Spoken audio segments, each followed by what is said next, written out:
Welcome back. To Workers and Resources. Hello Rickety Railway, hello Low Motor, welcome.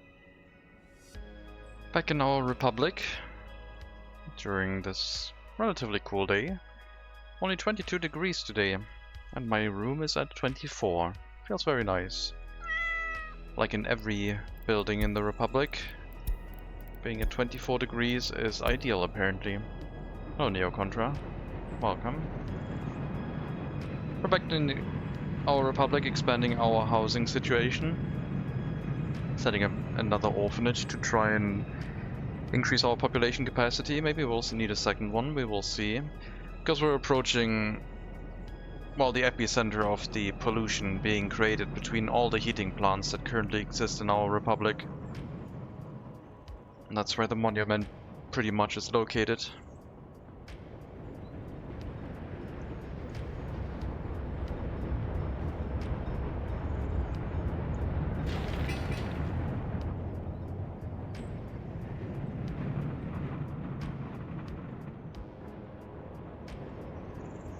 But yeah, otherwise just chilling.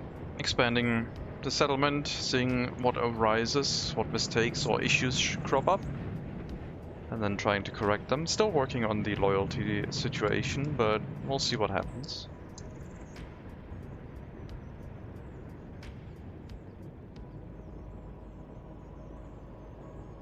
Sports enjoyment is good. Culture enjoyment could be better. Our new theater is completed. At least for this area. I'll start increasing the culture enjoyment. Maybe people can get onto a tram and travel to this direction if they want to.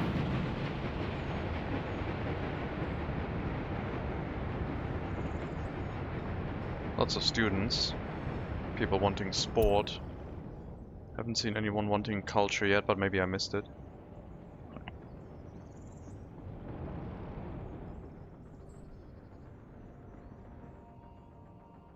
Let's see how it goes.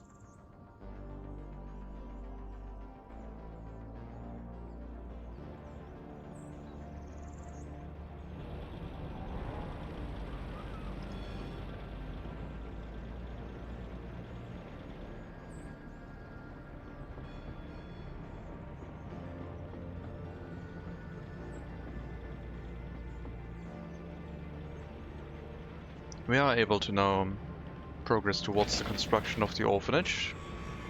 It is on high priority. I think for next year we definitely would like to have the population growth kick in with the usage of the additional orphanage. And maybe we'll set up another one.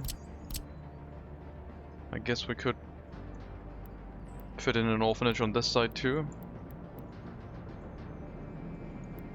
That could kinda line up with the road. Gas station, and yeah, wouldn't be the worst idea, I guess. We'll see what happens.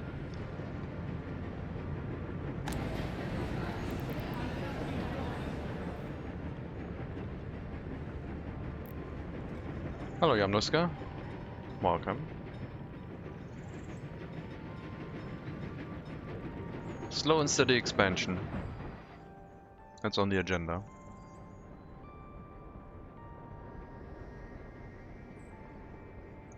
I will have to think about the cold storage, I think. With a fire station at the entrance, supplied with workers from the residential areas, either by footpath tunnel or with an overpass, pedestrian crossing. We do need to set up an unloading station into a storage into a loading station with the respective rail connections.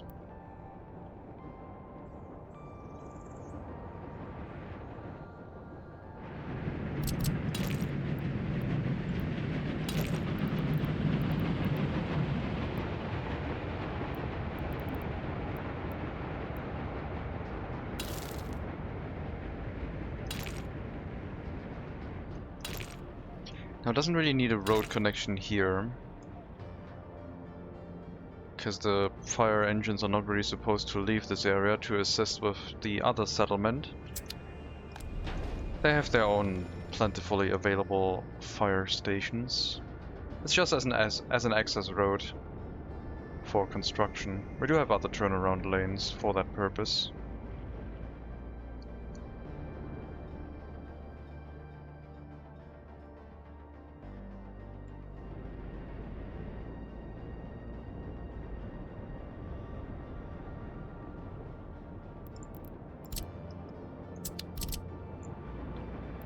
So if we set up an unloading station, fire station at the entrance, unloading station somewhere here, storage at the top or bottom, southern side.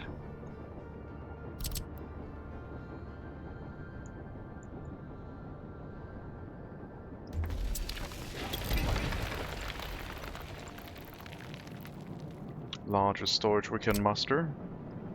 Could double this up if we wanted to be really safe.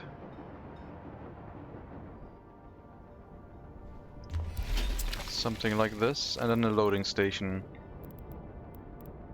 The most loading gates we can have, I guess. So, well, not the most loading gates. It's gonna be a reasonable amount of loading gates, but it needs a waiting area for the trains to go through. So that should be good enough.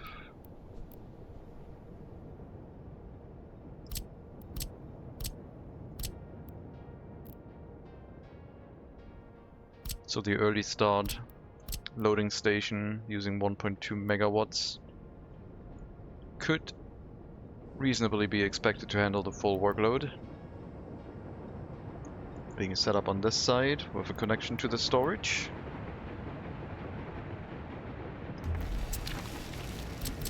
This is just planning out. It's not really final yet, but from the looks of things. Then the train tracks would have to feed into the unloading station, where we could theoretically just send them back out onto the train track, because they will just go back to the customs house. They wouldn't have to, like... I mean, I don't want to have too many junctions on the train track. Everything should just feed through the main junction that we already have here, so in theory it makes more sense for me to just hook everything up in here, I guess. And then the other connection will definitely have an exit that loops around into a single line, feeding back into the train track, leaving the area. And they will run across each other's tracks, but it's just another junction. Should be fine. Huge disaster events sometimes, MCIs, etc. require neighboring emergency services for mutual assistance. However, I doubt that is modeled in this game. Well, if there's a large fire on the coal storage, then a single fire station might or might not have enough workers to deal with it. But no, those disasters are all solvable with the means we have right now.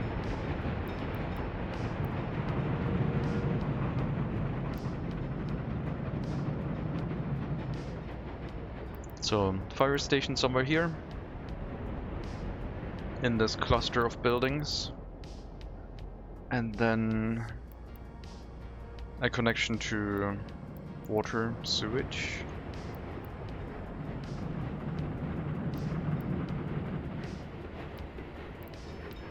Guess we might have to build another water and sewage substation to make this work. Needs electricity anyway, so wouldn't be the worst.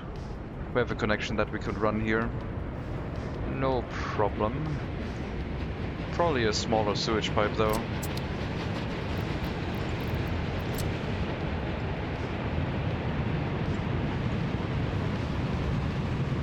Unless this is already the smallest one. Oh yeah, it is. Okay. Well then that's fine.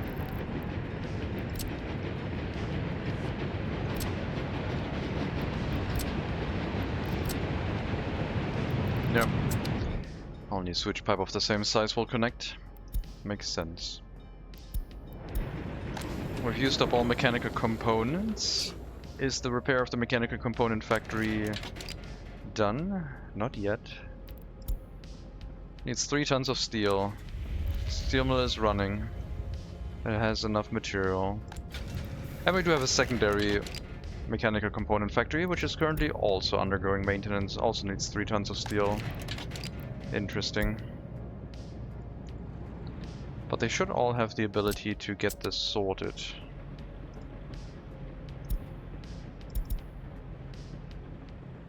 I'm repairing some flats first.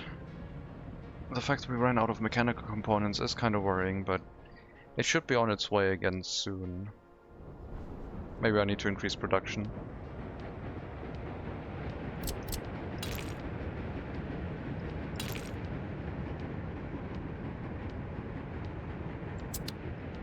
Okay. We can leave a wider area here for making sure that the train tracks look decent. I don't think I want to feed the trains back onto the route. They need to go through the junction, that's why it's set up. So they would come back around to a white berth corner somewhere here.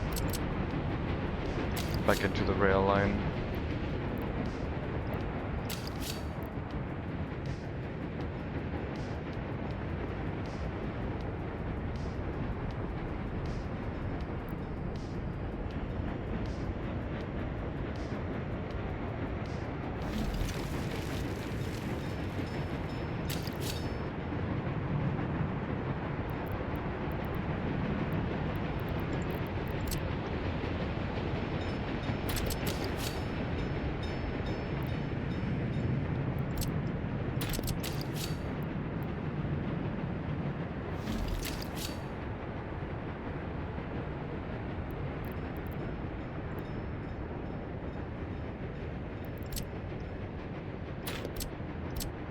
After playing A-Train, I will not complain about the train tracks in this game anymore. They're so much more lenient.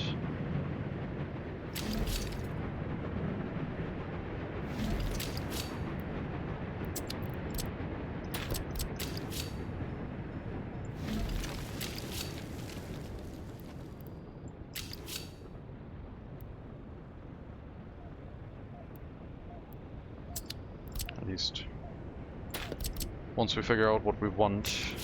So you need to come out here straight. Every one of you basically. And then you all line up into another train track. Maybe we should put this at an angle.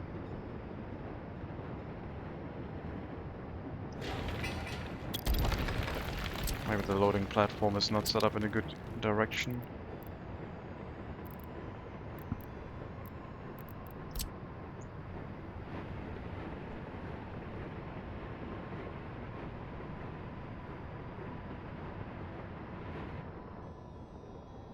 We also need the waiting area, but it can basically be curled around the whole station. We will have 4 platforms of 450-meter length for loading. We have a potential waiting area. We won't need that in the beginning, but the waiting area will have to happen later on, and we can then just attach it to the whole setup. Hello, Mary Mentis. Welcome.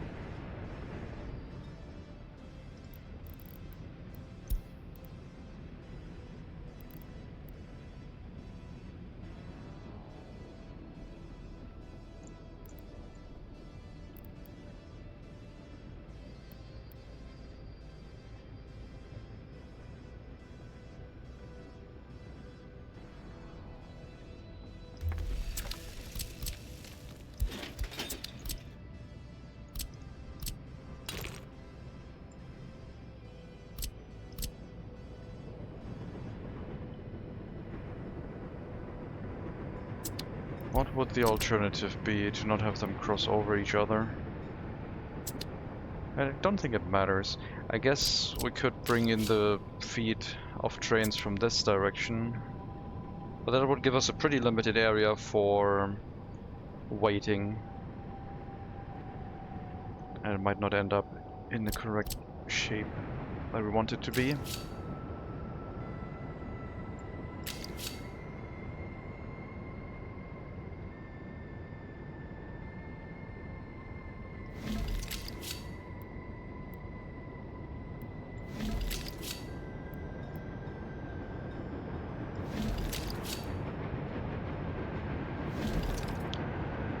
So we would have a rail yard for exit.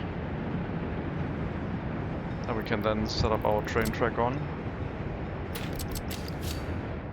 It would curve around and re-enter on the exit track, which is the right-hand track over here.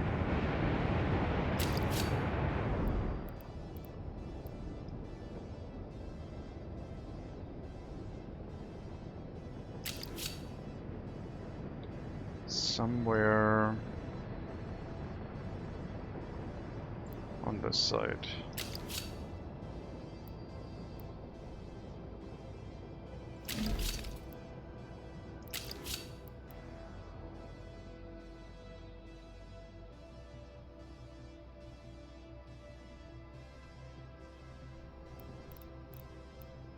I think we'll just hook it up here and then curve it around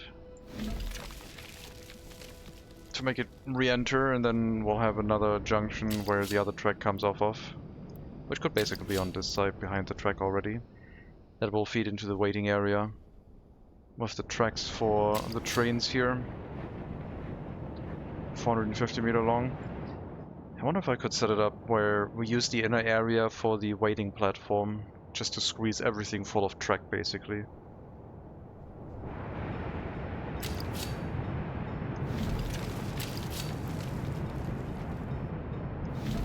Maybe that's possible? I don't know. I don't want to make any goofy tracks, so what we will do is basically just come around back here and see if we can fit enough train track in, I guess.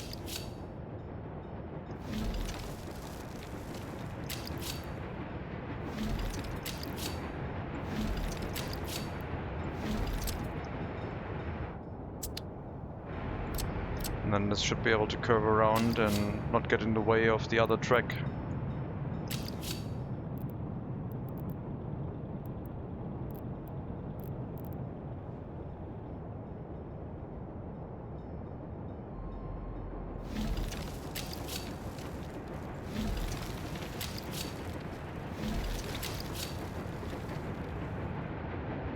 So now we have a waiting area here, using up that space.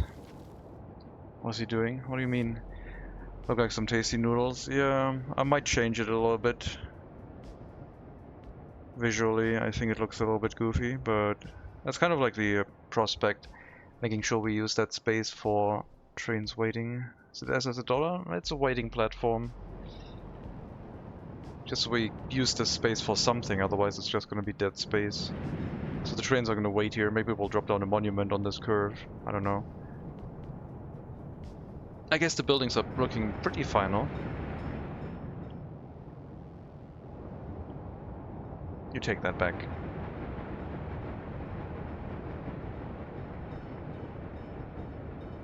Okay, how long is this track? Inner side, outer side. Let's see. How long is one track? That is 461 meters. That is 450 meters what we need, so the waiting platform can basically end here. Let's check the other side too. 453. Pretty good. That's pretty much what we need. And then it could go into a centralized waiting setup, where we just have train waiting next to other train and they can pick from a free platform. My favorite is to do concrete Lenin next to the metal Lenin. Don't talk to me or my communist son ever again. Well, yeah, that... I don't know if you've seen our university, but...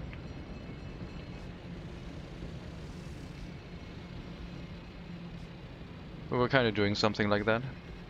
Hello, Scott. Welcome. How's the MegaCity project going? It's going pretty well. Currently planning on having an intermediate coal storage for the city as a buffer. I'm wondering if I should implement conveyors in case I want to add more storage to it, but a 5,000 cubic meter storage should be plenty. Our storage is basically going to be the incoming trains. Council of Lenins, yes. Sort of the idea.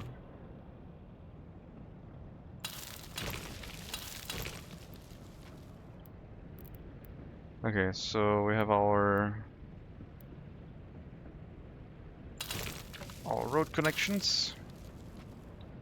I have a fire station here, water, sewage, electricity, dedicated electricity for all of the loading and unloading stations needs.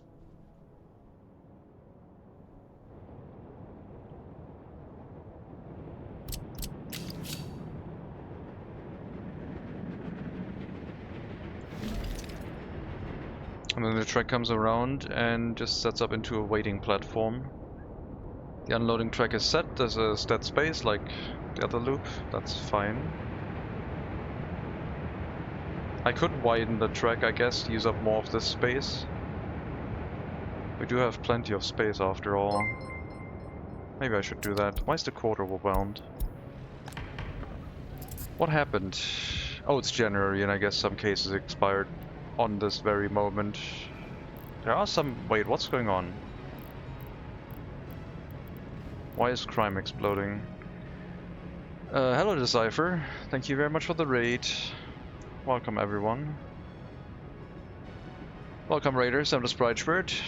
We're playing a game called Workers and Resources where we are running a MegaCity project to try and cram as many people as possible into a highly polluted area. That is kind of our goal. Hello Dentrussi. Little Miss Murder. Sportzigarette. Welcome. Joshua. What's Honeydew? No server just solved it.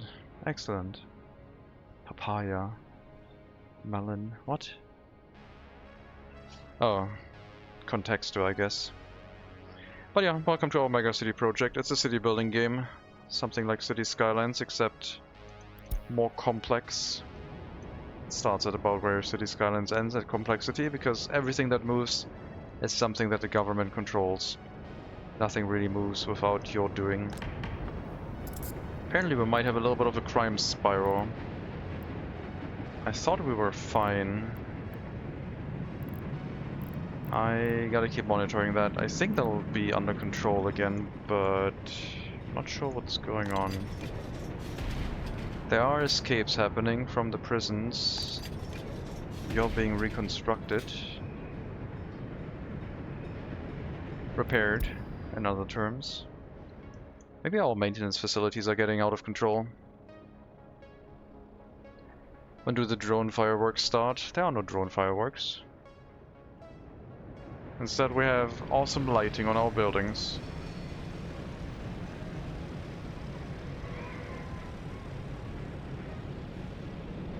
And our cableway.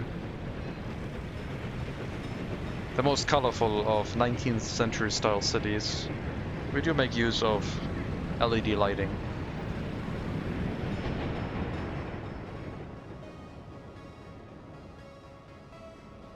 Currently planning for local coal storage, so trains that are bringing coal to the city for the heating situation are not going to have to go to the border. Which, since we started our city in the center of the map, is quite far away. The map is about 20 by 20 kilometers. And it takes the trains a while to go there.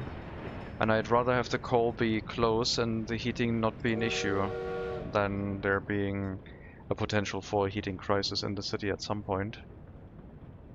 50,000 people used to live here. Not yet. I was planning on getting 100,000 citizens, but the scale and scope of that challenge is... Maybe I'm just feeling overwhelmed because I'm trying to continue it during the hot summer days of this year. I don't want to abandon it just yet. We're currently running into a crisis of our mechanical components running out of supply, which is because both mechanical component factories are being under maintenance at the same time. They require a little bit more steel, which is not being delivered right now. And I know why, because you are not assigned to those things. No, you are. No, you are. Okay. Please continue mechanical component factory production. You only need a bit of steel, come on. You can do it. High priority. Hello Narcissus. Welcome. How was your Contextus stream, Decipher? Hope it was good. Hope it was good. I heard you were also doing some music. I heard some clips of familiar voices.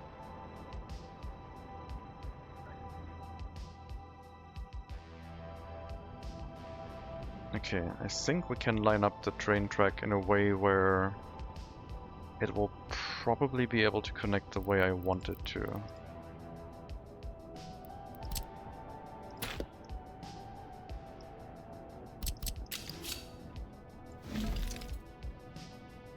So we have the inner train track, trying to connect it to the outer area here, so it needs to kind of connect on this side.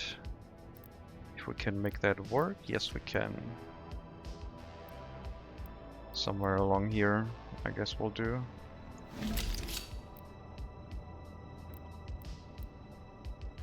Trying to make it a smooth curved train track, if possible. It doesn't have much of a straight connection. Okay. And that would be a lot of distance. Okay, we fix this a little bit up. Make this more gradual.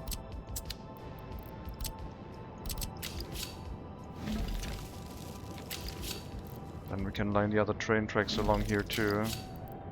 Maybe it looks weirder now. It looks a little bit stranger than it was before, I guess. Brick horse feeder, done. We're trying to also provide horse feeding capabilities in the area. Need to send some crops here so that horses can also get food from this location.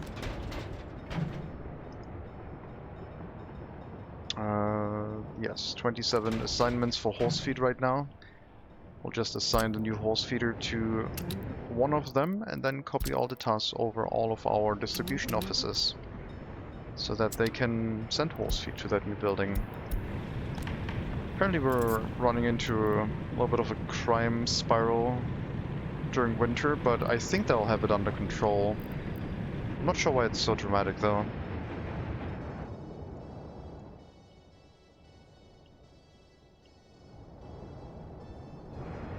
I think I'll be okay with this. This is a lot of distance. I think this is probably easily long enough. I won't have to check and see if this is 450 meters, which is what it needs to be to make sure it can service all the trains that are arriving in the area. But I will still measure. I mean, it needs to be less than 450 meters because the train platform itself also counts.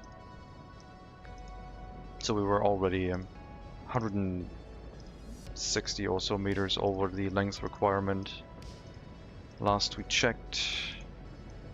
That is 600 meters, that is plenty. Okay. This is our exit track. We're not connecting to that. We could make it twice as long and then just stop to 2 trains per waiting platform, I guess. Population is kind of dipping. That is normal, yes. Although this year seems to be a bit dramatic. Oh god, do we have a heating crisis? No, heating is fine. There are a lot of free flats though, you're right. Average lifespan is 55. Is there any waste related issue? No, looks good. Any water issue? Looks fine.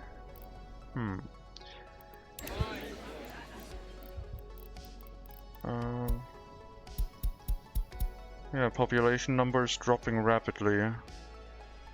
Something is going on. Was there an update? I don't think there was a game update. If there was a game update where they changed something with regards to pollution, I would be worried. Show your coal quarry? We don't have a coal quarry. The average age is dropping heavily. Maybe we had a death wave of a lot of old people.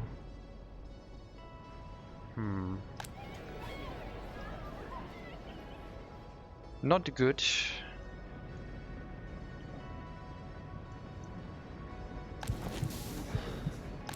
I don't think it's critical, but I'm not sure what's going on.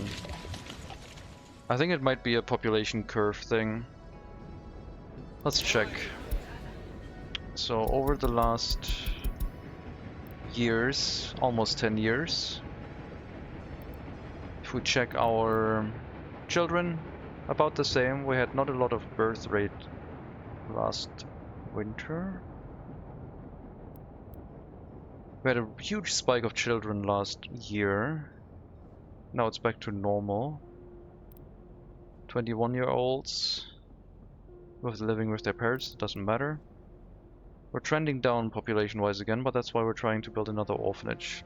Since we're running our settlement in a high pollution area, it's kind of important. Health is dropping rapidly. What's going on with the health?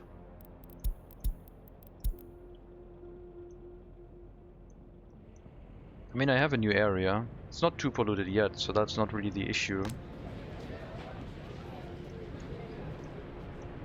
Looks normal. I don't see anything drastic. Like no one's under 60%, I guess. Oh wait. Oh no, that's 74. That's fine. It was like 500 in the past few minutes. Yeah, it's normal during winter. But I'm not sure. It's not normal that it. I mean, it might just be a tiny spike. Like you can see every winter we're like dropping from 17,000 to 15,800.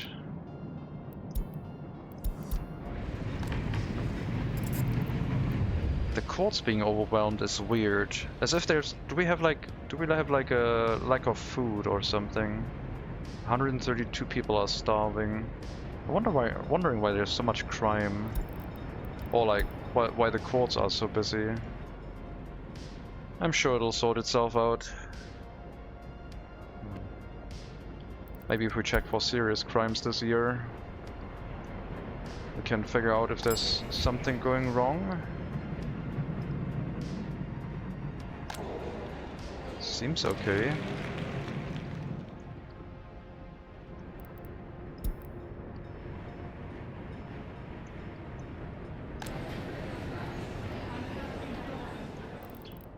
Anything healthcare wise?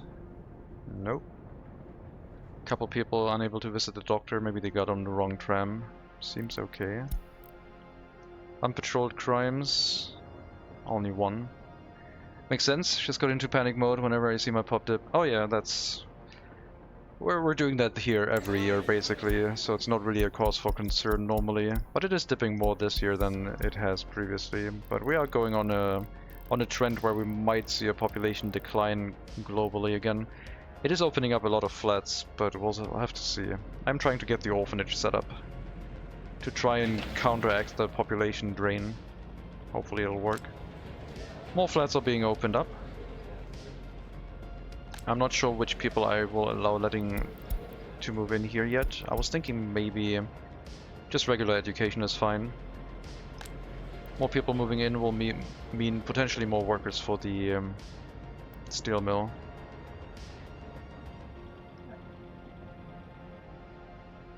But not yet.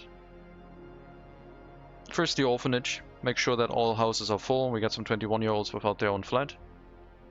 At least at the end of summer. Let's see how it goes. Okay, this was 630 meters. It needs to be 900 if we want to have 2 trains waiting here.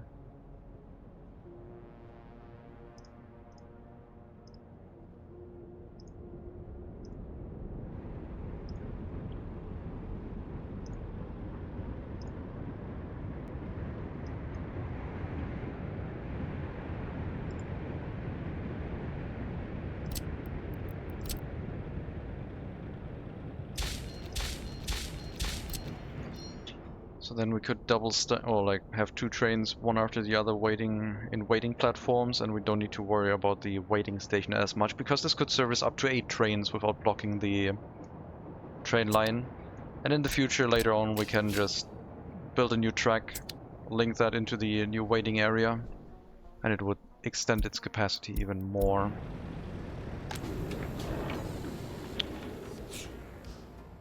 Are we making mechanical components again? Yes. Yes, we are. Just gonna take a while to be picked up. That's fine. Okay, still dropping a bit. Normally the population decline stops during March, April-ish. But yeah, that spike was kind of drastic. It's dropping quite far. If we check this year, a lot of deaths. Not many escapes. The death rate is exceeding the birth rate by a lot. If we check a year ago, it's about the same, except we have 300 excess deaths. So I think it's still nothing to be concerned about. It's just a fluctuation of the year. Just something with the way the population pyramid is set up for this republic, where it gets culled at around age 50 or so for a lot of people, and that happens rather frequently. But it could still change, like it is something to be monitored. Horse feed has been filled. Still waiting for the gas station. I will probably set up another orphanage here. This area is going to be a prime territory for high pollution, as you can see, so it'll make sense to give it enough orphanages to compensate. But our city in general is just living in tons and tons of pollution. We'll also have to restart rail construction to get this whole thing set up.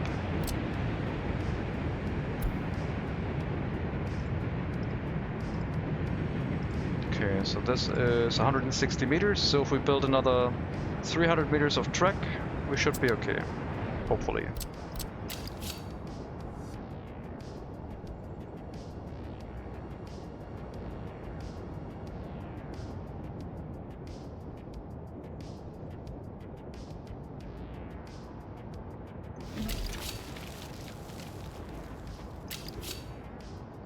Meters. Less than 100 meters.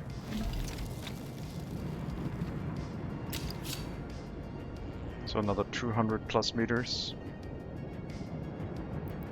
And currently it has to all coalesce into a single train track, which later on will make up for the loading, the access of the area. But we also need the access to the unloading platform. Wait, what am I doing? No, I need the waiting area for the loading platform, not the unloading. I need it for the unloading platform, not the loading platform. They move into the loading platform, get their coal really quickly, and then just leave. We need the waiting area for this thing. This is complete nonsense, I think. I don't need a giant platform for having people wait here. I don't think. Just having 4 platforms will basically service as that.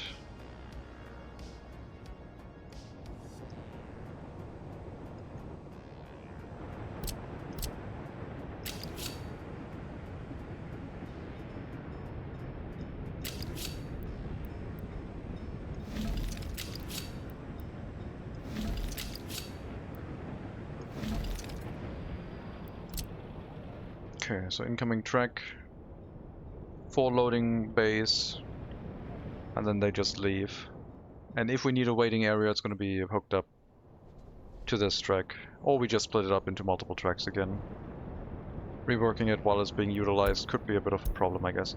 Insufficient wardens is something I don't want to hear while we already have a prison crisis kind of brewing.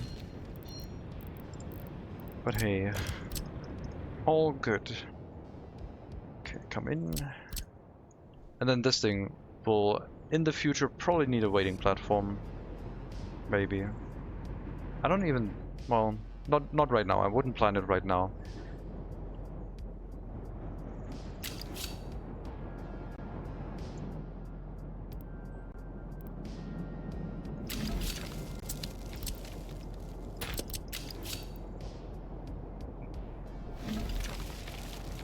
Okay. To get a smooth connection, we will alter this and try and get a smooth corner going.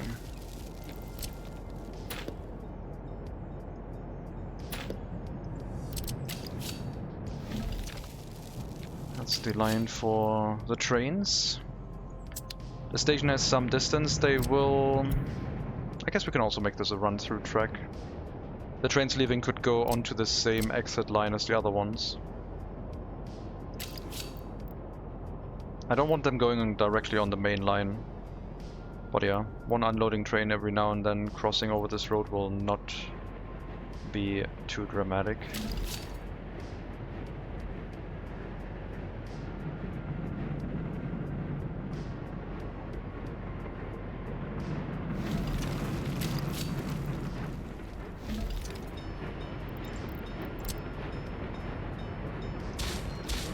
Trains leave out this way, join with the loading trains onto the exit track. Make sure that they don't interrupt each other here.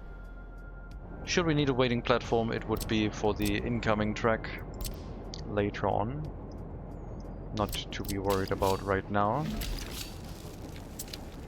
But I do have to kind of measure how much distance we need.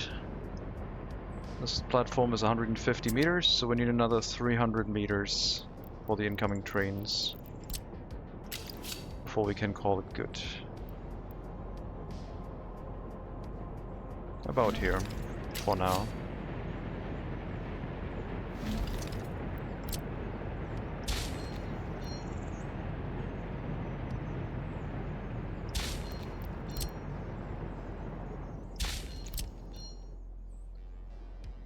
And then they can build off of that. And build the whole rest, I guess, from the inside. And the other arrival trains also come through this line, so basically loading and unloading come through the same track. And it'll be fine.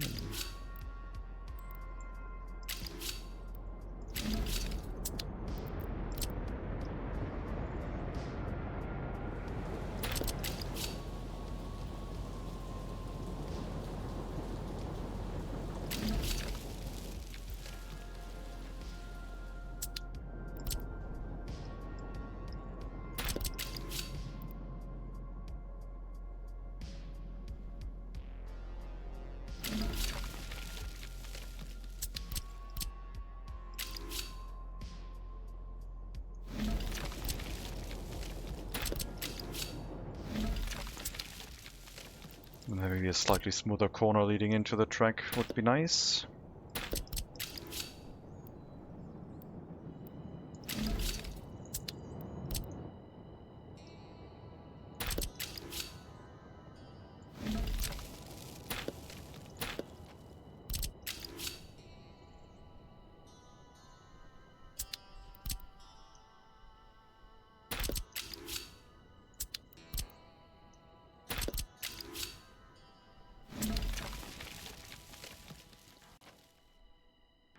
Damn, 5 billion in cash, very dangerous situation.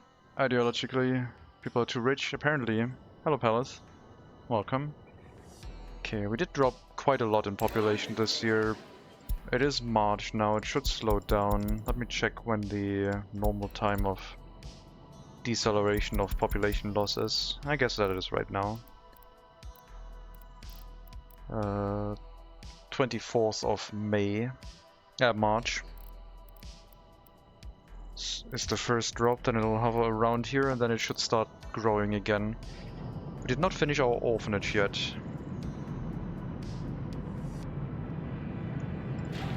But they have started with it now.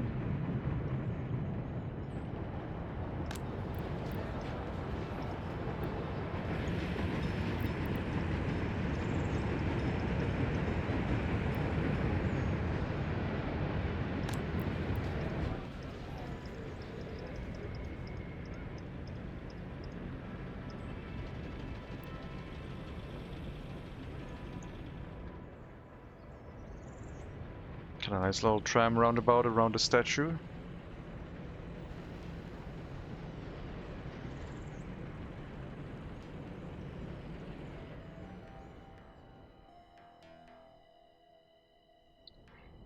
So that would be a plan for the train tracks. Fire station would still be needed to keep this area somewhat safe.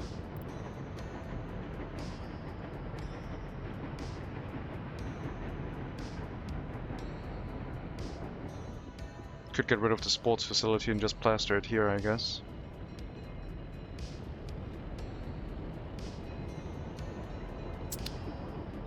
And then it just drives across, but I think having it on this side makes more sense.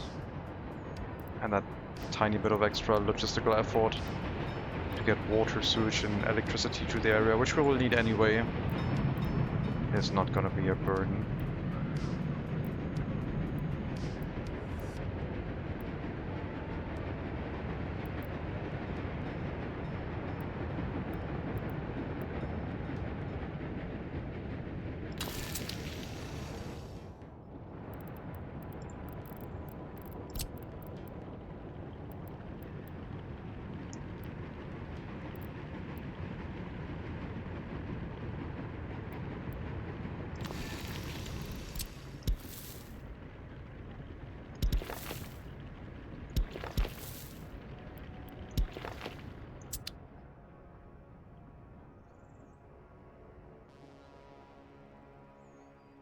Okay, another cross check. Trains come in.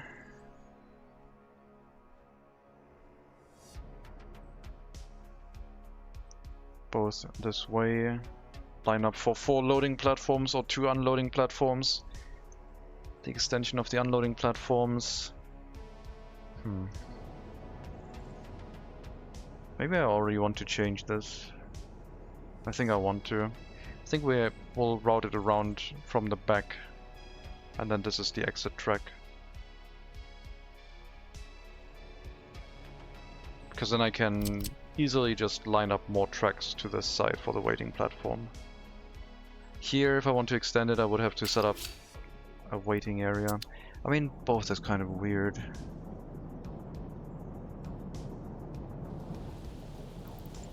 Okay, let me redo this.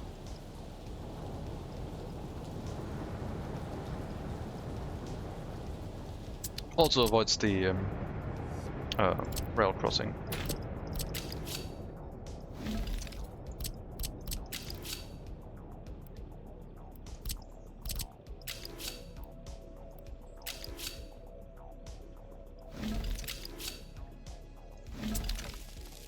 I don't know if I can make this nicer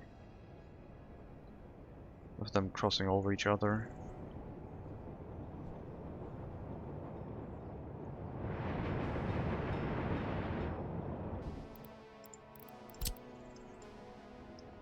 Maybe if I make it cross over here, over the exit track, just straight through.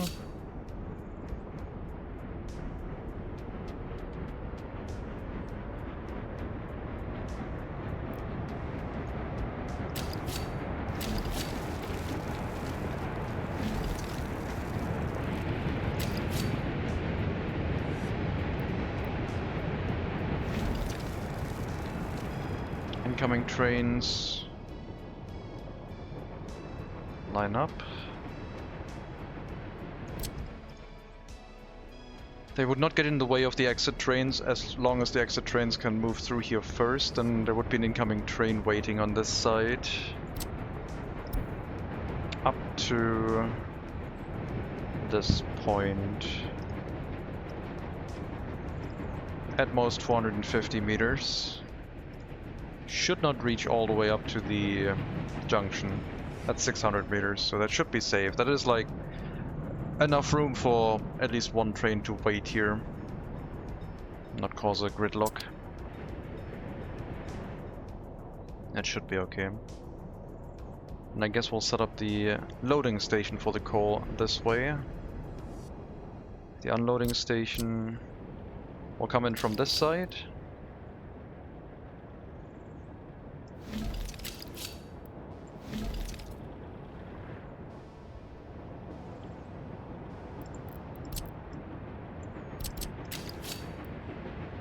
$110 meters. That's 260, so another 200 and 190 meters for the waiting platform.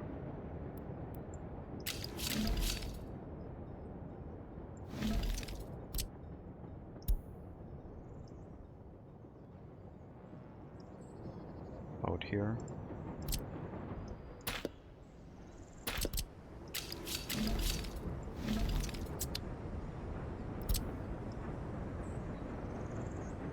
That is plenty.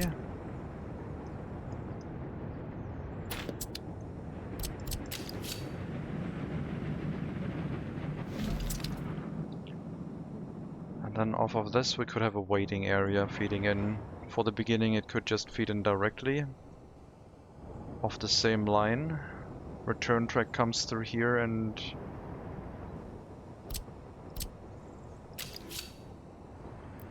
joins the other return track.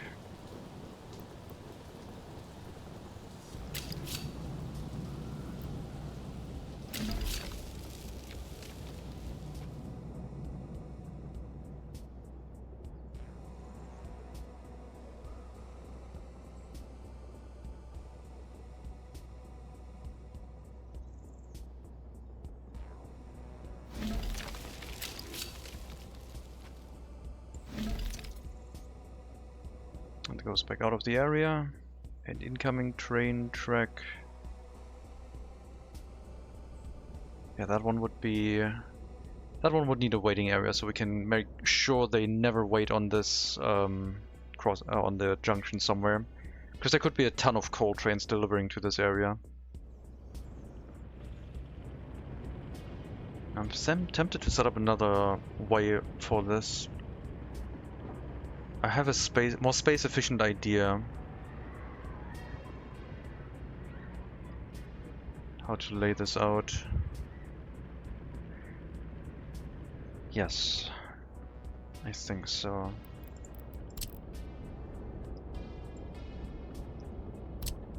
Can basically have 4 or 6 tracks waiting here. So this was 150, I think, so we need 300 meters.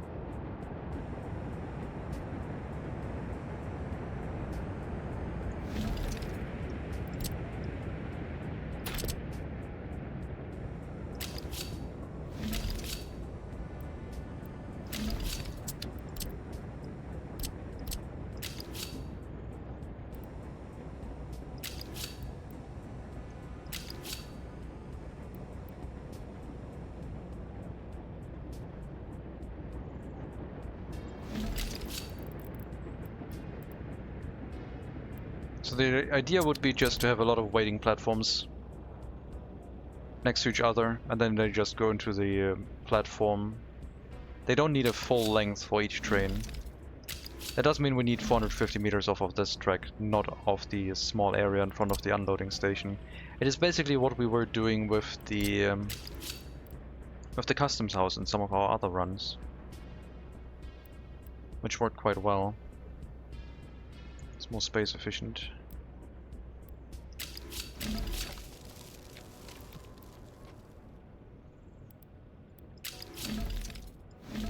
That looks good.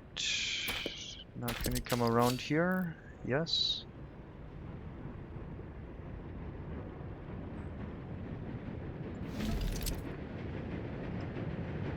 No. I don't need to line it up with this. Let me make the waiting platform in the straight pattern I was thinking of doing it.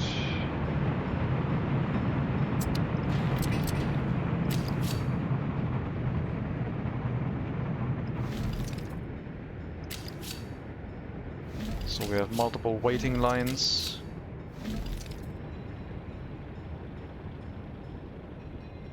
And they would all combine back to a single train track, which would then lead into this platform.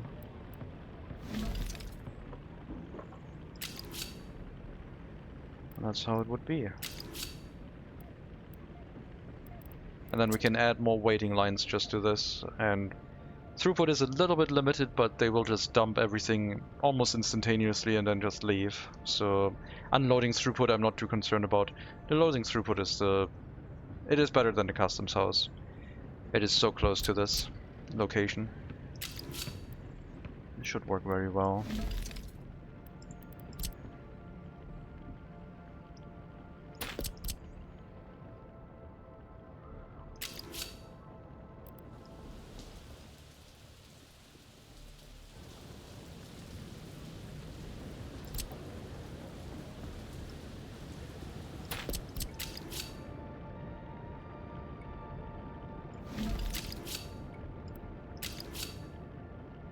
Too sharp of a turn, huh? Needs to be at a steeper angle. How about this? Come on.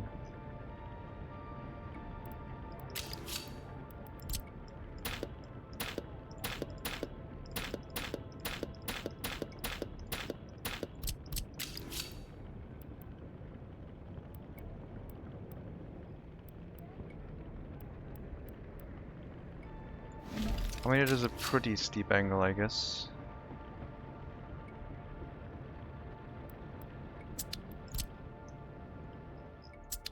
Shop is out of goods.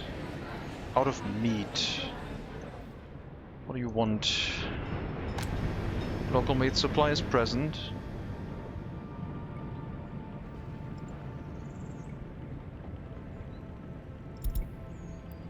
Redistribution is running. I assume it must have been a hiccup. Maybe there's just way too many trams running. Maybe I do need to combine them again.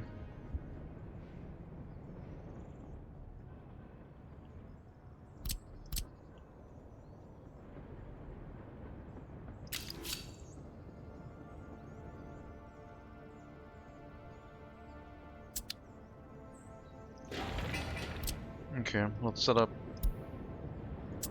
precision.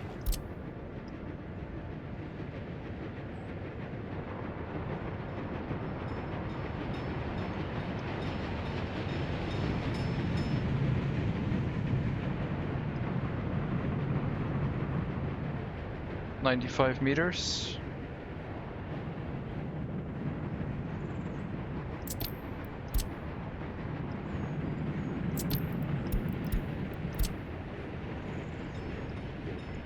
Come on.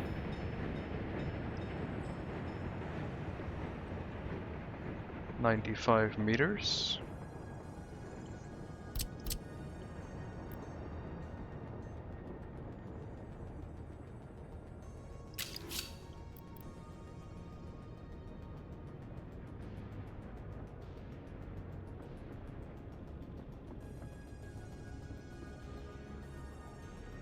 I think this lines up about.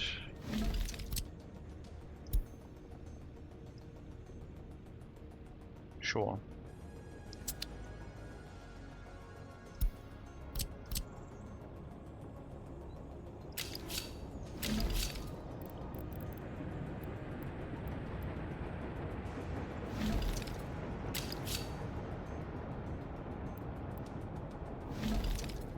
So now we have a repeatable location where we can just extend the train track with waiting platforms galore.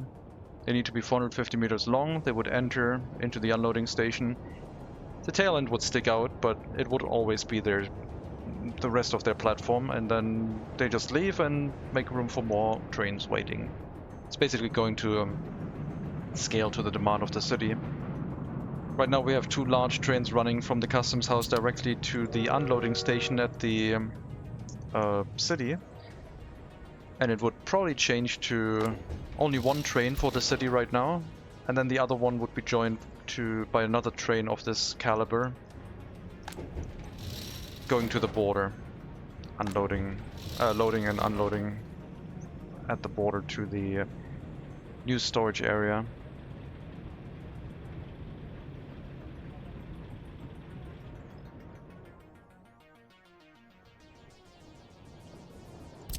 And now we need enough space to make sure that these things are 450 meters long.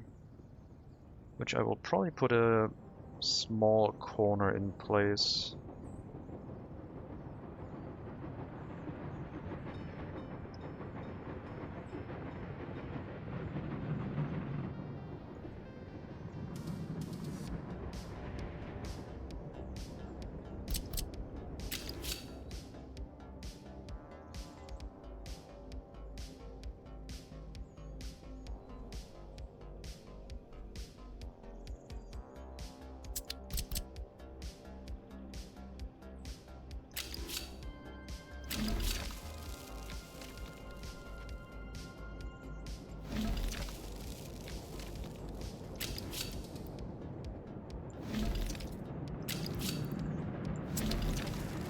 start with 3 tracks. Means up to 3 trains would be able to run without there ever being a train stuck on the network somewhere. We have basically as many tracks as we have trains running on the network transporting coal from the border. Just to guarantee that none of them will ever cause traffic issues.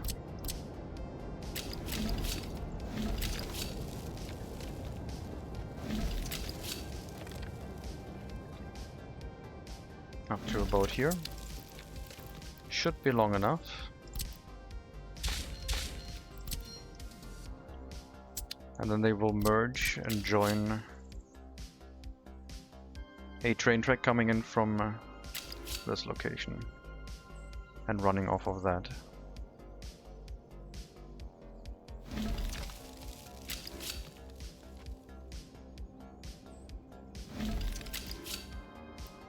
I am limiting myself with space here a little bit with how sharp this is going. I don't know how many trains we will actually need. I should probably leave a little bit more space. We would be running 2 trains for probably 225,000 people.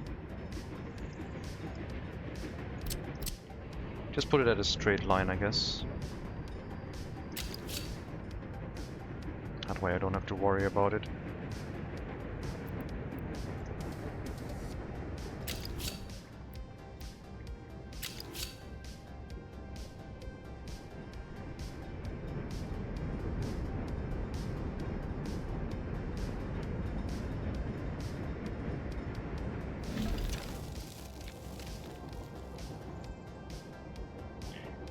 It does shorten with the layout here, so later on we will have a track maybe off of this side, doing the whole corner thing, coming along here, which is still 480 meters. That would be that would be something else to worry about in the future. There could be other waiting platforms set up in a different shape later on. Or we could just make this a straight line too, and then this would work perfectly. I just kind of like the way it looks, I guess.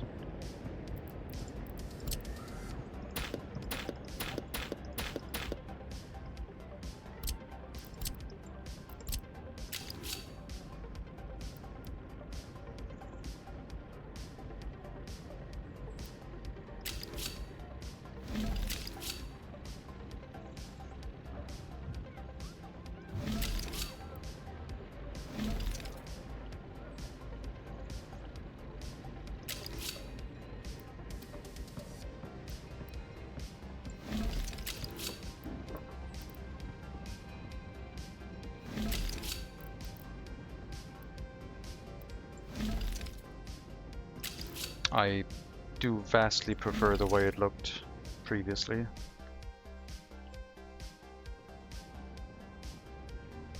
We are going back. The angled version looks nicer, I think.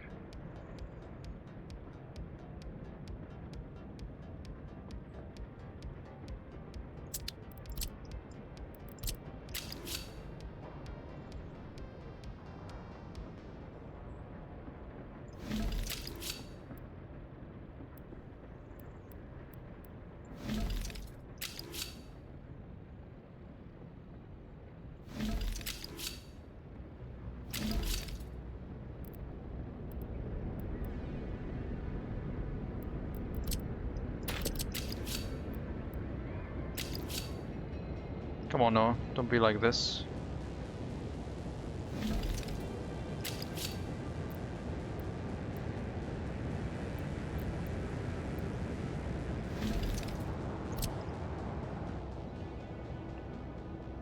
Slightly shallower, but should still be okay.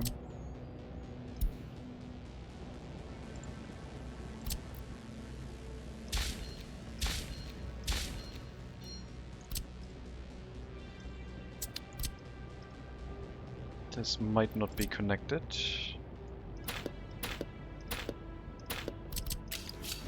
There we go.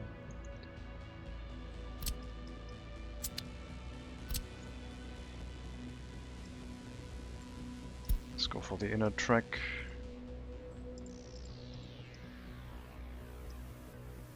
$460 up to this point, and then yeah, it can just merge onto the main track here for trains arriving.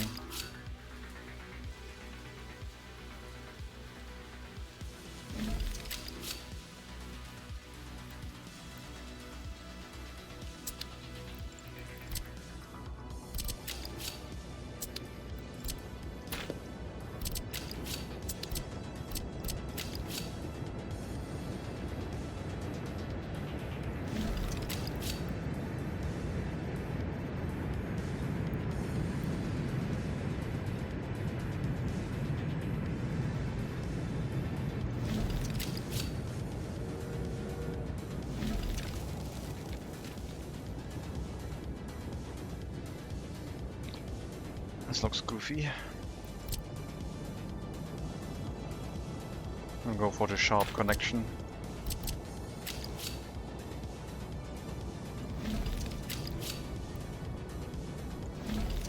Minimum angle.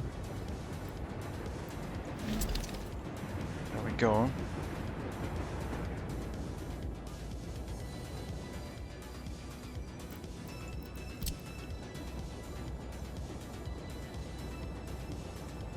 We'll leave it. I was gonna say we're gonna leave a little bit of track for expansion purposes, but I guess the game had other plans. I can just reattach that later on. I guess we won't. It's fine. Okay, it's gonna be our waiting platform for 2 trains up to 3. And once we build the 3rd train and run it, at that point we have to just throw in another waiting line to expand it and keep throwing them in. Should be okay. Population is recovering again. Slowly. Very slowly. It started recovering in full at the beginning of June. We have not reached there yet, so the sharp increase should happen at some point in the near future. Maybe we'll finish the orphanage by that point, which should give us a nice bit of population boost. Let's kick in the rail construction office. 40 workers. It's gonna use a lot of steel.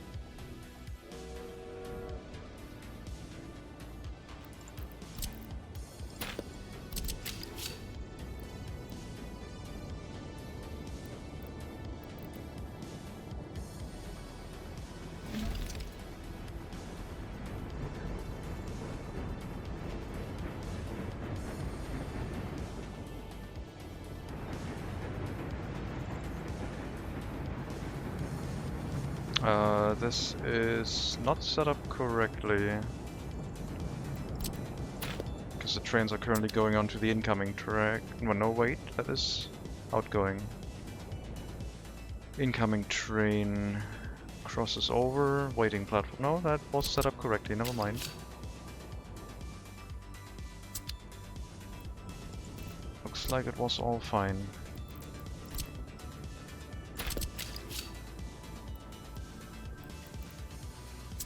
What is... oh, piece of track got left behind. Are we still with Carl Casey? No, we're not. Oh my god, come on. I specifically requested Carl Casey music and you're just playing random music. I guess we're gonna go back to YouTube, where I can guaranteed stay on the same soundtrack, I guess. Hopefully, that is not going to have too much of an impact on uploading it to YouTube. Come on.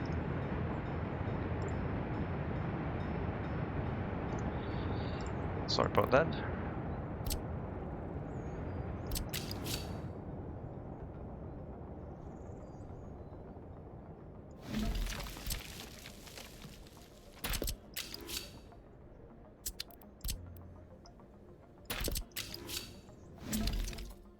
There we go. Return track. Why do we make it so weird? Just... Where would you merge here?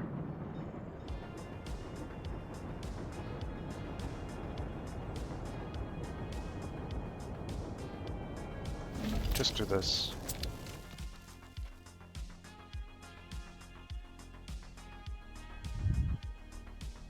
I could try and make this more efficiency, but the space south of the city center is not really planned to be utilized to the most efficiency. This is all going to be rail territory, which I think is fine.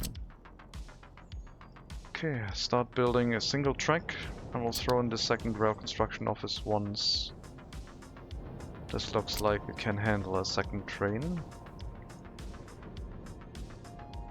We'll start building off of this side.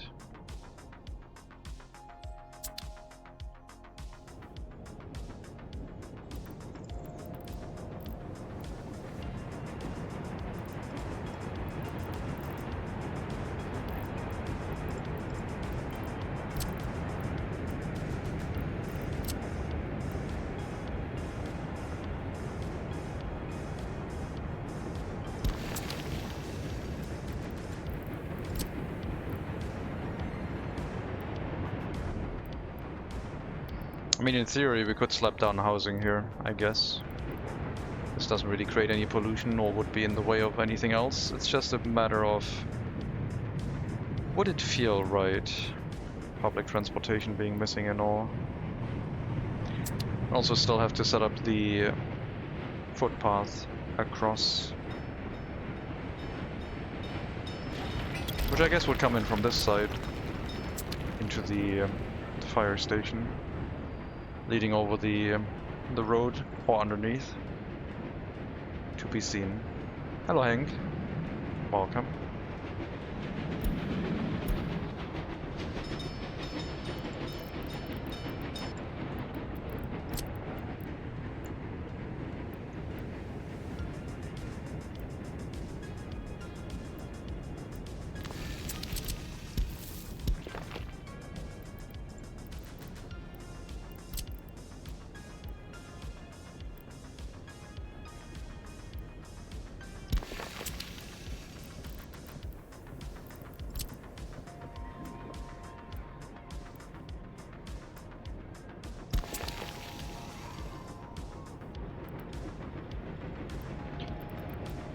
So gonna set up a water tower for it, even though it is pretty much only one building.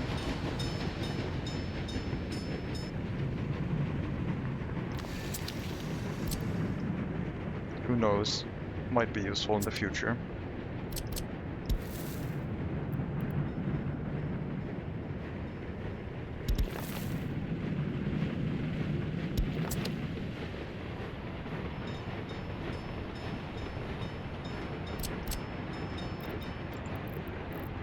And then these will connect directly into the switch from the second area. I don't think they'll continue down this road. If we need more sewage, we have sewage or water, we have more switches. Although this one is currently medium capacity.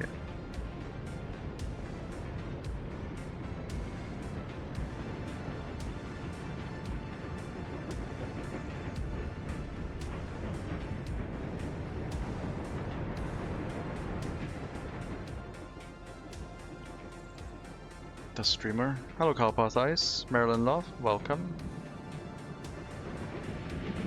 Oh my god. I just realized like how much my building is heating up again just from playing this game. This is turning out to not be a summer game for my room.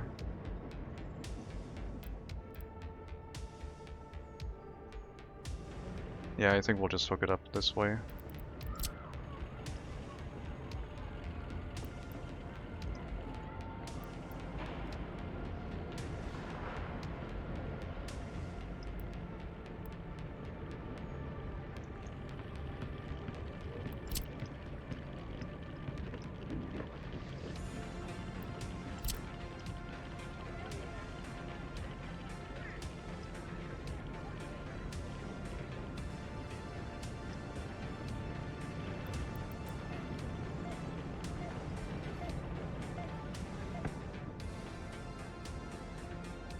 Water, sewage, electricity, substation, still needs a power connection.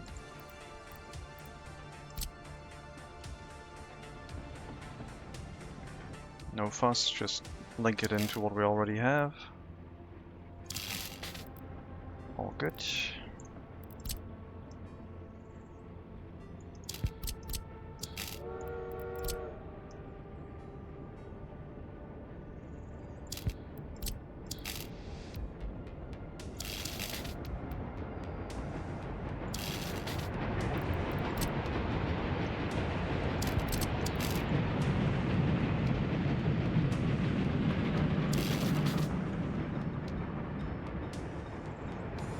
That would be the area. Non-expandable, but we do need the fire station. And then let's also plan for the overpass, I guess.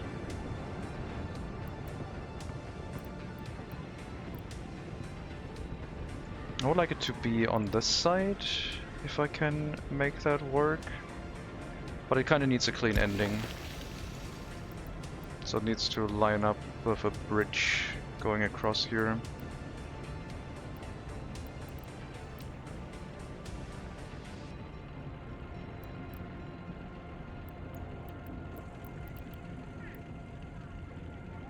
This lines up, I guess.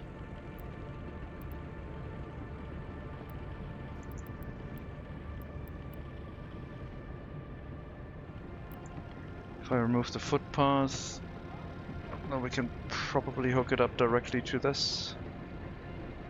Or we just use an underground footpath, I guess. How's the day going, other than cooking? It's going alright.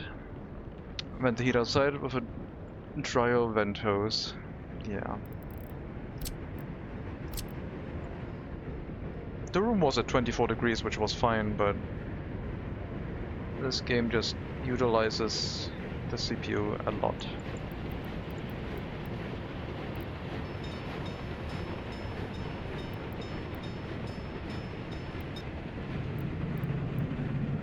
Oh, I think this will work. I think this will work on this side if I can jank it together.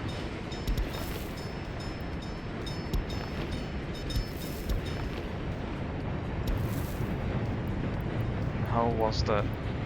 There was... I managed it with a road. I'm not sure if I can do a footpath.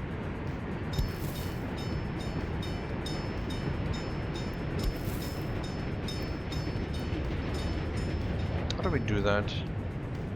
I had it done with the with a monument, I'm pretty sure. Pretty sure I janked that in somewhere. I forgot. I went very tired. Carried cargo without hat. And you laughed at me when I said I was carrying my box over my head. Well, who's laughing now? See? It did make sense. Working 2 hours, son is homesick with me. Don't you have the ability to stay home to take care of him then?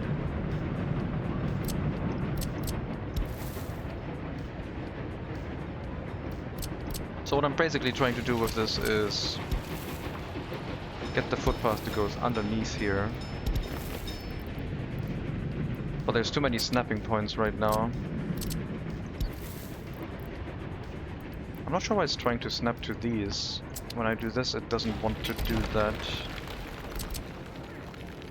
What are you trying to snap to? Are you trying to snap to the bridge? Maybe, oh, you're doing that. I need to build it this way first. Got it. And then get it through on this side. Didn't know they would try to connect to a bridge, but I guess it makes sense because you can set these up without stairs.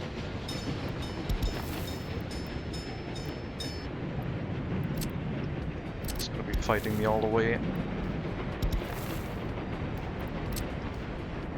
If I can jank this together, I guess I would be okay with that. Hey Des, how's your day going? Hello Brenty Chilbert. It's going alright. The game is heating up my room a lot. At least it feels like it is. That looks promising.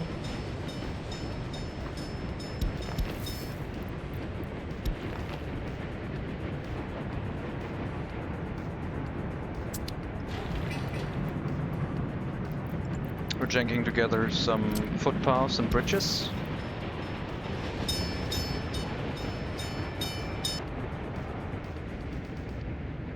Neat.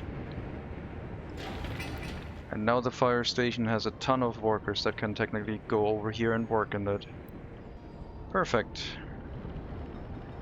The easiest way would just have to been a gravel footpath across the road, but it would have looked a little bit weird having a ton of workers walking across it, I think.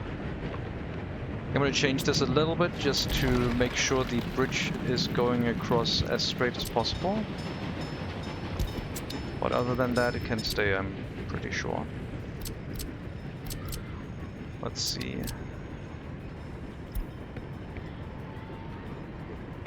I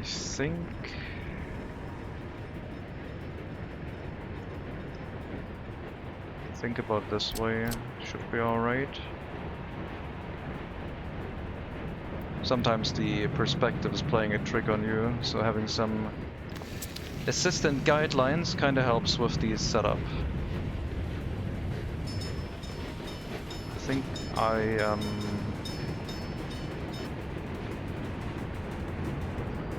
think it's still slightly off, but only slightly now, so I think I'm okay with it.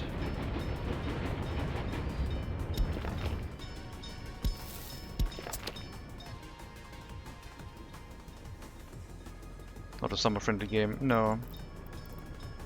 Apparently it's a bit too much.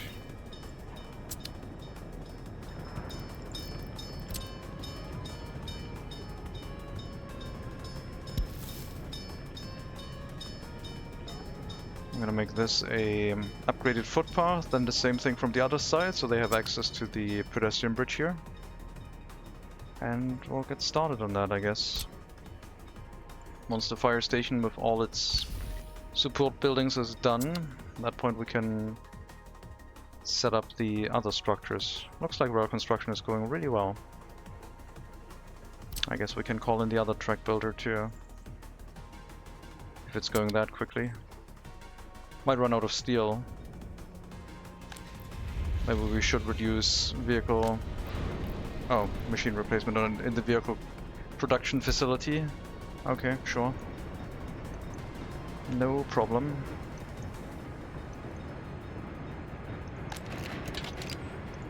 Both mechanical component factories are running again.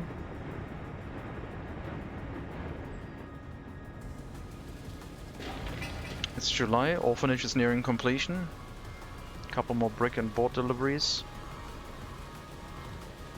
Not that far off completion.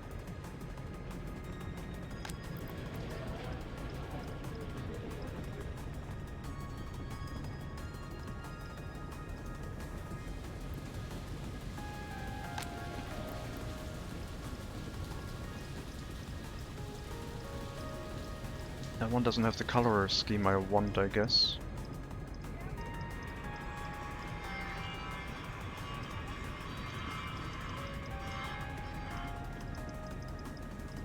Okay, guess we'll go with slightly off-white. Sure. And you're not gonna be as dark. Seems okay.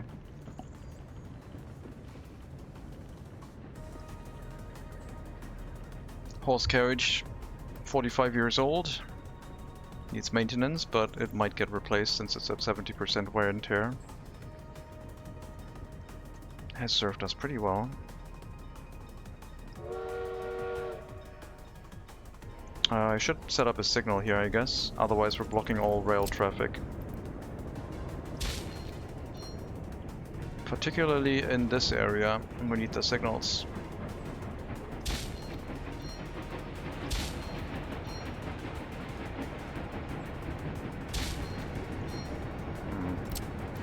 Sure.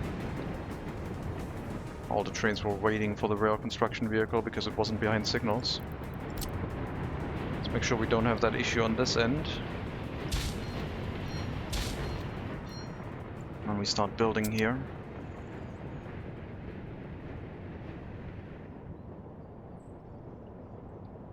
So local coal storage with loading and unloading platforms, shortening the train distance for the city and giving us another buffer before the city would run out of coal.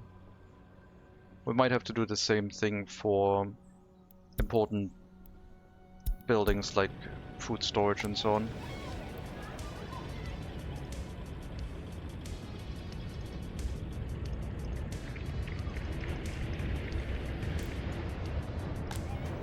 Okay.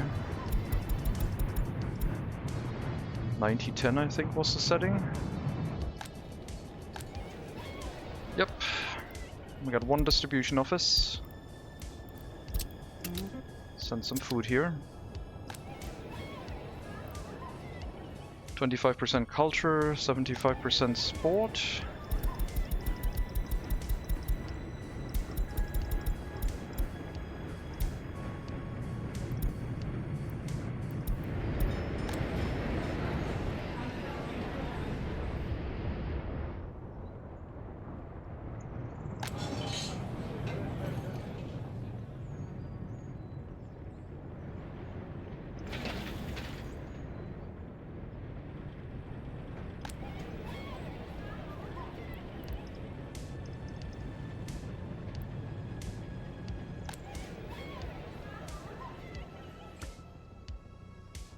Okay, well, soon Mini Maryland.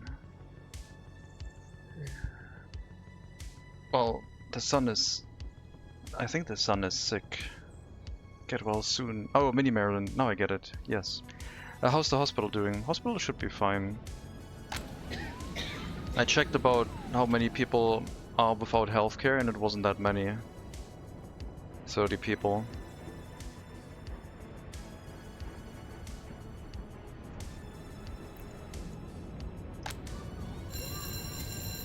Having a little bit of a education situation, I guess.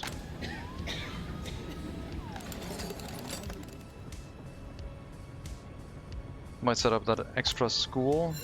I think they're just not going on the tram. It's fine. It's not a problem.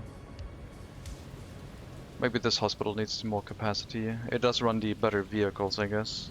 Oh no, I have all hospitals running trucks. I wasn't having horse carriages anymore.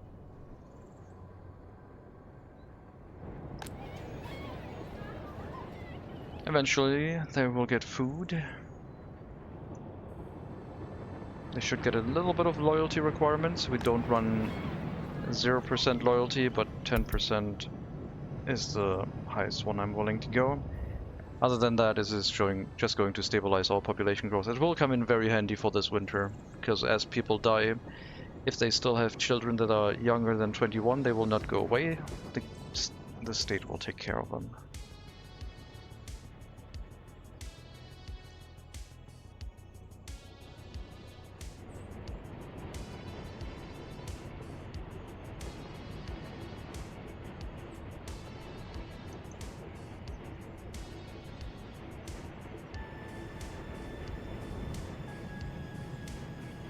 Yep, sorry. A little bit of a delay here. I'm sure everyone will understand.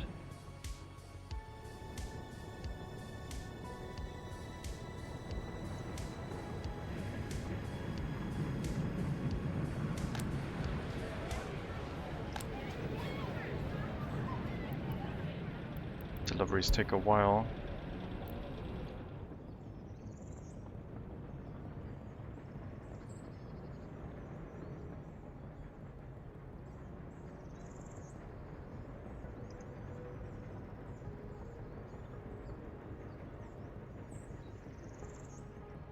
Oh my god.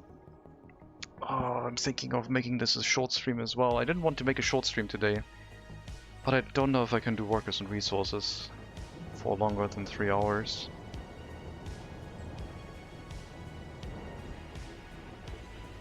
I might just do an intermission break and come back with a different game, restarting the stream, so I don't have to do any cutting and editing. Unleash the power of the fan. I could bring it here, You know what? I'm gonna do that, and then we can test and see if it's audible on stream. I'll be right back.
Okay, it's now running. I'm not sure if you will hear the motor, but I can step into its wake if you want me.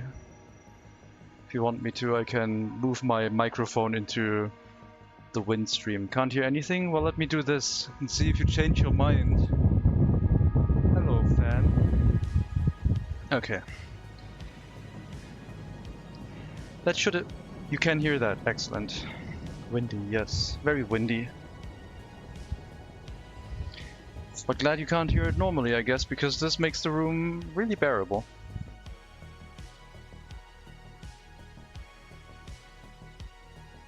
It is very loud though. I can hear it under me, under the music.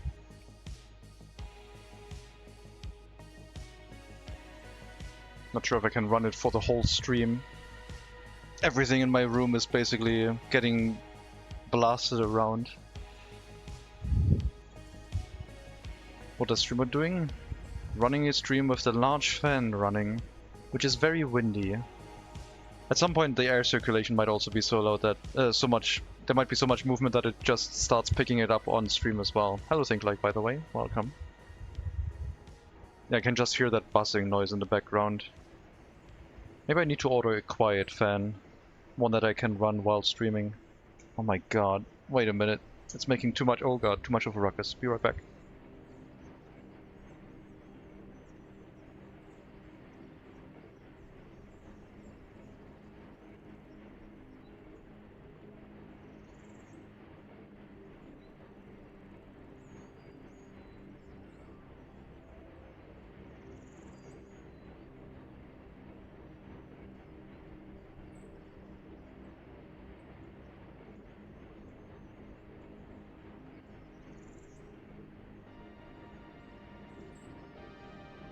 It's my biggest fan, how could I betray them?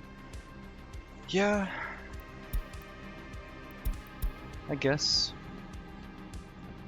I've angled it away from the window because it was just throwing the blind around, the inside one. People could have seen me. We can't have that. Fuel distribution.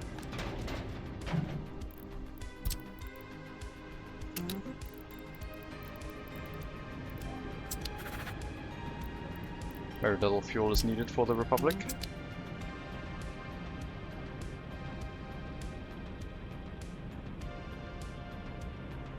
I've basically pointed the fan now completely opposite of me, so it's blasting against the backroom wall. And then I'm getting hit by the splash, if you can call it like that. I mean, air movement is basically like a liquid anyway. Okay, looks like these trains have finally moved out of the way.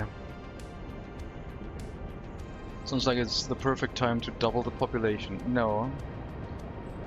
No, I don't think it is. Oh my god, I was just taking off my earphones for a moment and it was very, very loud. ThinkLike out of ore. I think ThinkLike is out of ore, yeah. Pipes are built above ground level. Are they built faster than buried ones? Yes. Above ground you don't have to dig a trench. You can just immediately start without groundworks, I'm pretty sure.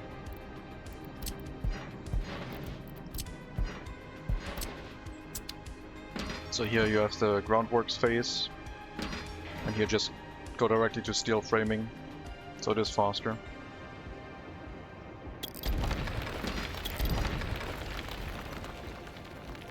Heating pipes above ground do lose some of their heating efficiency though. They get colder faster. But they are fast to build, so in an emergency I guess it could help if you can try and solve something like that.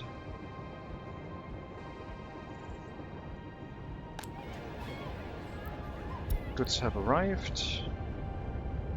Excellent.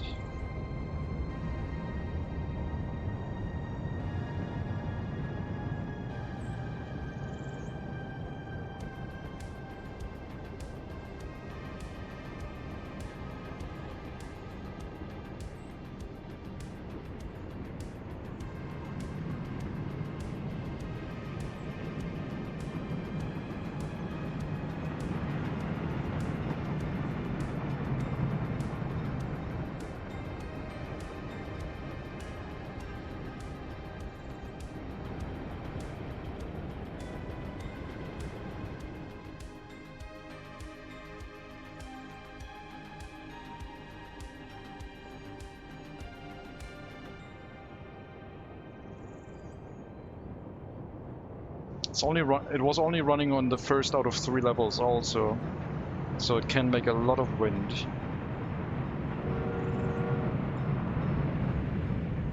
It's very strong. We need to produce another coal delivery train.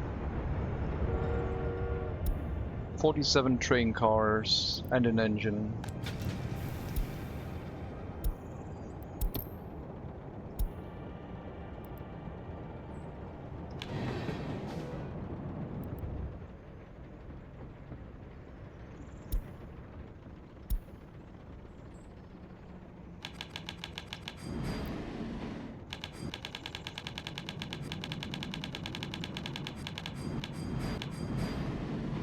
Okay.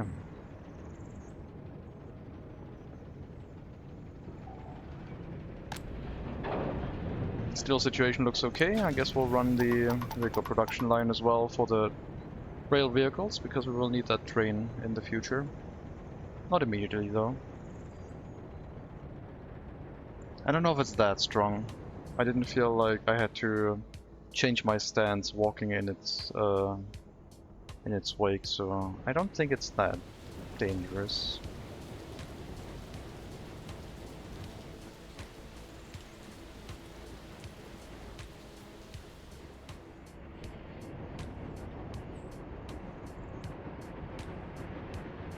Power walker, yes.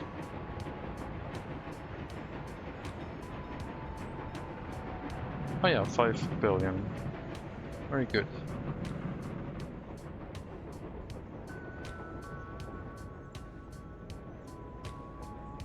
We got some 21-year-olds without their own flat. I'm not sure which ones those are. We should analyze. It might be people with high loyalty. The houses for the prisons are full. This one isn't full yet. Highest loyalty, so it might be 50 to 75% loyalty. Which means I guess we could start opening up this house again for respective loyalty. I mean, yeah, sure. 50 to 75% for highly educated. Seems reasonable.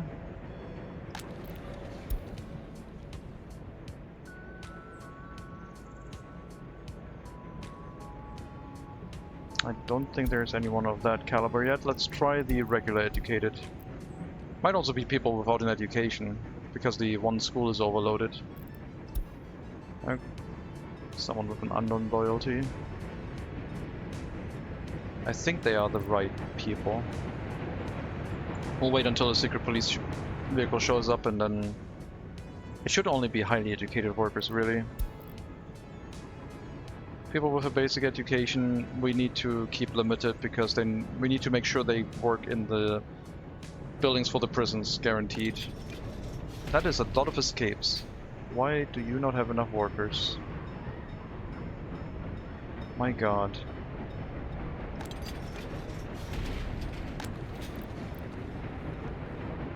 Okay, we need to designate another house for this. This is unacceptable. Increased loyalty. You will move everyone out of here into a dump building. Don't care which one, just send everyone out. And then move the new ones in here. And you're also supposed to work in the prison.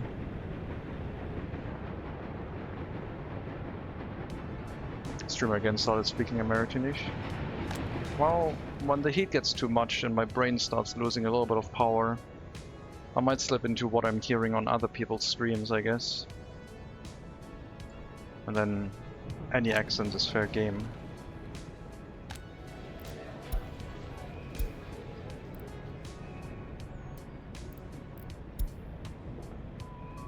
Still no secret police vehicle that has shown up there. That passive wind is pretty nice, but yeah, maybe I need to get a tower fan with a quiet setting and just run that one for most of the time and have the large one for aerating the room at the start of the day. Because this one I can just hear buzzing along the whole time, but I'm glad the mic isn't picking it up. Millions in centimeters, not billions in inches. It is billions, or milliarden if you want.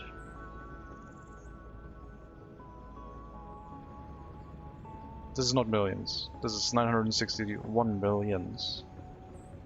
But 4 billions. That's not an American thing. It's also in Britain.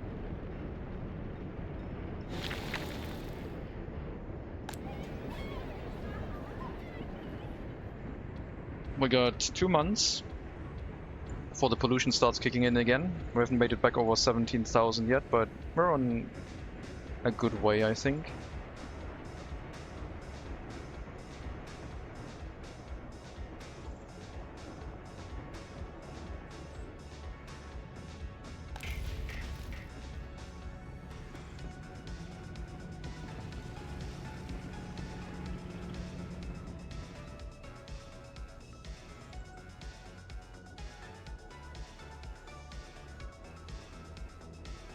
Creating rail art. Well, yeah, I'm trying to make the train tracks look a little bit more realistic, but they're still kind of technical with the... Like, this is more organic, and this is like the small corner, straight piece, corner, straight piece, corner. It looks more Factorio-esque, I guess, more technical. And then here we have a bunch of round corners. Fill the negative space with houses. I was considering that. Like putting houses here. I don't know. There's a tram stop.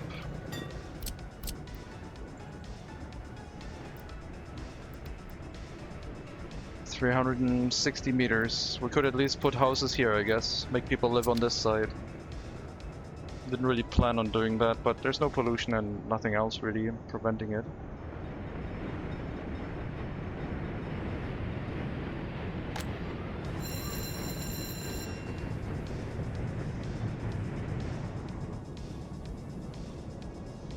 So checkmark for the college head thing on housing. Let them go to school. College head thing checkmark? What do you mean? Oh no, that's allowing people of that education level to move in. So only highly educated people are allowed to move into this building. And then these ones are the loyalty settings. So no education, basic education, or higher education. For the housing definition. Okay, got some people here. Very good loyalty. Make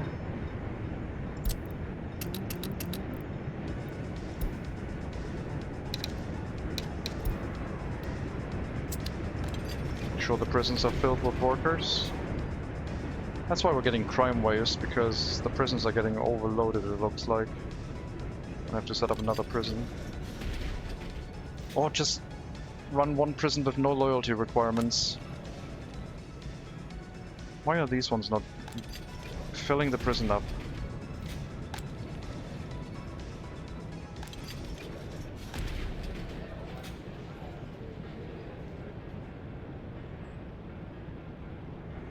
Crime in MegaCity? Well, it's inevitable. It's a large amount of population crammed together into a single city. It does tend to happen.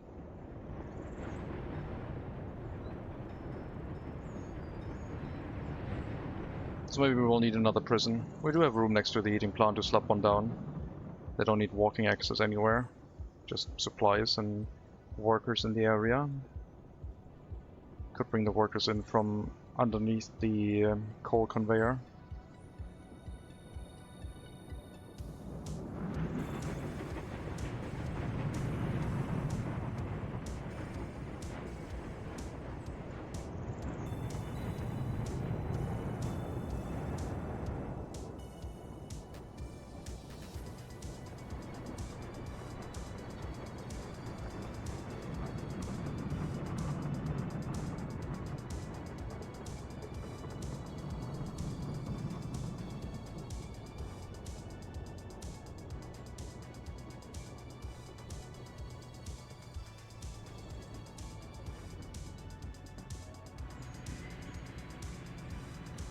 I did say tomorrow would be out of war.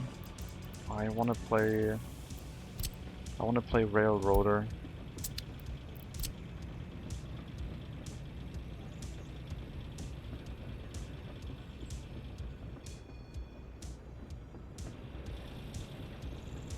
Do it. I don't know if dynamic will allow it.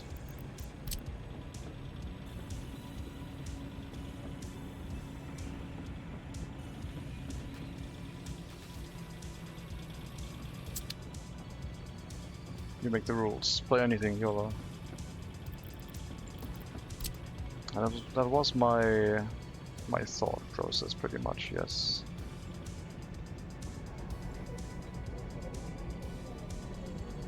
I mean, I also want to play Out of War.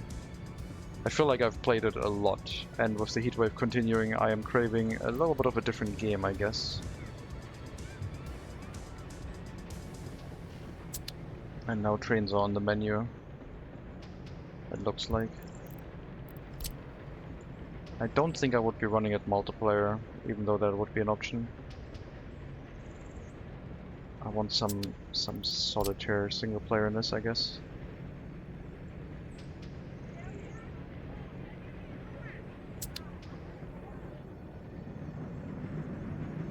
Trains. Railroader mention. Hello, Nyan. Yes. Off stream, I started learning about the automatic engineers, and now I can run a lot of trains at the same time. Well, the 2 trains that I have, I'm tempted to buy a 3rd one. Lots of stuff happening. It's very cool. All the homies love trains. Excellent. Next week it's gonna be hot as hell there. I haven't looked yet. I just saw it heating up again. It's not as hot yet. Tuesday is gonna be slightly warm, but not too bad yet. Still hot for this game, I guess.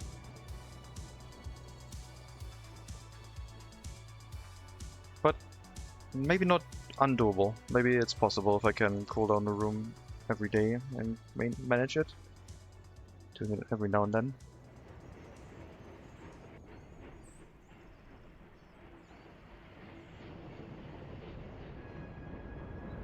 Okay, we're over 17,000 citizens. It's September. We got a month of population growth left. That's not looking bad. Looks about like last year again.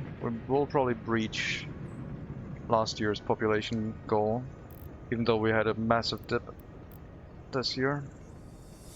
But should be okay.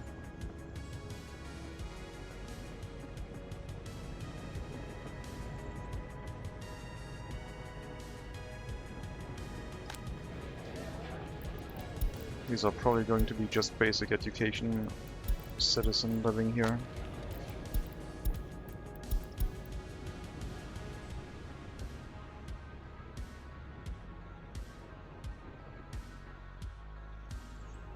Railroader mentioned immediately.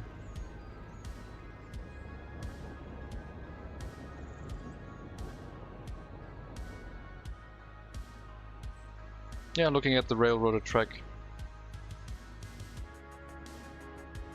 makes you feel a little bit better about your own track building capabilities, I guess. Although I guess it was during an era where you just made it work somehow, cheapest way. I'm using my AC off and on here outside Seattle. I'm gonna try and do what you're doing, ventilate in the morning and evening. Yeah. If the air outside is cold enough, it should be good enough. But I don't know if the neighbors are doing that, so I'm basically ventilating my room and then it's warming up with the neighboring rooms again. Maybe they're at work and then don't care.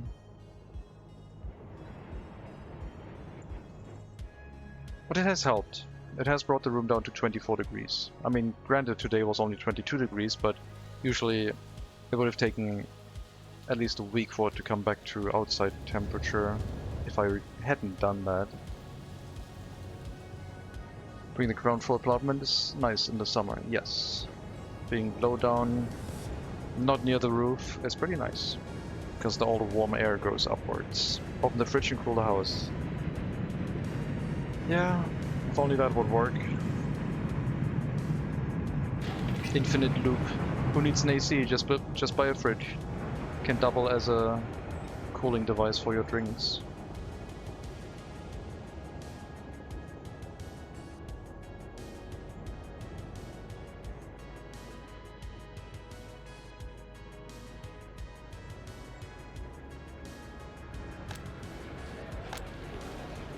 Yeah, population growth looks okay. At some point this area is going to get massively destroyed by the pollution being generated. And by destroyed I mean just the life expectancy is going to go down, but should cycle, as everything else does. As long as we have enough orphanages.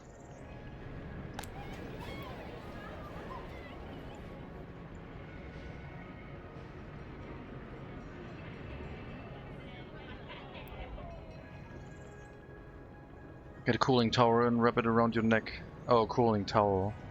Rinse and repeat. I have done that. It works if you wrap it around the back of your neck. If you wrap it around your front, you get sick very quick. I get sick very quickly. It just, like, it gives me a cold almost within a couple hours or like an hour. But around the back works. Is that where the disloyal citizens go? No, that is just recently built. We haven't decided to move people in yet. We could open it up. I was trying to refill all the other housing first though, but seems like we're approaching that. Oh. Water treatment plant on fire. Needing maintenance. All good. AC from Costco was less than 400. Cools the whole house to 33 degrees Celsius weather. About 350 square meters. 350 square meters? Jesus.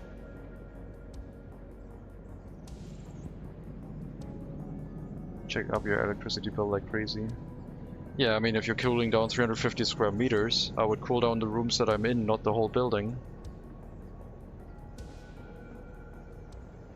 350 square meters is, first of all, quite large. I know what 350 square meters are. It's a very large house. No, I think it's right. Wait. Yes, you did the math wrong. It's 93 square meters. That makes more sense. You were basically living in a mansion.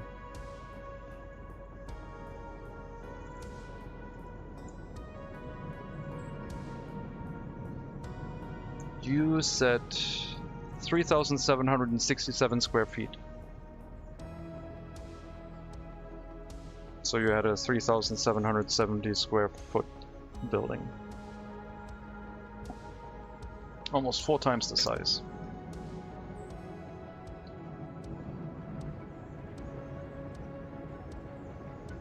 Check out the mansion viewers in chat. Yeah, it's like Oh, I'm in my Twitch viewing room right now and it's getting a little bit warm. Let me throw in the AC.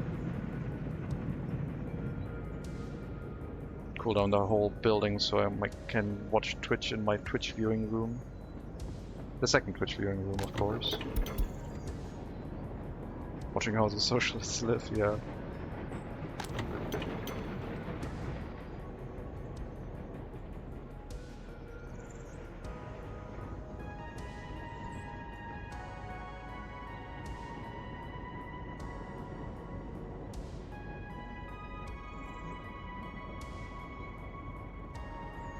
I think the best thing in this game that I did for myself was turning off traffic warnings, because it just allows me to run large rail networks with trains parked as if they were being shunted or just waiting their turn, and yeah, not getting any warnings about it.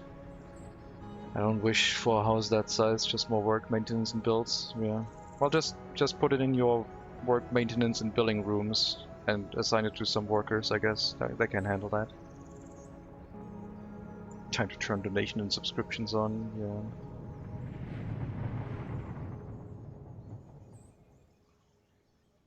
Geoffrey, turn on the donations and subscriptions, please. Hello, Sunshell. Welcome.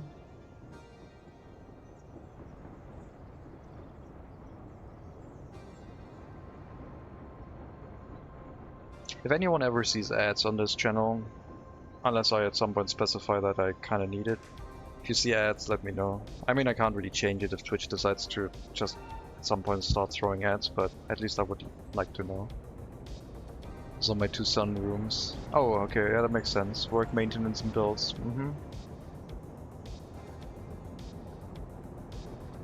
That makes sense. Together they probably make up 150 square meters of the whole building. Pretty rough.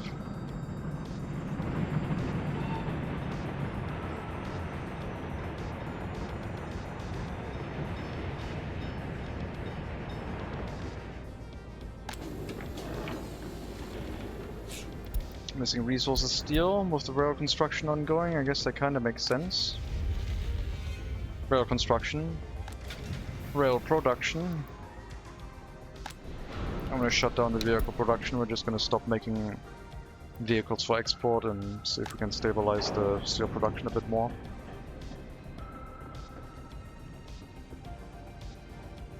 No turbo, so I can't see them. Okay. That's fine.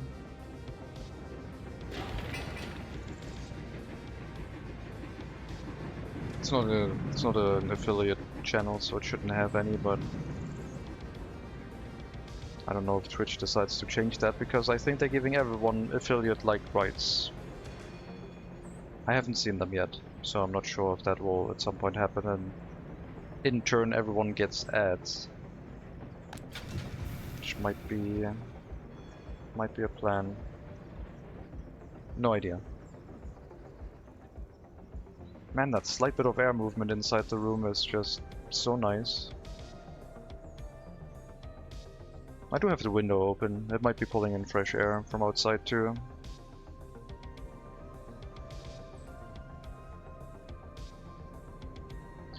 My folks have close to 300 cubic meters house. Wait, now we're doing cubic meters? That's very small. But I also have to live in Arizona, basically hell. Ah, okay. Back to square meters, okay. Unless you have turbo. I don't have turbo.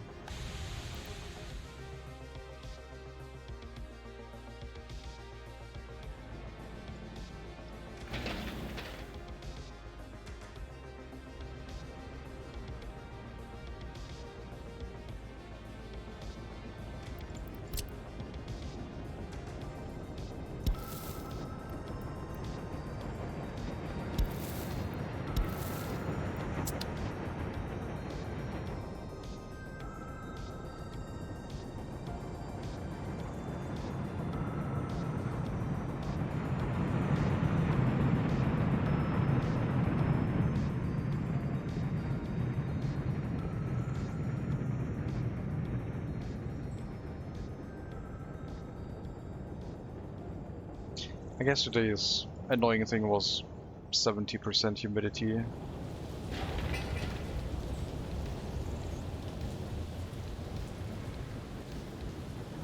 Anyway, enough talk about the weather, I guess.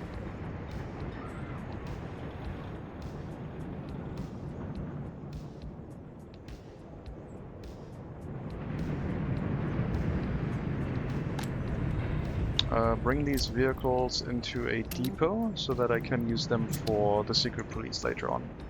And the rest is going to be used as replacement vehicles, I guess.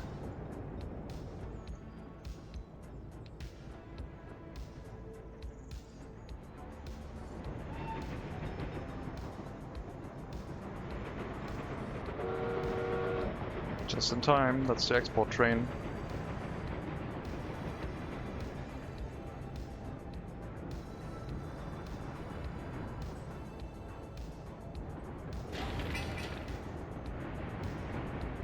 Oh yeah, population has recovered nicely. To the level of the year before the last one. Very good. Probably still have room in the orphanage.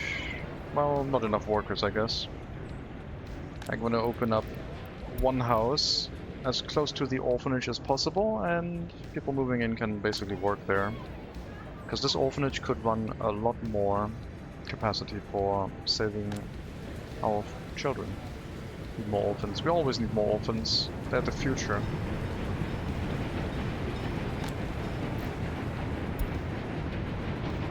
Don't move very loyal people in here. Jesus, that's way too loyal. I mean, no, these are the prisons. They need the highest loyalty. It is actually correctly set. People with loyalty that high need to be here, so they are there to staff the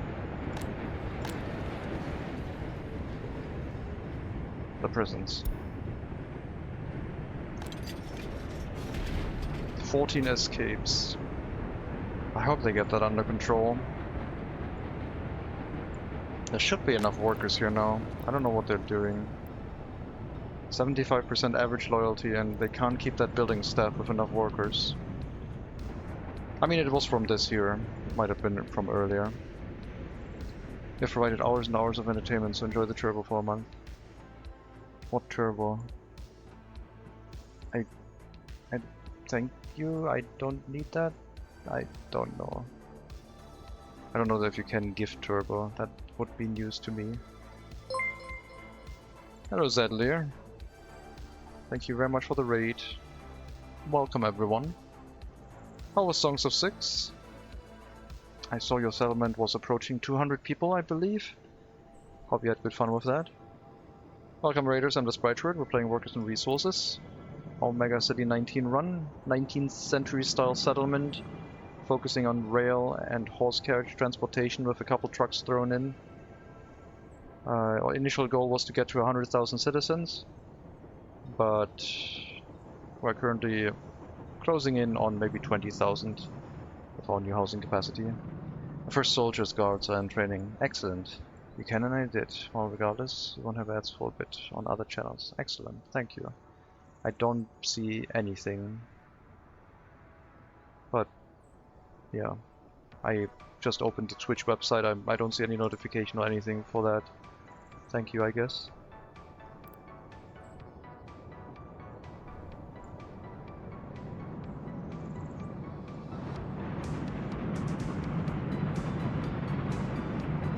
I guess I got a sleeper turbo then.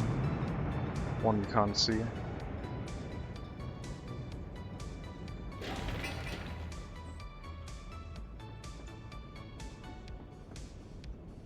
Guards, huh?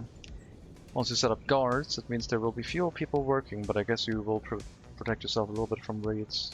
I'll double check. You can chat later if you don't end up actually getting it.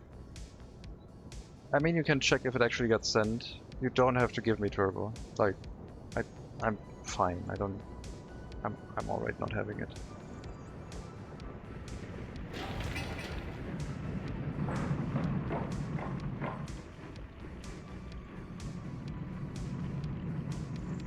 And yeah, regarding the hours and hours of entertainment, the bill is coming.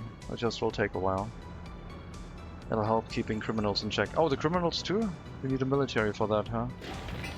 It's been so long since I played Songs of 6 and the game has changed so much with every update. Still waiting for a more final version, but that game is also very, very good. And in that game, the challenge of trying to grow your own population is also really cool. But yeah, Raiders, we're in MegaCity 19 run, 19th century style settlement. Trying to also create a more realistic city compared to other workers and resources cities where they always try to keep pollution away from everything. We got several heating plants in the center of the city. Currently it's not really the center, but the center was supposed to be the steel mill and we're trying to build the city around it. Currently extending down the southern area of it with housing, and I've recently just decided to build housing right next to the steel mill, so we're currently building up this area before we creep around and close off the northern end as well. Steel mill is not running at full capacity, but it is providing enough steel for our domestic demands. Currently building another train plus a bunch of train cars because we need another coal train bringing in coal for the city. But otherwise everything is going well. Work on 1.0 is actually starting this autumn. Excellent. I hope it won't change everything again. Otherwise this is just going to continue after version 1.0. I hope he's now, or the developer is now at a state where they're happy with how it's been set up. What's the early winter culling these days? The yearly, about 1,400 people or so. Last year was kind of brutal-ish, but we have recovered. From 17,000 down to 15,500, so 1,500 people, 1,600. And then the regrowth every year is very good. We did set up another orphanage for this year, so it boosted population higher up again. Our average lifespan is a roller coaster. Still trying to push that as low as possible. Once the pollution kicks in here, we'll see how it goes. At that point we might build a hospital next to the tram station. I do have a hospital fairly close by, and it's only a tram ride away. But maybe we just set up another one, we'll see. Pollution is now in full swing, with the heating plants kicking in. We did research pollution monitoring station, so we can see what the pollution actually looks like. Average lifespan of 49 in November before the first snowfall, very good.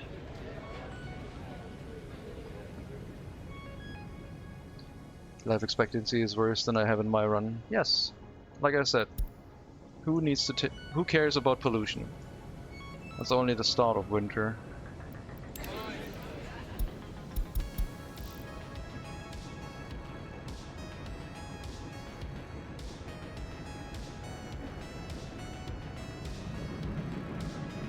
No workplace, 23 people.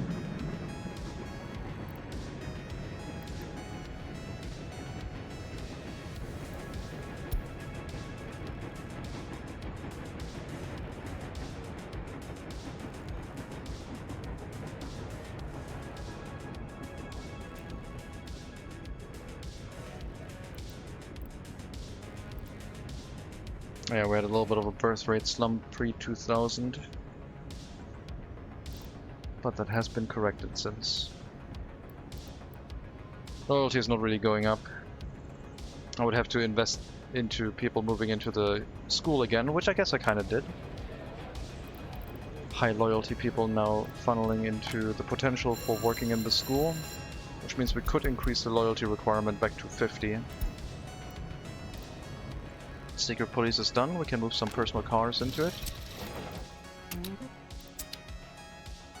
Just let me know later if you didn't get it. So you sure as heck charged for it. Get the crime under control.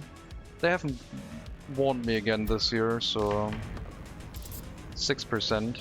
I don't know what the wave was about, but yeah, looks like it's under control.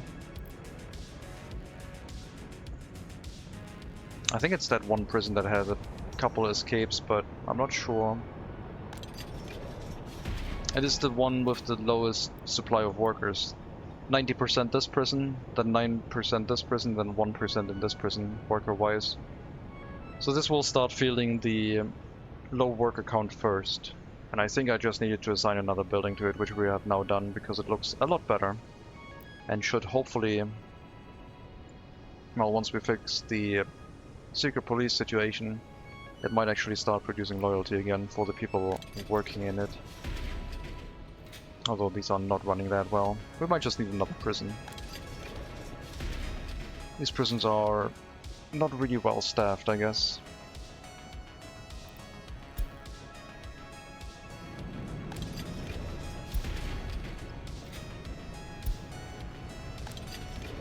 %, please. Maybe. I mean, our main loyalty prison is this one, which has people moving into these houses with highest loyalty only, and very high loyalty. I switch it over to only the highest loyalty. And the only people who can walk to this building are from the outside. Now the prison can walk to anywhere, but if I check one building here, they cannot walk to the prison. The prison is basically locked off with a no pedestrians allowed sign. That's why they also have a waste storage behind that sign, otherwise they couldn't get to it. And the workers just enter from behind it. So everyone working goes through one of these footpaths, which is only connected to these 4 buildings. There's no other connection through. It's only those 4 buildings with the high loyalty setting allow workers into that prison, meaning that the only workers in here should be high loyalty. The chance of low loyalty is very low, which guarantees that most of the time there's a pretty decent loyalty gain here. And this is where a lot of our loyal citizens are coming from.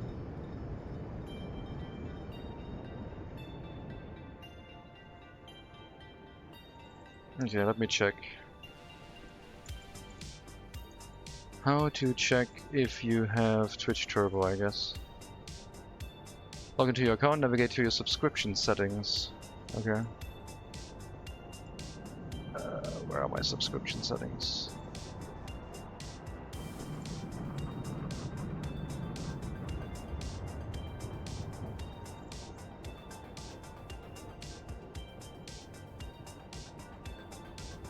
Profile picture, subscription from the drop-down menu. I don't have a subscription button in... Oh no, there it is. Well, let's take a look. Gifted subscriptions. Turbo subscriptions. Oh yeah. Expires on August. Thanks. I can see it in there. It's Turbo for a month. Thank you.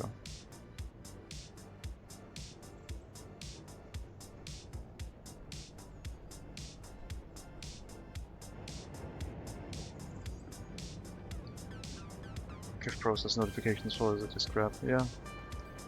But now I know where it is, I guess.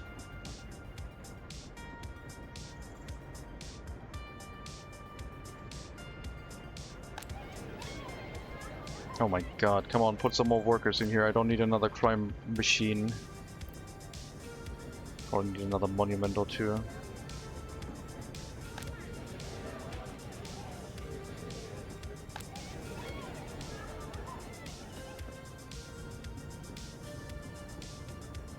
I guess sometimes the orphanage gets workers by tram, and then there's a lot more capacity in the orphanage than there actually is. But I don't seem to be prioritizing it, which I guess makes sense. I could assign houses to work in the orphanage explicitly, but I don't want to cause too much chaos in that area. I can deal with some criminal children, that's fine. We will let these houses fill up with workers over time anyway. I might set up a second orphanage, like I said. This area down here would be quite good for that. Criminal kiddos, shake my head. Yeah, it does happen. Road has been built. Footpaths are working. So I can set up a dirt footpath now here to speed things up a little bit.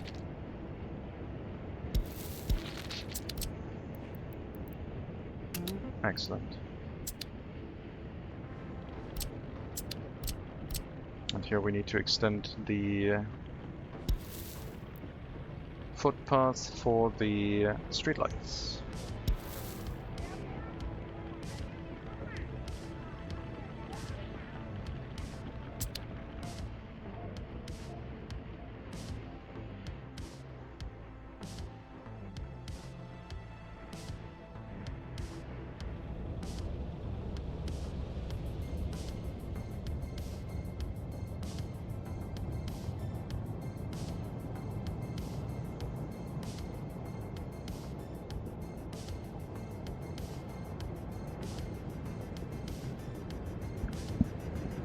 Want to turn the fan off, be right back.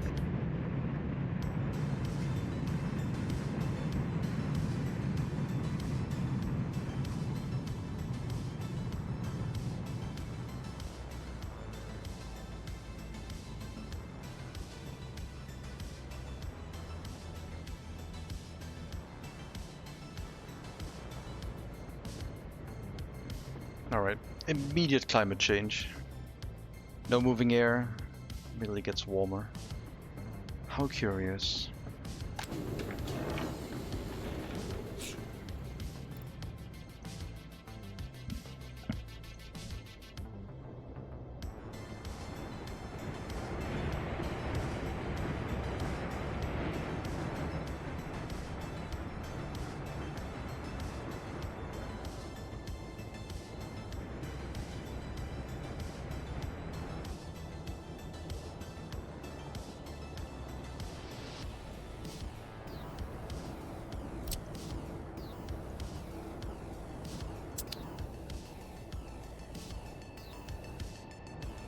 Once the fire station is up and running, we'll continue with the construction.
Maybe a couple fences will make this look quite nice.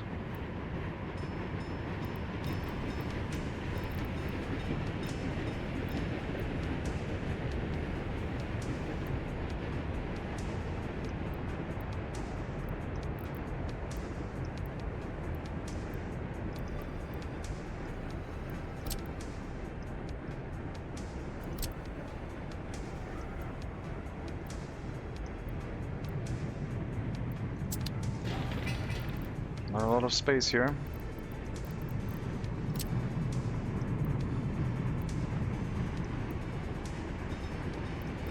In fact, I didn't leave enough space at all. I could redo the road and give it more space, I guess. I don't want to change the train track.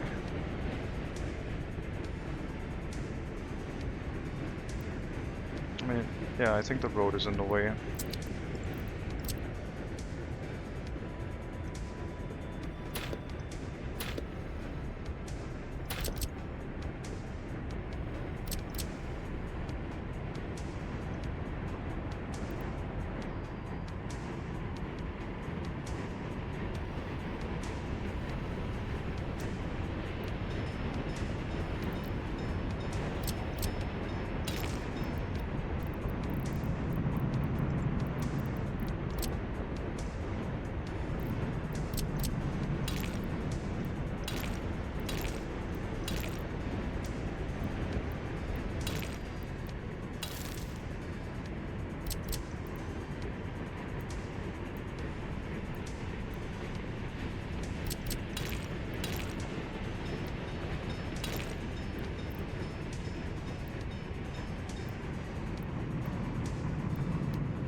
Wow. That felt like cheating. That actually felt like I was cheating. Just connecting it like that. Because it would not connect normally.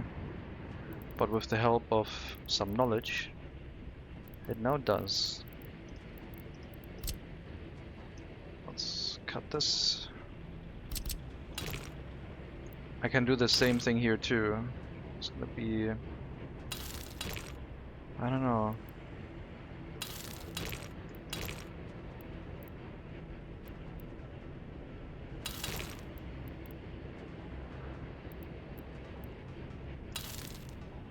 I think this is too much cheating.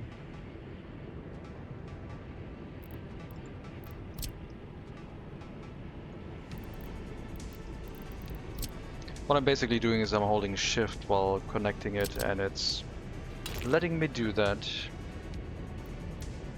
I mean, I could just connect it if I wanted to through the fence, I guess. I think. Oh, it doesn't. Well, it needs a different road angle. That might do it.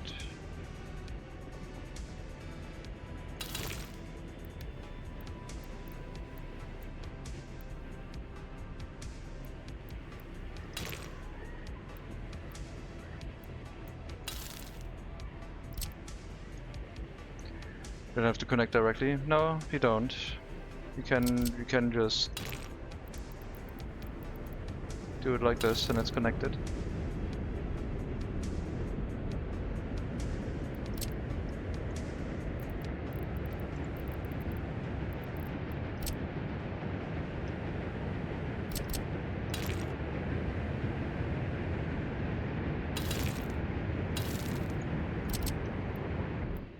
But we wouldn't use that here. Except on the left one, because there it looks nice. And it costs the same. Didn't gain any distance. I did use the same thing here.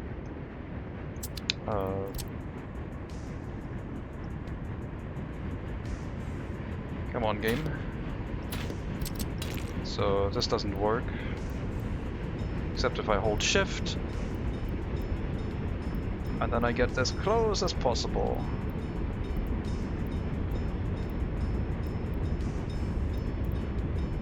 Let's place it here again first.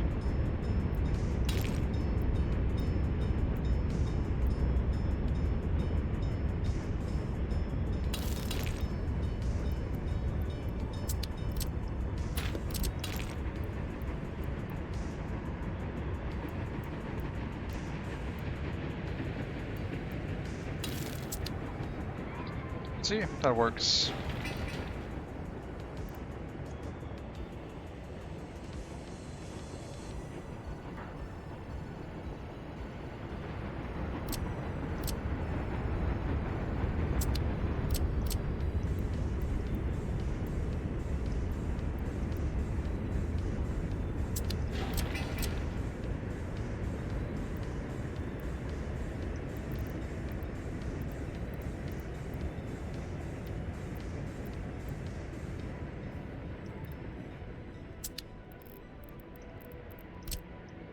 I'm not trying to use them to gain an advantage, I'm trying to make things look nice, I guess. So I feel okay with using it.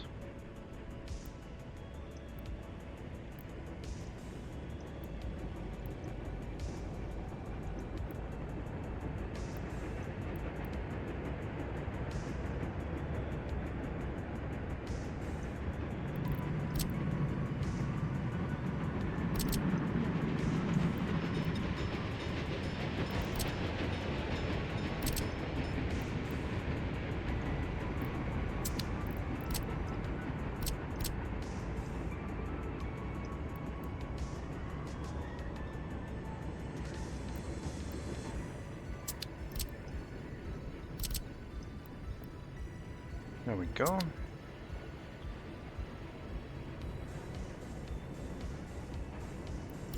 Maybe shorten this down to the same height so it looks intentional.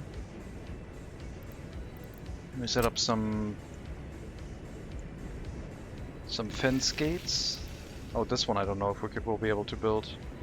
I'm not sure I can do that. Oh man. Maybe?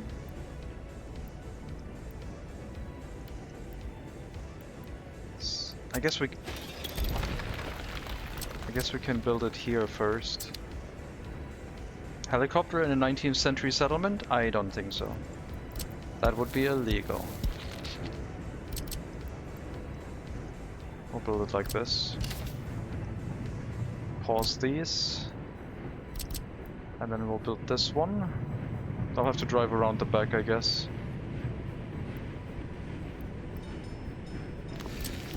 Helicopters.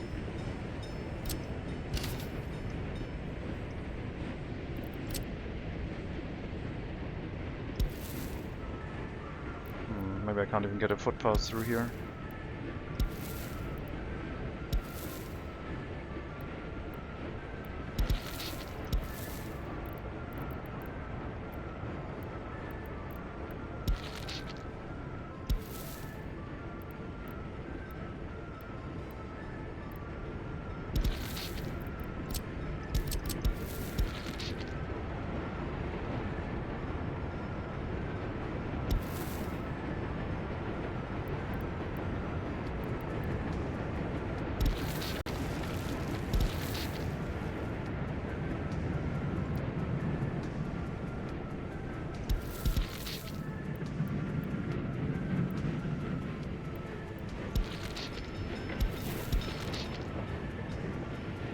So now they can build that fence from that direction as well.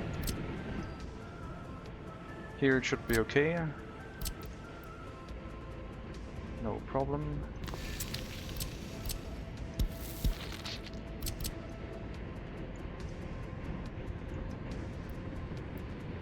Okay, that's connected.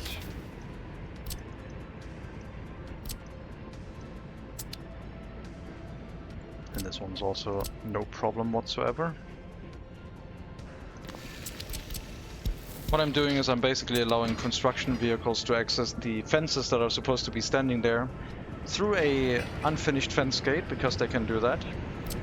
And then we take down the unfinished fence gate and the connecting fence afterwards. And we just have a nice fence standing there.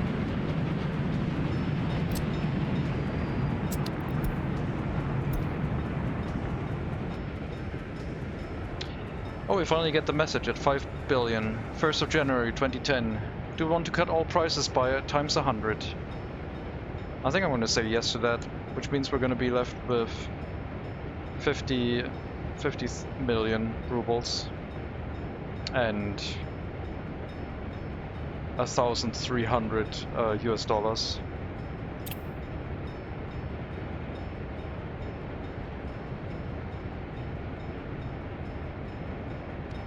But now all resource prices have also been cut by 100.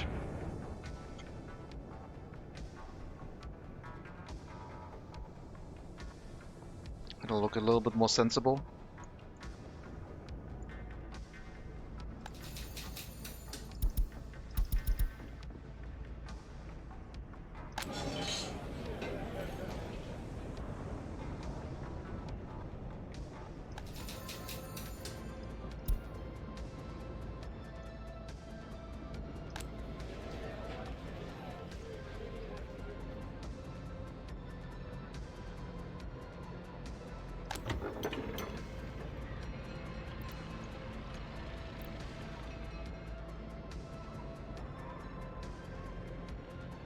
All the housing got built. Already lost 800 citizens again. It's January.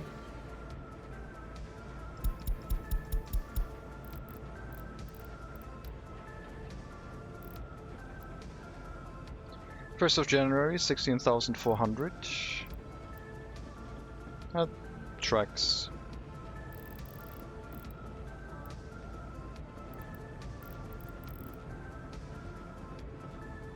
A little bit more.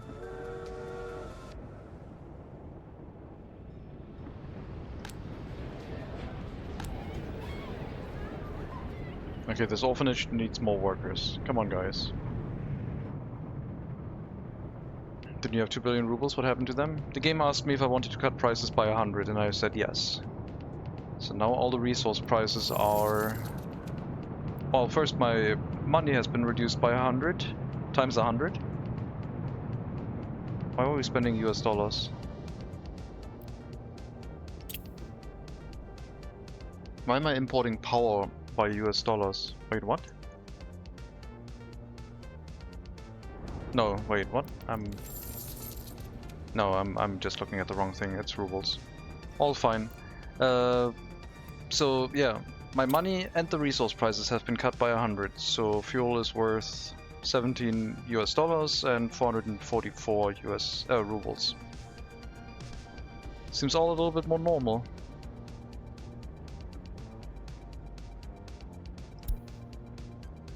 Even the graph has been adjusted. If we check the gravel graph, resource prices now started at 0.07 rubles instead of 7 rubles.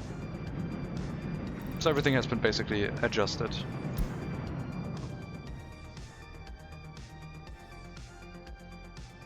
And we were at 5 billion. It's just going up like crazy. Apparently the question is asked at 5 billion. I thought it was at 2.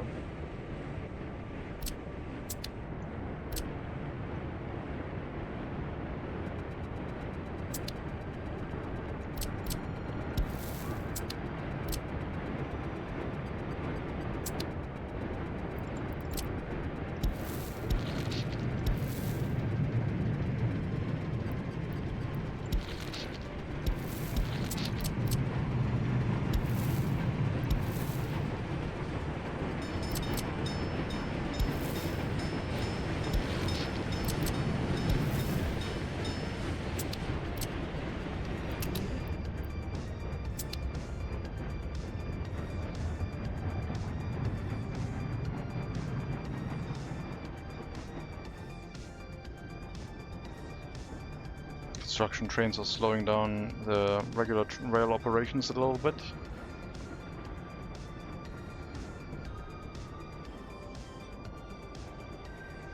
But not that much.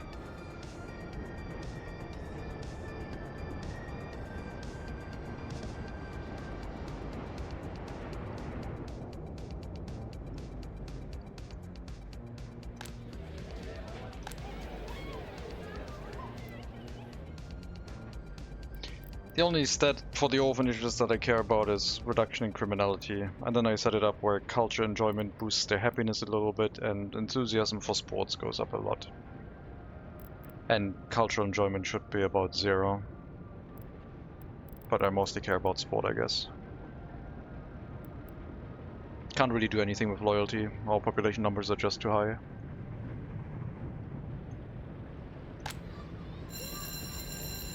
Looks like we're running this with increased loyalty.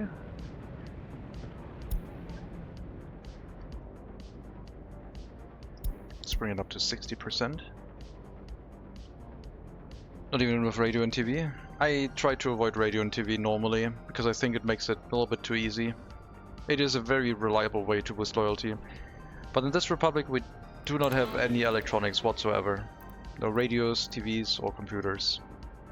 We were experimenting with boosting loyalty through orphanages and prisons, and it worked quite well. We got up to 60% loyalty before it all came crashing down. We had no electronics during that time. We had more loyalty than the migrants when they came in. But I haven't managed to restart it yet. Hello Pulse, by the way, welcome. Making them ready for the country's World Cup run, apparently.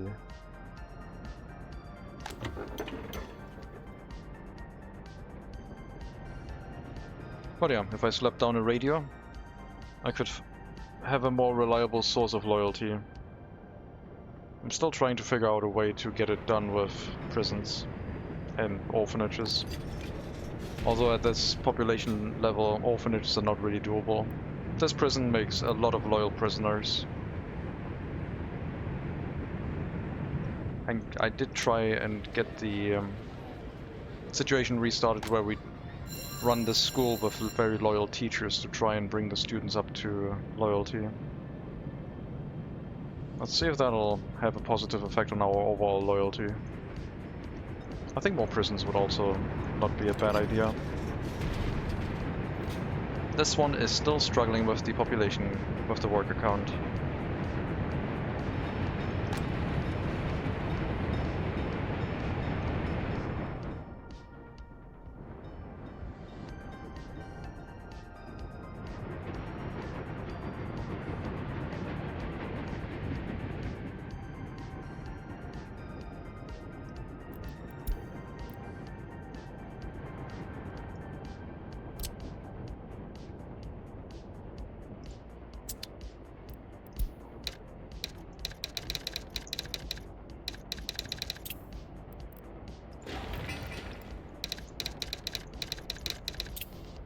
It's our aggregate storage coal reserve for the city.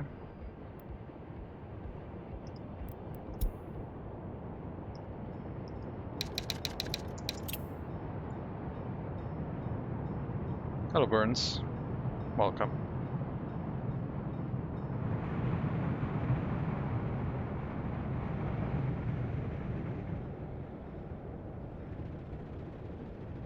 If we get another event to cut our prices by times 100, we're gonna be left with $13 US.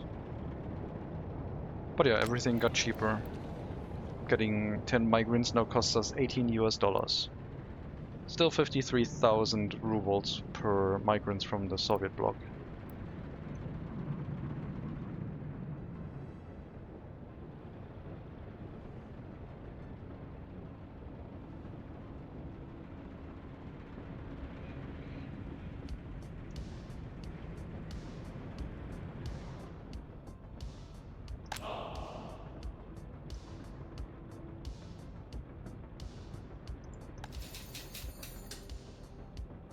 Hopefully the extra secret police vehicles will stabilize our loyalty knowledge over the settlement a little bit.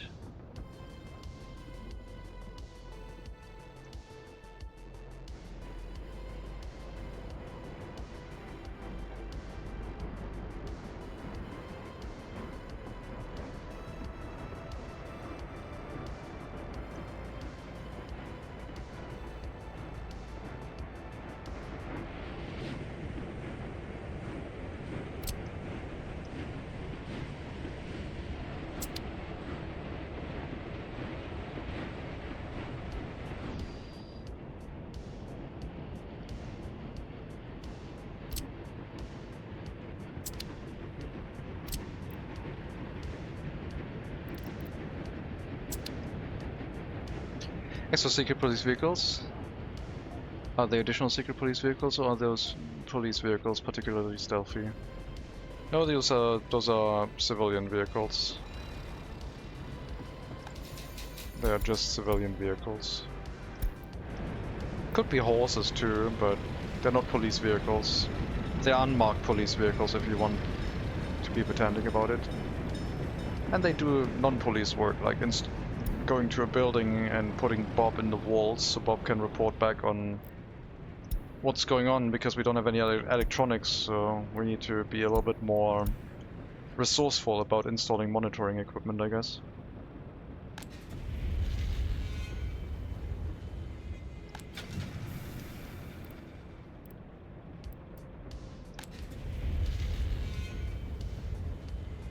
I guess every time our export train starts showing up.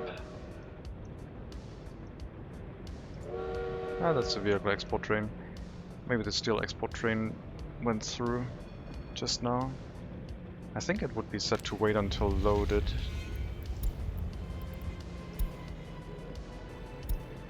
It is not set to wait until loaded currently. Okay.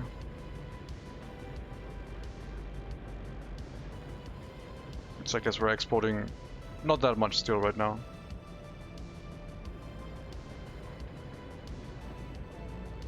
Probably for the best though.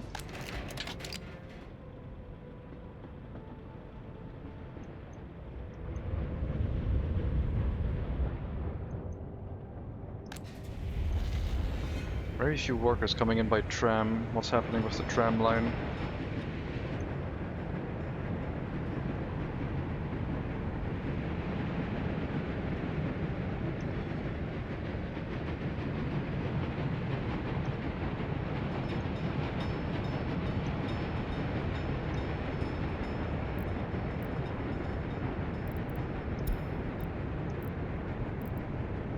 Okay, bringing workers to 2 and 9. Center end station to... Oh, wait, what? Oh, you're starting from here. So you're going here, picking people up. Stop 8 and 7 are the ones where we pick up workers. I mean, the majority of workers should also come in from the bus stop that we set up here in the past. If they don't do anything else. They walk to all surrounding buildings, which includes the steel mill. And if nothing is available, they go to the tram stop. Even if you had monitoring equipment with the tech level we have, you suddenly have a new wardrobe and a power substation in front of the house. That's true. That's why we're installing a Bob in every wall. Bob is going to be very reliable and tell us what is going on. Only needs a little bit of food every day.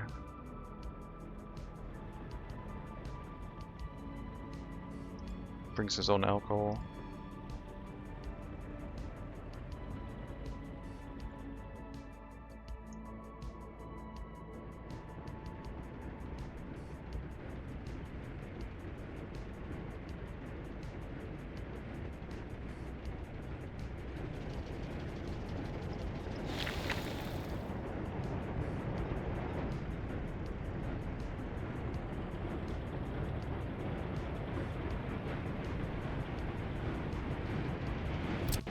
Nope. Game did not like that. I hit the button to select all construction officers. And the game did not like that.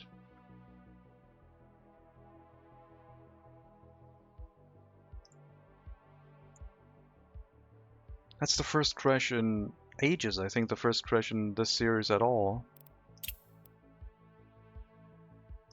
Might have been directly on the autosave. So we didn't even lose anything. Maybe the save is now too long. Maybe it's not gonna crash every time.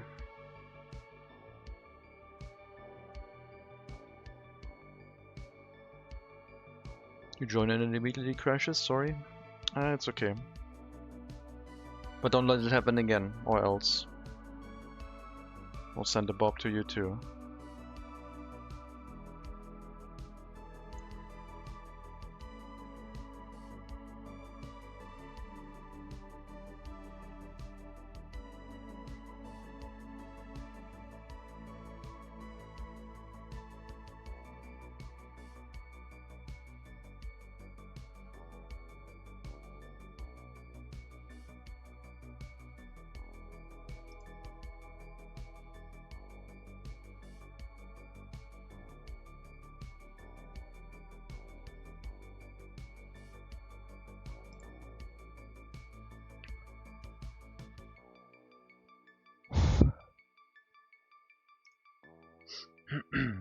Well, let's wait until it loads.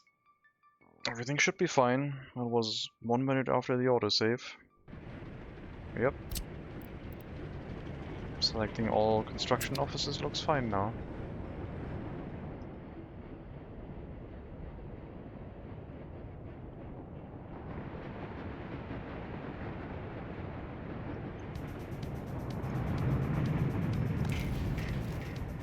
Got a little bit of a situation with the steel, I think. Could become a problem.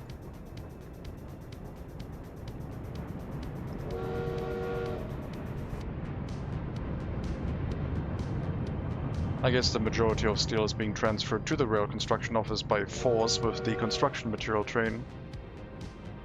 So I guess the rail construction office is gonna run out of steel last.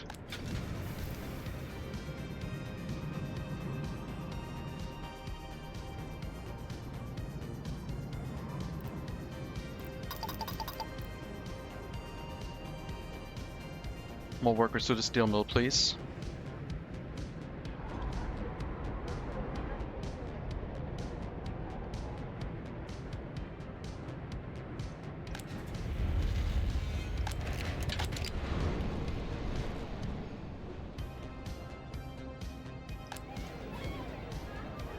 A lot of them are just getting out of the tram and walking to the orphanage, I guess.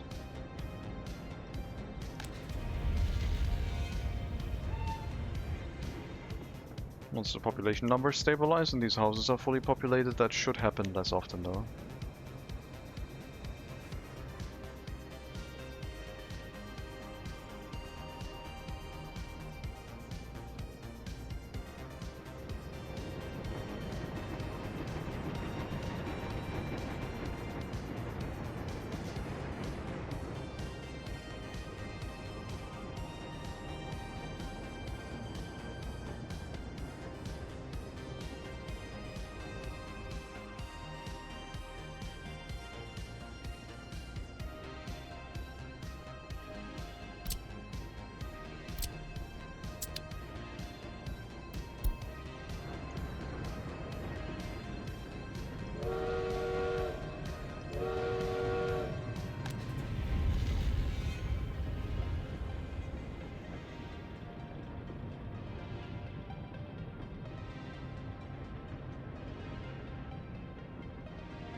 Going well.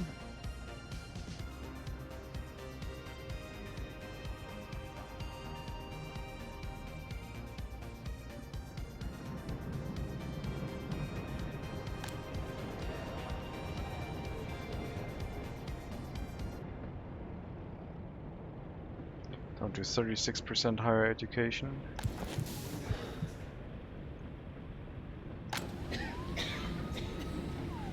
Nah, this clinic is fine even during winter.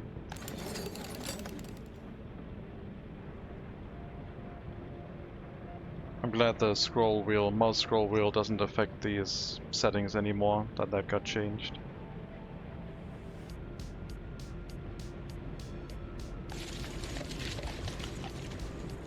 Okay. A little bit of a sewage situation brewing.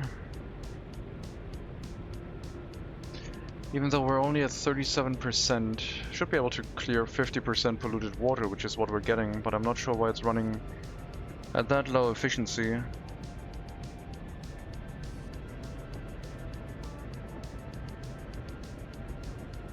Okay, it's under building maintenance, I guess that makes sense.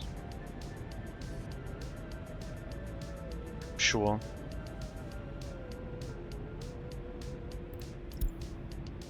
Needs more steel.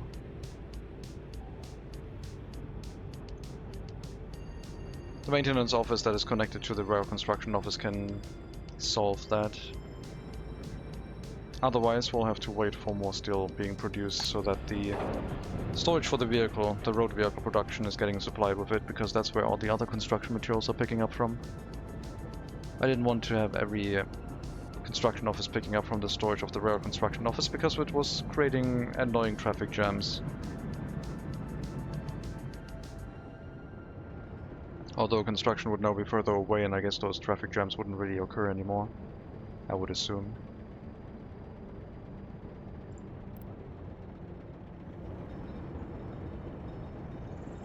Snow is melting.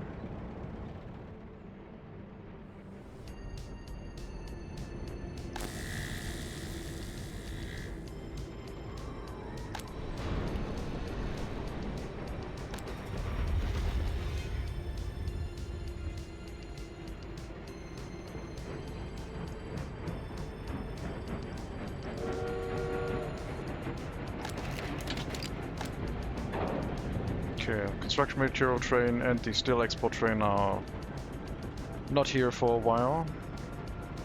Oh, never mind, construction material train is back. But I think it's going through the motions and picking up some more bricks and boards first.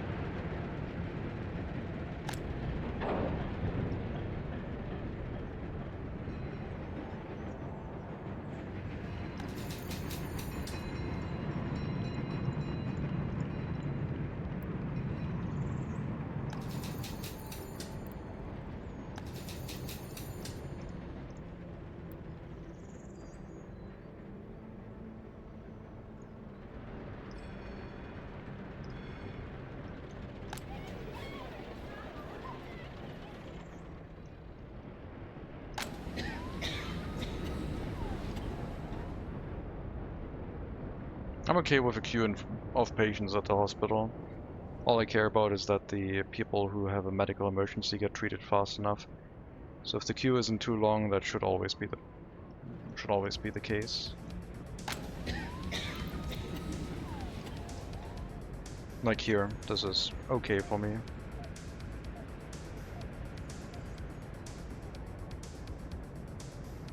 I think that's the most worker efficient. There are more visitors than normal because of the pollution situation, but that's intentional. Because of the new orphanage, I don't think we have as much of a population drop this year. It's back to normality. At least until we run at the curve of the population pyramid that we've now created. And that bulk of children have grown up to the age of 40 to 50 and all suffer from pollution-related incidents, and then we're gonna have another year where maybe the population drop is a little bit more noticeable.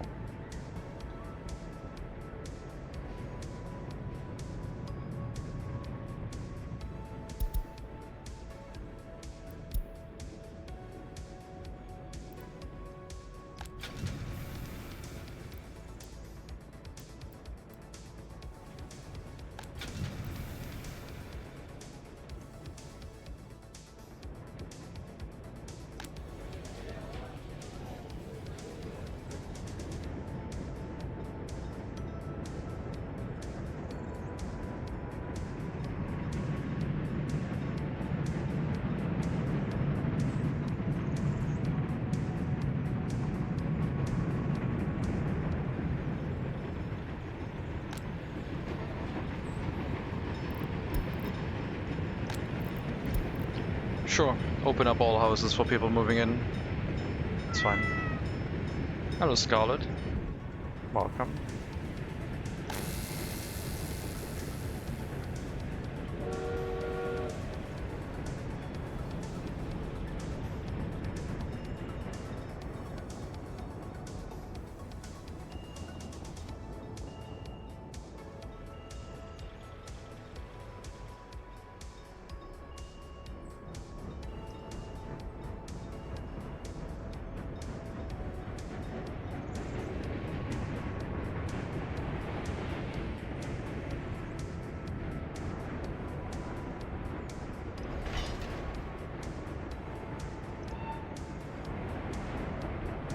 Okay, the issue with building this one is that the train can't really turn around to build that track, I guess. That's fair. But we can start building off of this track.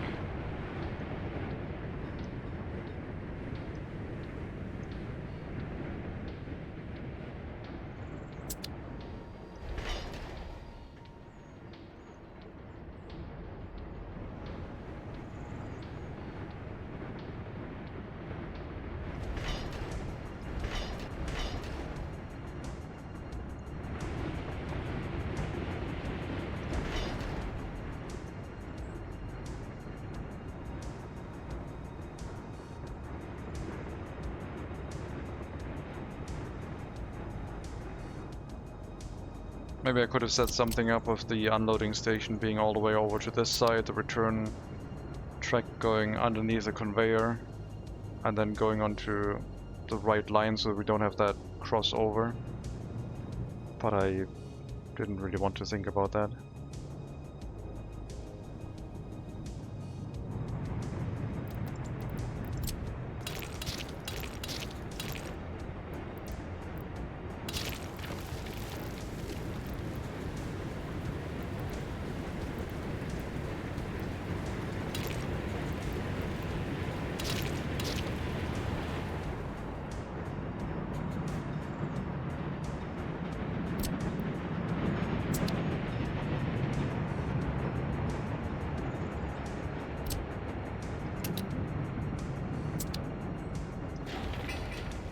Looks like the fire station is close to finishing. We'll start with the construction of everything else then.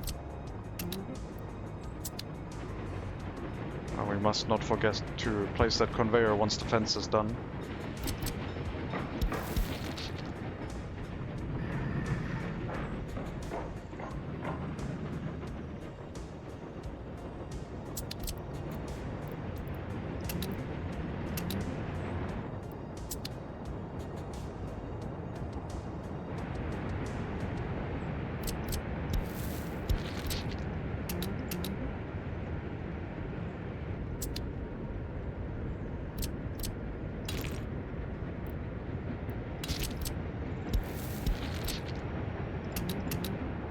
Can finish the fences rather quickly.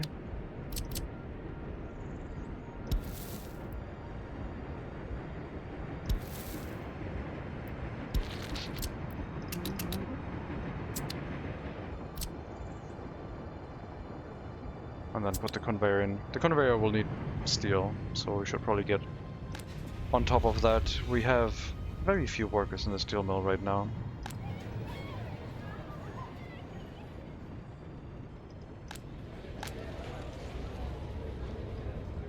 I could grab a building and basically just fill up the area, disregarding all side effects. One that doesn't have a full amount of highly educated workers in it. Although I was trying to fill up the settlement with mostly highly educated workers, that is not going to happen. So one of these buildings close to the road here, for example, would work. Sending the workers to the bus platform, which was supposed to take care of making sure there's enough workers on the fire station, for example.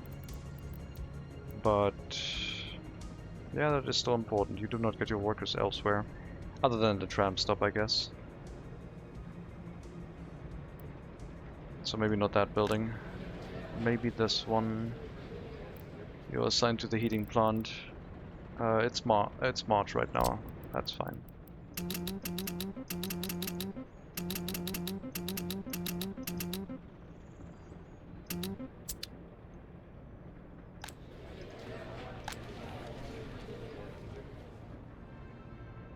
That should be a lot of people living over there now.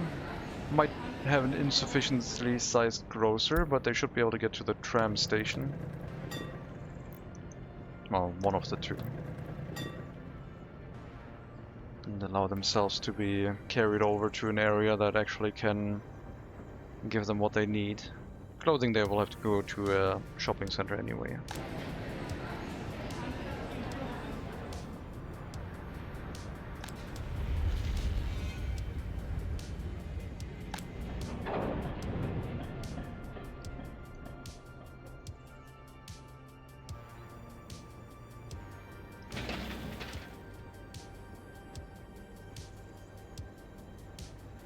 Let me know when the fire station is done.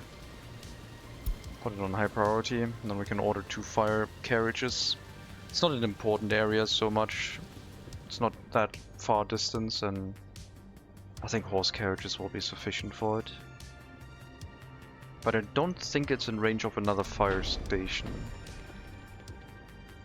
Because it's a one-way road. I guess this one might have it in range. As long as the dirt road remains. That one can also help.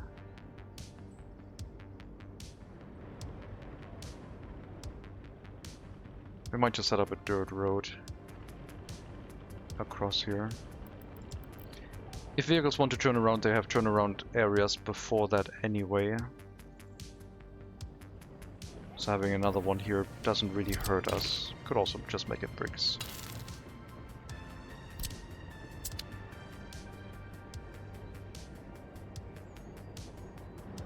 Just make sure we set up the junction.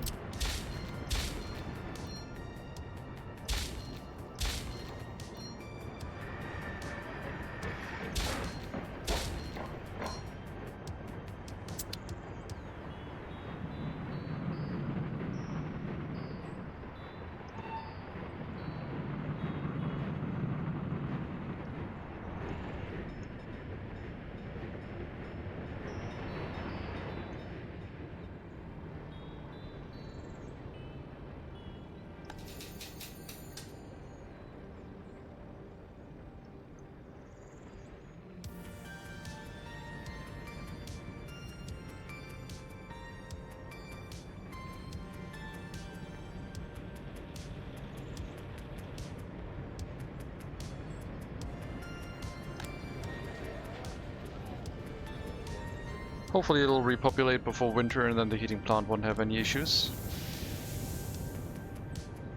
I think those assignments are obsolete, but you never know. I will unassign this building and we'll see what happens during winter, I guess.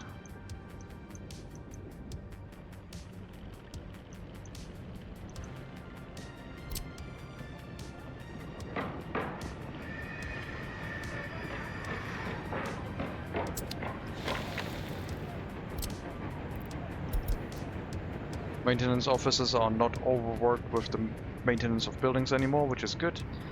I can still use them for high priority construction tasks, but I shouldn't be as careless anymore. Because maintaining the city is kinda a lot of work.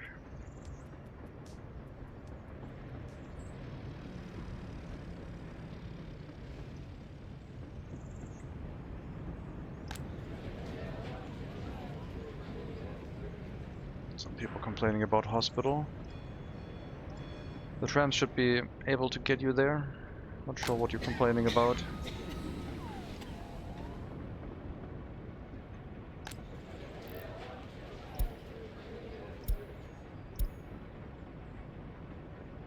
Your health is fine. Can we find someone with low health that wants to go to a doctor? You. You're on a tram. Got 1 more hour left. Hooray, it's a hospital. Maybe the other ones were traveling the opposite direction. In that case, they do have a pretty lengthy route to a doctor. So yeah, I guess that can happen. Do we have ampos as well? I have not set up any traffic lights, no. I guess we could have one traffic light. No. I don't think traffic lights make sense for us. We could set one up, but I don't see a reason for it.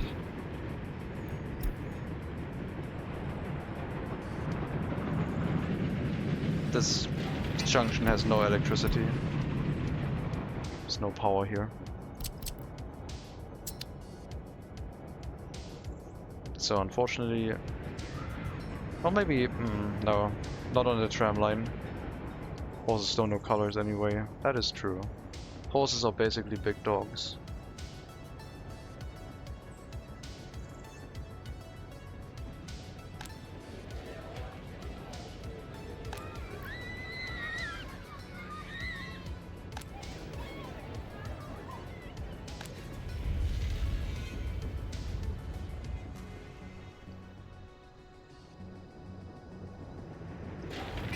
There we go. Fire station getting ready. Means all other construction can continue on as is already ongoing. If I wanted to fill it with fire trucks, I would have to produce them, but for horse carriages I'm just gonna bring them in from the border and they'll be here by maybe June or July. Because horses will have to ride here. All the way from the border.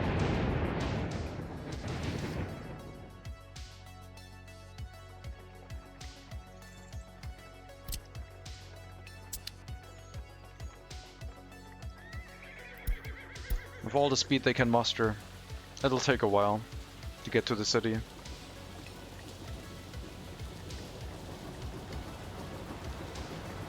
Short train.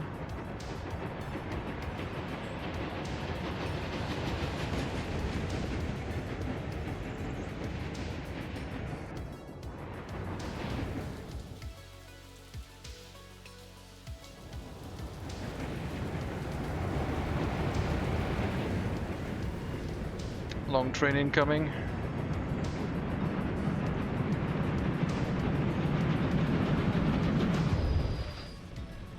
Needs to coal. Seems like a long ride. Yes, the horses will take a while to get there. It's not urgent. They have time until the construction is done. They also, after they've arrived, have to go and get some horse feed.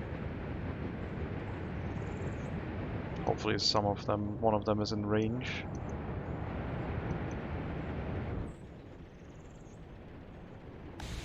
Water tower has water.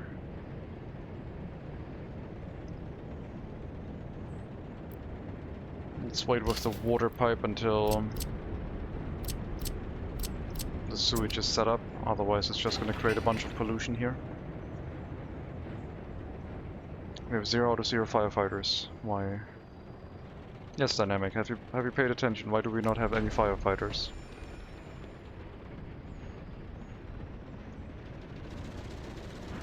I bet Scarlet knows, because I was just talking about it.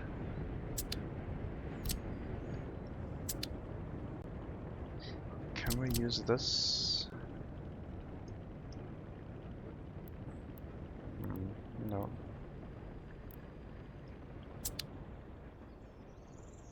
All sitting home with their fans. Alright, I'll let that one slide. That is true too.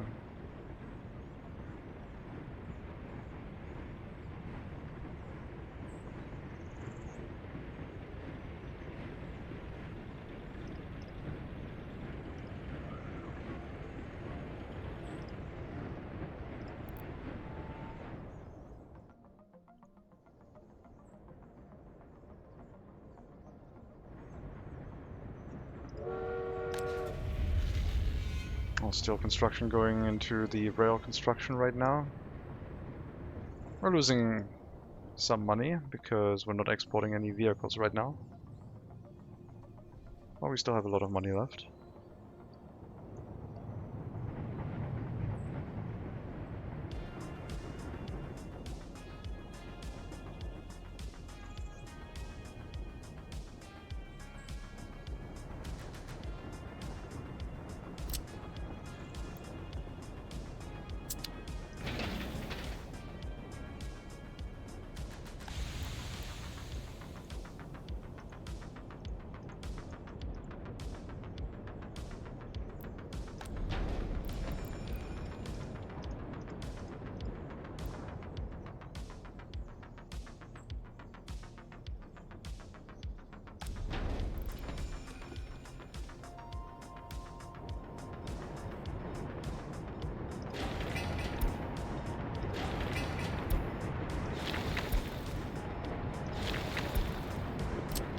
Make sure we get the footpath set up so that the fire station with the horse carriage is actually functional. Currently no one can walk into it to work there.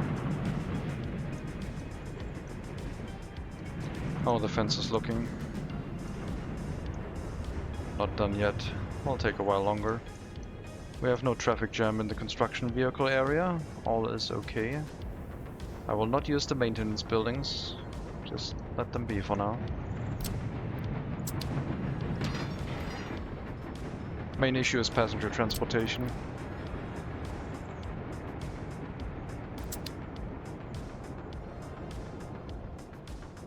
I guess for that I could use the maintenance offices. Get the fences set up. That is not that much work.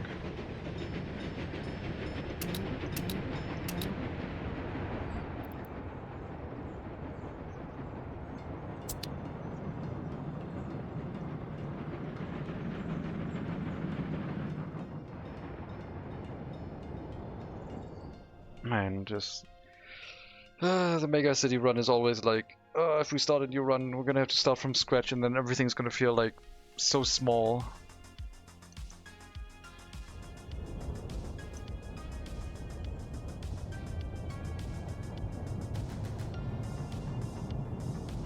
The curse of the MegaCity runs, I guess.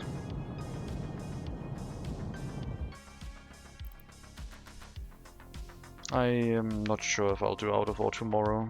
I might do Railroader. And maybe the trading game before that. Do some Merchant's Promise without the beta. See how it feels. Sleeping bear? No, it's a dancing bear. This is not sleep restlessness, it's dancing.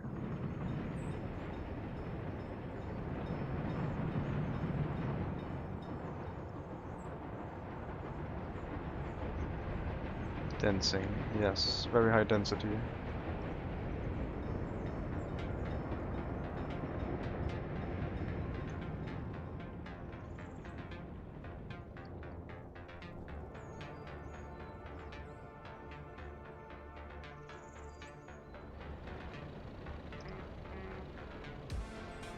You didn't pick up anyone. I guess you're just too far away from the worker pickup.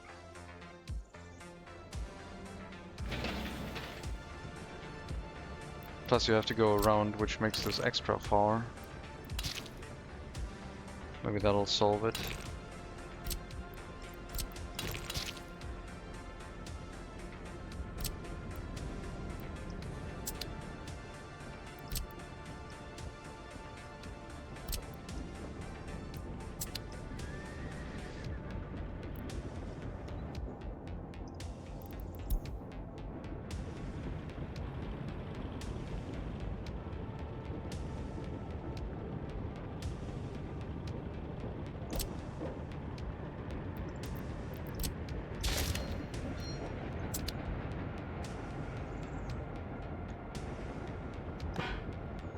Switch is connected, excellent. That means we can connect the water and the substation can start functioning as soon as it gets built. Oh, no, sewage is not functioning yet. Well, it's only missing a short section, I guess, but it hasn't been assigned yet. Oh, well, I assigned it to the maintenance offices. I guess that's fine. Probably better to be safe here, otherwise this thing is going to fill up and cause a sewage spill with a bunch of pollution. Wouldn't affect too much, but yeah, speed it up a little bit, I guess. Yeah, you arrive here with 2 hours left, that should be fine.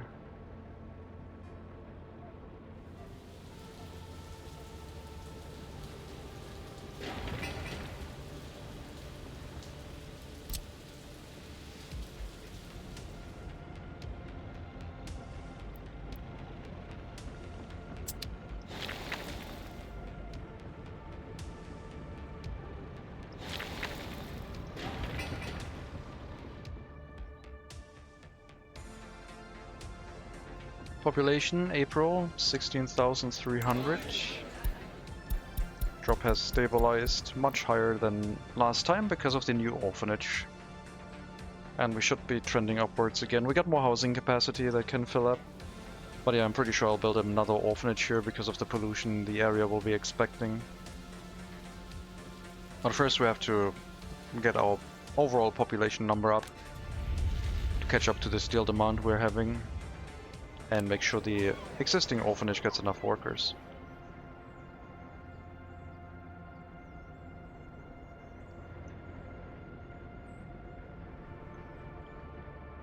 If only this one, dynamic, it's breakdance, it doesn't fit to synthwave.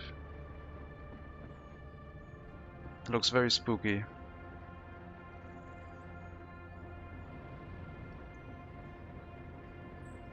Okay, fence is done.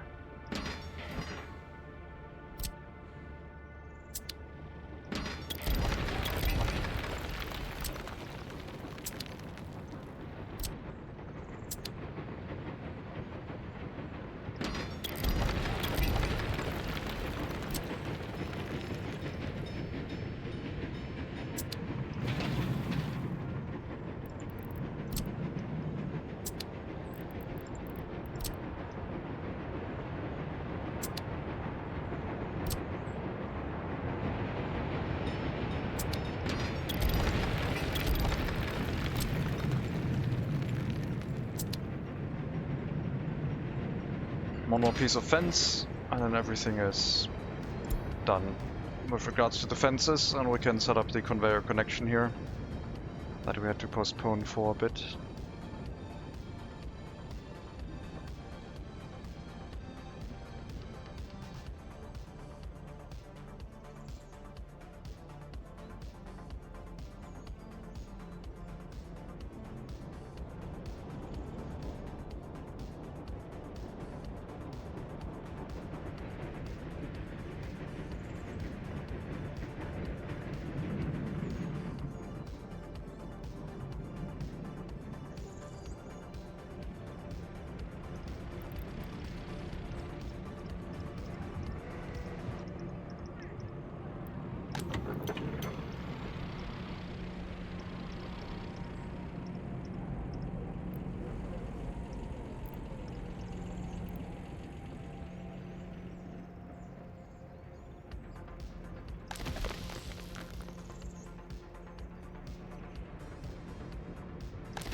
Then we'll feel a lot safer about the coal deliveries to the settlement. Heating expansion is then not an issue anymore until this runs low. And then the fix for that would just be to throw in another train, increasing its throughput by 50%. And we're not limited by the throughput on the customs house, bringing it from this area to the city, because a single train should be able to handle that. Which will reduce the strain on this whole area.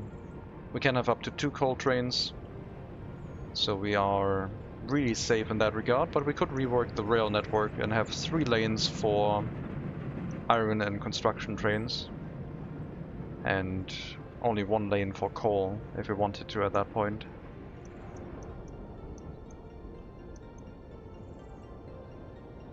And yes, the construction train is currently stuck behind the 2 iron trains.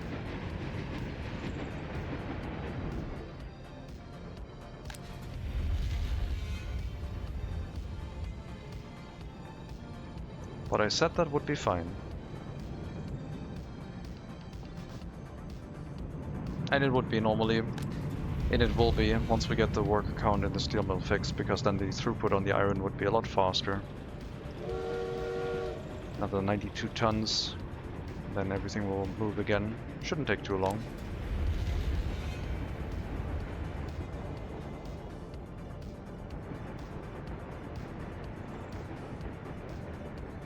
Go to sleep, Dynamic. If you had one sleep, go to sleep.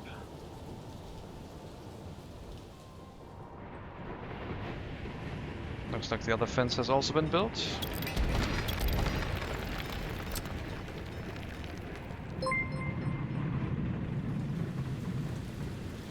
And we're done with the footpaths here. Hello, Percussigant. Thank you very much for the raid. Welcome, everyone. Welcome Raiders, I'm the Sprite, playing a game called Workers and Resources, where we're doing a MegaCity run. What that means is we're only allowed to build a single city, and in this case it's a 19th century style settlement, where we're doing everything with horses, some early trucks, 1910s or so, and lots of trains. How was your Vintage Story run? I was in there. I saw you showing off agriculture and civilization. Unfortunately, we don't have any agriculture in the city, so I guess there's no civilization to be found. Hello, Brazil pirate. Irreversible. Sunagara, welcome. No agriculture? No, we're importing our crops. I mean, we're making food, but I'm importing crops from the border. So we're running long crop trains into a warehouse, which is connected to a distillery and a food factory, and we're making food and alcohol for our citizens. But we're not running any farming. No, I meant agriculture as in like producing our own crops. I don't think making food out of crops is agriculture, is it? I think agriculture is making the crops in the first place. Or is milling also part of agriculture? I guess it could be considered part of agriculture. But no, we're importing all those goods, so yeah. This one has taken quite a while, because with horses doing the majority of construction work for our buildings, everything is taking quite a while. But really good fun. We started the city next to a elongated rail platform because I wanted the city center to be a recognizable building. In this case it's a steel mill. Got a heating plant, and this is the first building ever for the city. Here everything started, and then started spreading outwards.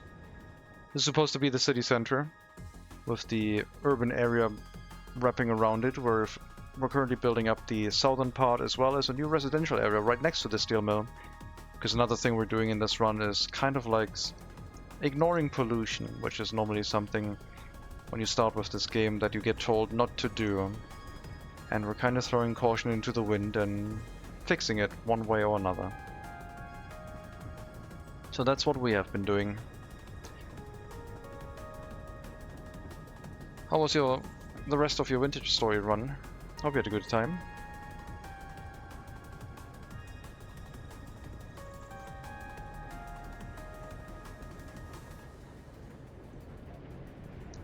Can't find water rapids. What are they used for? Oh, water wheels. Okay. Got it. In our regards to water, we have some water purification plants on an island leading into our city. They're pumping out water from here, sending it to a water treatment plant. And then the purified water goes through some water storage to be pumped into the city. Our original water treatment plant also gets fed from there.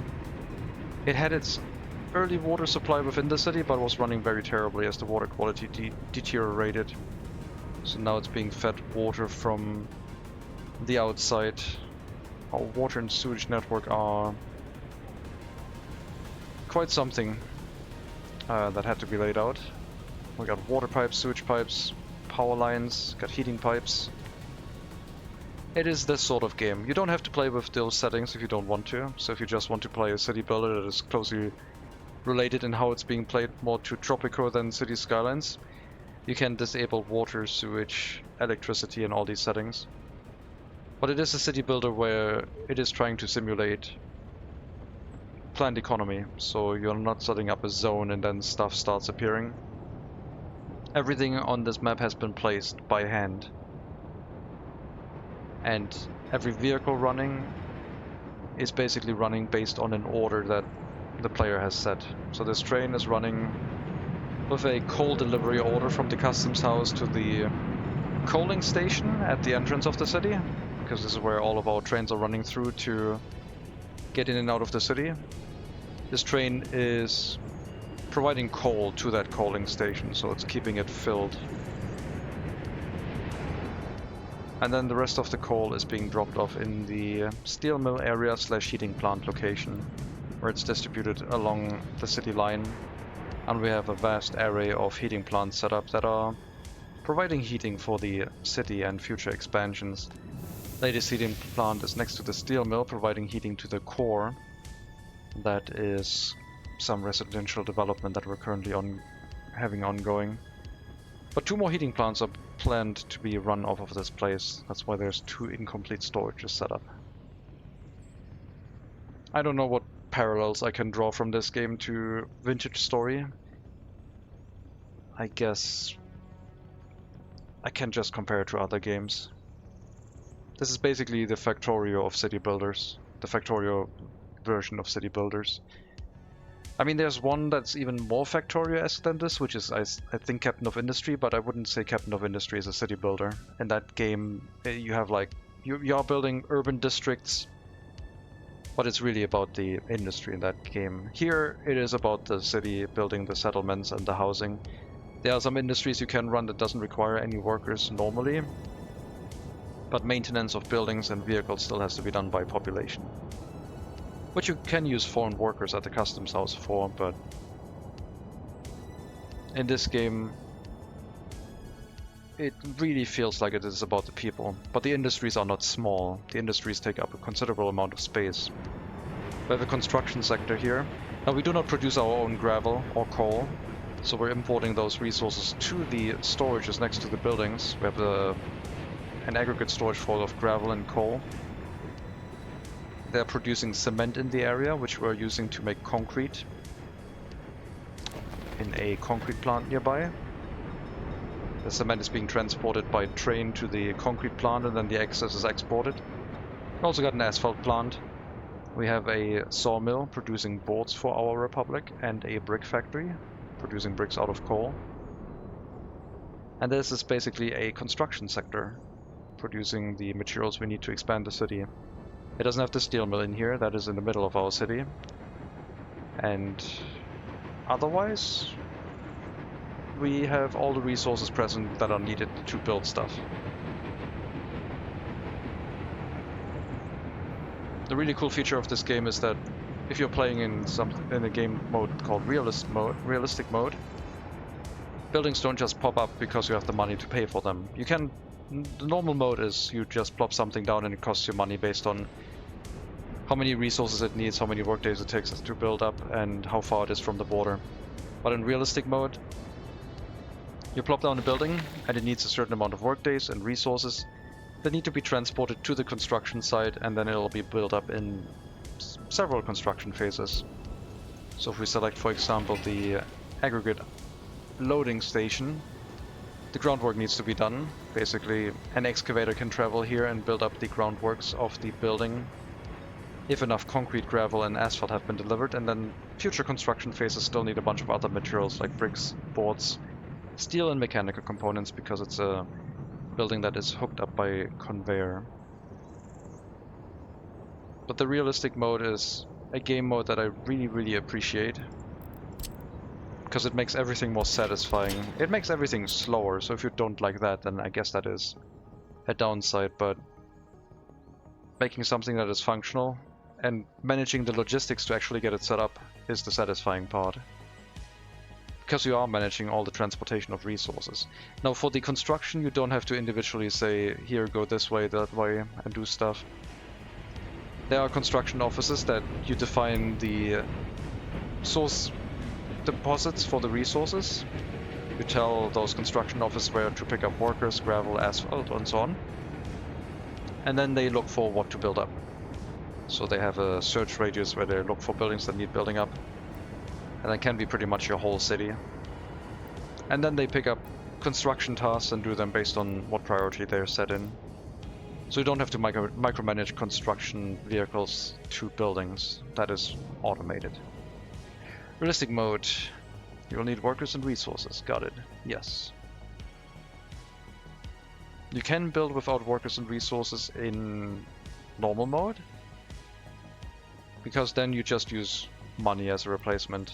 Then you have these 2 checkboxes at the bottom right, where in non-realistic mode you can either pay for buildings with rubles or US dollars. Because you have 2 currencies in this game, and you might have a border with NATO or with the Comic-Con bloc, the Soviet bloc. And then it depends on what type of trading you're doing with those nations, what resources you're trading, and what currency you want to base your trade on. But there's also some economic considerations you have to do. So yeah, that's a brief overview. It's I think this is my favorite game, and I've played it a lot. I think it's the game I've played the most. If I go into my Steam library and sort by hours played, it is actually not the most played game. I'm still 100 hours short on Race Room. But that is probably not going to take too long to overtake. I have played Race Room a ton before I started getting into this game. Not so much these days. Here you can see construction vehicles arriving and delivering resources. 1.9 tons of gravel. Horse carriages do not have a lot of capacity. We need 47 tons of gravel still. 58 tons of concrete. Some asphalt. This is with the early start DLC, where you can start from 1920. We actually used a mod to modify our save game, so we started in 1880, even earlier than that. And because we don't want to technologically progress this town, the city, we want to stay with the style of a 19th century settlement. We could have started even earlier. But now we're in 2010, so we've played 130 years in game, which we can also track in these statistics. So here you can see the population statistics. Now in the beginning, we weren't really in the middle of the map. We started with an auxiliary settlement at the border, at the customs house. If I go over there, this is our feed line of the road and train tracks. And this is the border where we're pulling in resources that we do not want to make ourselves and instead import from the Comic-Con bloc, the Soviet bloc. And we also exported some resources to them. But we had an auxiliary settlement on this side, and when we hit 5,000 citizens, I said we may not go over 7,500 citizens until we get rid of the settlement. So we then started the settlement at around I think it was 1930, 50 years into the game. And then this whole settlement got demolished, cleanly. The border was reworked, customs house and all. And we used that settlement to build into the center of the map, because, let me tell you, doing that with horses and trains only was a pain and very difficult. But now that it's running, it's very satisfying. We are not really very agile in case something goes wrong, like if we suddenly realize that there's a significant shortage of a type of resource. Getting them from the border is still going to take a couple weeks, even by train. But we did set up a lot of safety mechanisms. We have, for example, our initial delivery areas that slowly got grown over time with the food and alcohol production that I've shown. And the city itself has its own storages. So by train we are delivering resources to a station that then get picked up by truck and delivered to some intermediate warehouses. These three warehouses that are connected here are food warehouses, because food is pretty much the most important resource you can have in your city. If you run out of food, things go bad very quickly. It doesn't take a lot of days for things to spiral out of control. And everything else then is stored in smaller warehouses. And then along the line northeast of that, we have a row of distribution offices that pick up these resources and bring them into the city to, for example, shopping centers, where people go and shop and can buy almost all things. We do not let them have electronics. Even in 2010, they're not allowed to have radios, TVs, or anything else. Wouldn't fit the style of a 19th century style settlement, I would say. So in short, if you are interested in logistics games, this might be worth a look. We're transporting crops from the border I showed to the food factory. The food factory uses those crops plus clean water to produce food. The food then gets picked up by train and sent into the city. warehouse area, where it is then picked up by trucks to distribute it into another warehouse, just so we don't overload the train platform. Plus every storage on the line basically gives us another buffer. If the station runs out of food, then we still have the food warehouse before something goes wrong. And then the last trip is from a distribution office from that warehouse to a store.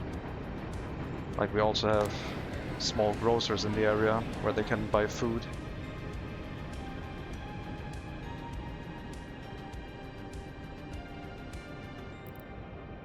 Quite the queues. Well, they have not much else to do, so...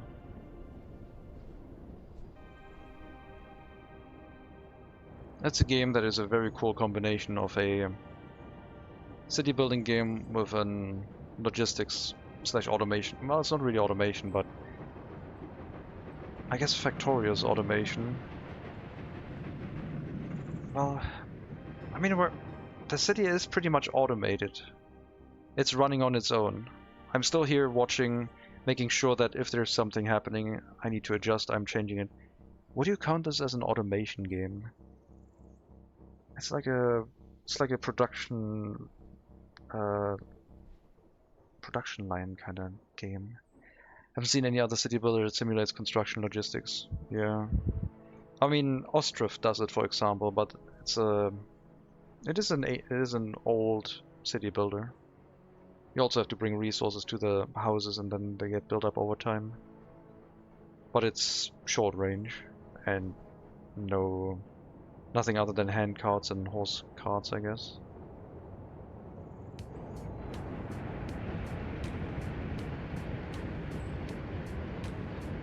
I think Banish did that too. But not on that scale, basically. Not a modern style city builder that does that. A-Train 9 also does it, which we recently tried. But there it's only like a simplified construction material block, and you need a certain amount of them in the area, and then they get used up.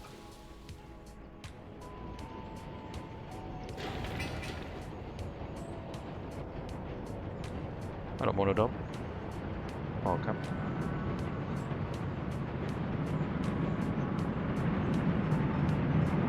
I do like long trains in this game.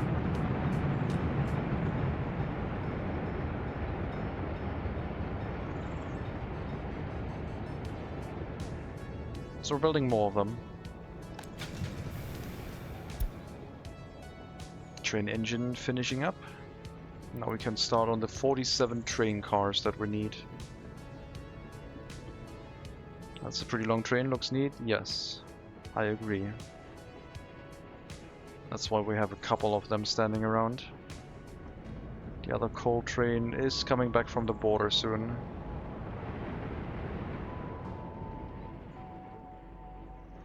We're building a coal reserve here, because the delivery from of coal from the customs house to the city is quite the distance, and there's no intermediate buffer for that. So I want to uncouple the coal delivery into the city center. We will have a coal delivery from the customs house going into the new coal reserve south storage area, and then from the coal reserve there will be a single train moving it into the city center, because we have a lot of storage capacity here. Oh, the other coal train is actually in the city center right now. There's lots of games where you have to bring material for construction, but this feels much more fleshed out. It's that vibe of, if you need redundancies of your city, it will shut down when you need to expand your plumbing. Yeah, this game teaches you about... This game teaches you about what the opposite of just-in-time deliveries is. Just warehouses up on warehouses to make sure you have contingency plans set up in case something goes wrong. Our rail vehicle production has stopped because not enough workers, I guess, but yeah, I did tell them to notify me if that happens. Because I want to be notified at the end of the queue, but I guess there's some lack of workers every now and then. I'm going to increase and double the amount of workers so that hopefully won't happen again. If they run out of engineers, they basically stop working.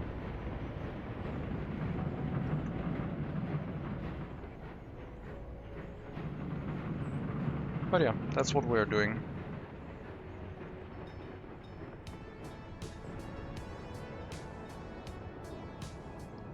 If you like to play city builders because you want to make pretty cities, this will be difficult in this game. You still have the option in tools, but it will be pretty in the sense of this is an industrial looking, realistic looking city. It will take quite a bit of work. This is also a game where you constantly learn new stuff. If you want to master a game in an hour or two and then try and get really good at it with the knowledge that you have everything under your belt, this is also not that game. This game will make you feel like every time you're playing it, you're learning something new. Because there's just so much to it.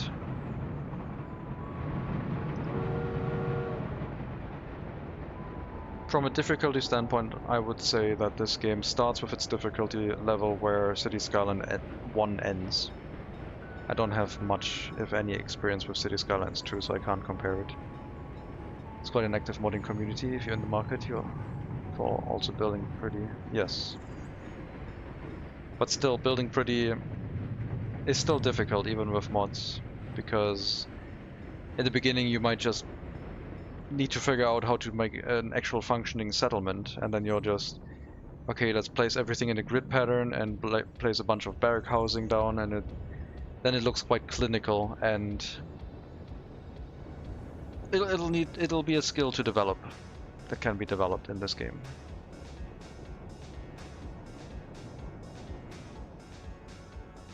Like, I am very happy with how this train track out of the city and into the city here looks. Because it's a smooth line of track that has no elevation changes and goes smoothly across some underpasses. In City Skylines 2, I think you can do this with a drag and drop order. This game, not so much. I feel like a lot of the early difficulty is just figuring out how to deal with the UI. Well, once you get past that difficulty, it's mostly fun problems to solve. The UI and some of the concepts of how building works, like if you're building a house and you're building it too close to a road, then you might then not be able to connect the footpath to it because it has like some minimum distances in certain regards. So there can be certain issues that you will find out. The minimum distance is, I guess, like the most common one, where you like place a house and then you place another house and you want them to connect the footpaths and you're placing it like so. And then these two footpaths, okay, I instinctively, I guess, placed it just far enough where it would actually connect, but sometimes you get issues with not being able to connect something until you get a feel for that. I wish we had the road building UI from Skylines 2. This one in the game is so janky. I don't know. If the roads were all ultra pretty, I don't know if the game would still work. I mean, it would definitely help usability if they had a more robust system where you could just say, okay, I have a road here and I can drag another road across and it'll make the junction for me. So this is like, I guess, the most common example, creating a junction. Every junction we have set up we had to do manually. I haven't done excessively pretty junctions. It's mostly T-junctions. So there's no giant overpasses or bridges or 8-way intersections. Or 4-way, I guess. Yeah, 4-way. 4-way intersections with 4 lanes, I mean. You would have to set these up manually.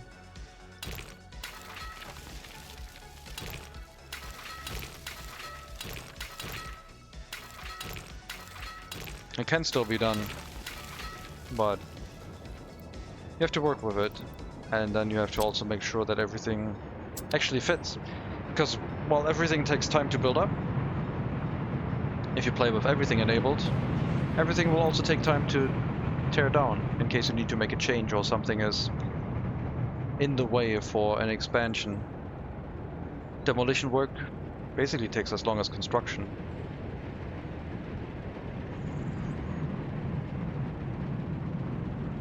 Yeah, I don't know about the road building UI. I guess it could be cool. I'm not sure.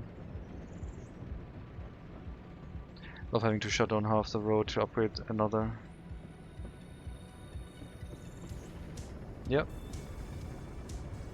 I like that. I don't know, like if the whole road gets shut down and you have to upgrade it, and then when it's in the middle of the city and you're like, oh, I want to upgrade this road, but it's a very important road and I don't know what to do to still have vehicles running, and you're fiddling around with the mud road to make a bypass road somehow so they can still squeeze through here. And then it might be a road running trams and everything gets messed up on the route as well. It can get quite chaotic.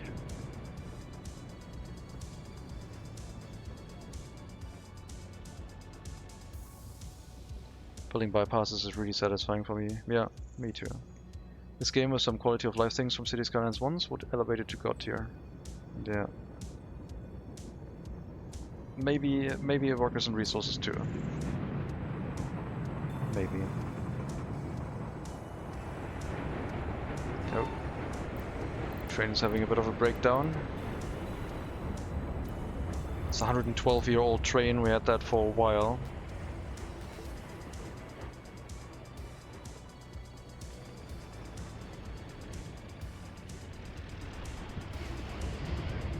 I've set it to be auto-replaced at, I think, 70% wear, and when it's older than 50 years. 80% wear, and when it's older than 50 years. So it'll have to keep running for a while.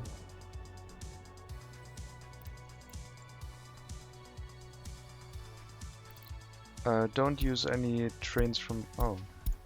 Depots or vehicle storages. Replacement trains always purchased new. As well as vehicles, pretty much. I guess you can... yeah, don't use them from depots. Actually, no, use them from depots, that's fine.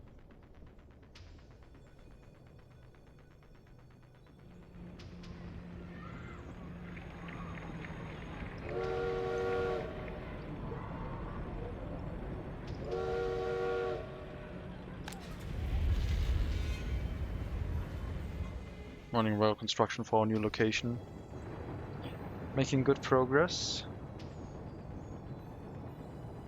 But yeah, even the train tracks have to be built slowly, one after another.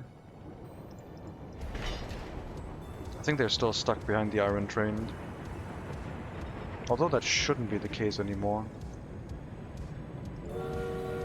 Never mind, it is still the case. Might be another time.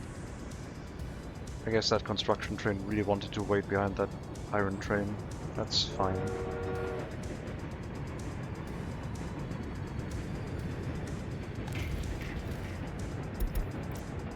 And the other rail construction vehicle is waiting for vehicle maintenance. So someone will have to go there and repair the train. We do have dedicated repair stations for that. That can send out some trucks to a rail construction office to repair its vehicles. Just gotta wait for it to get done, I guess.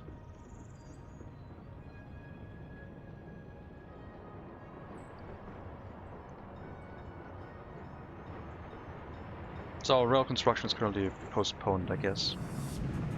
One vehicle is stuck behind some material delivery trains and one vehicle is getting maintenance done.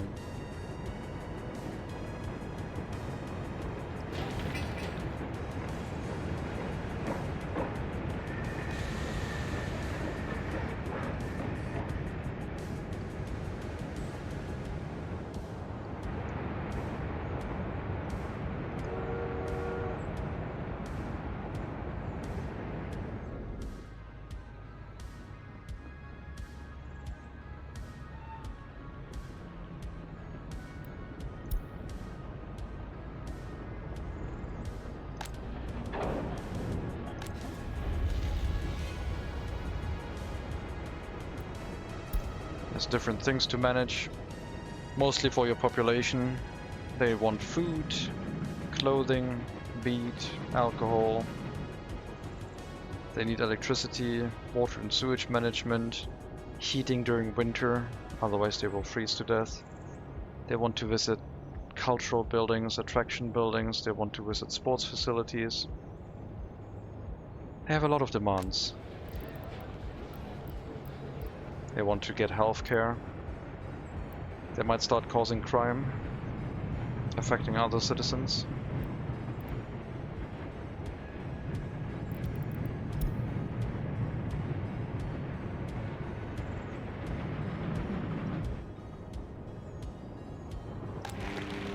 Cinema's on fire. Not the cinema, the theater. Getting put out though.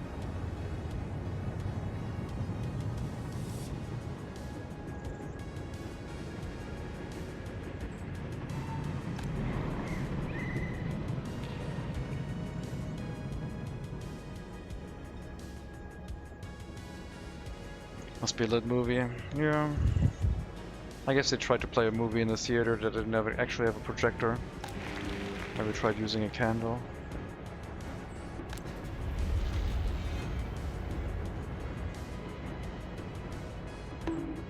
Not a blockbuster, clearly. No, apparently not. Hello, Decipher. Welcome back.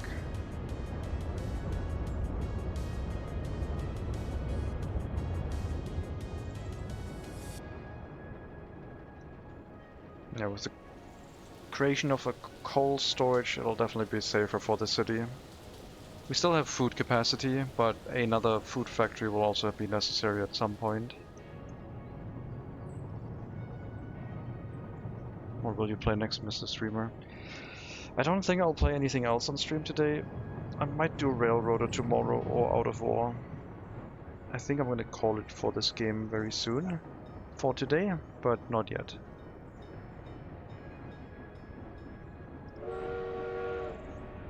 Delete the game. No.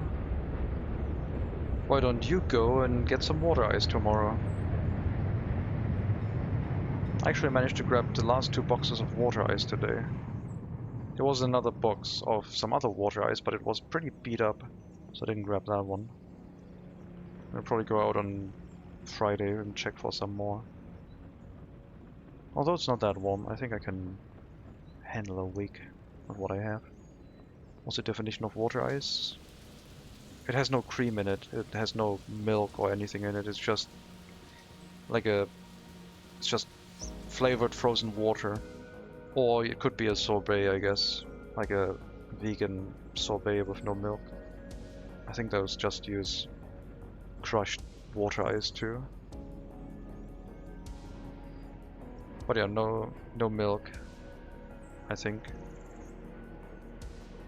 Sludgefinger? Yes, I think those count.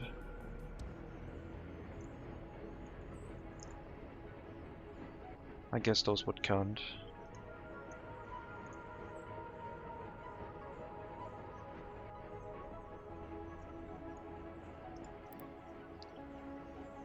Frozen food coloring with some sort of taste. Yep, that I guess hits it. I'd like to buy those variety boxes, but they were all sold out. The box of flutch fingers. Okay. Yeah, when it gets really hot, I don't want ice cream basically, because it just makes you feel lethargic and like fat, and I don't know, feels kind of weird. But water ice just cools you down and just goes down very nicely. As a kid we had these little water ice bars in the soft plastic, remember those? Or too young?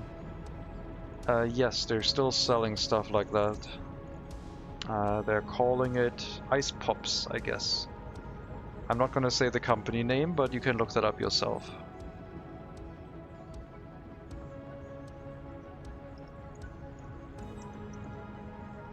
Ice Pops. Wasser-Eis. Could buy single ones at the Tante Emma Laden down the road. Yeah, probably got upcharged a lot by that. I tried one recently, it tasted very bad. They were selling them at Edeka, I think, or Rewe. I don't know which store I went to.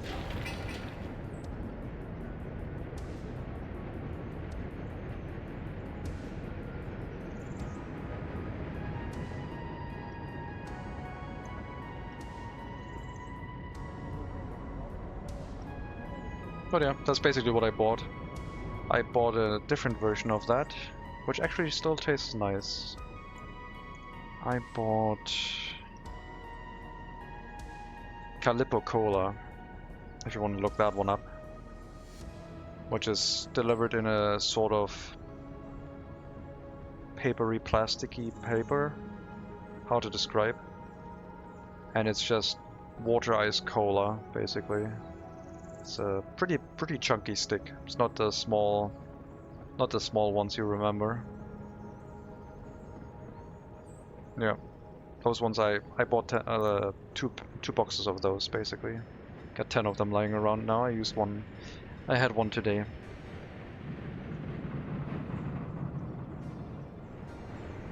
So yeah, that's basically what I mean by water ice. I should look for those next time.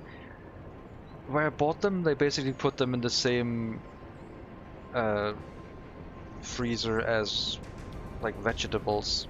They didn't put it with the other ice for some reason. I'm not sure why. Probably space.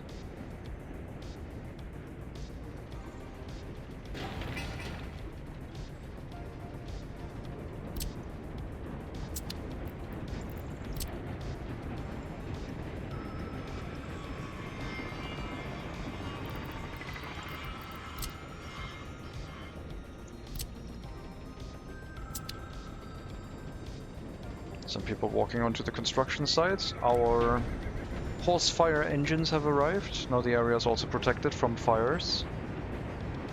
And as the materials are being delivered, some people from the residential buildings just walk across the pedestrian overpass that we made and onto the construction sites. Because as every human knows, cola is a veggie.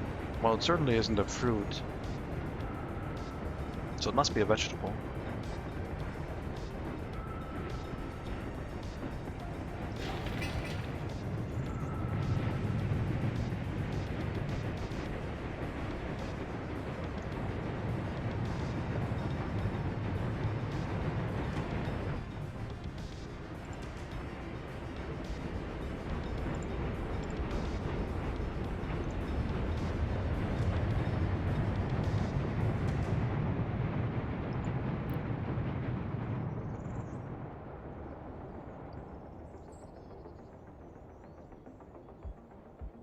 I thought I bought the same orange flavored ice cream you had, but I think you had a water ice version and the one I bought had milk in the center and was just covered in orange flavored ice. Well, it had ice cream in the center when I say milk.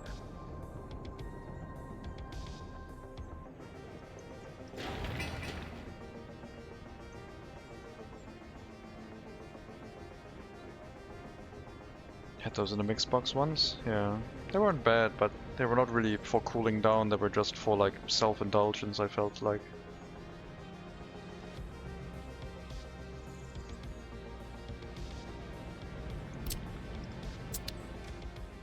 Just be cool.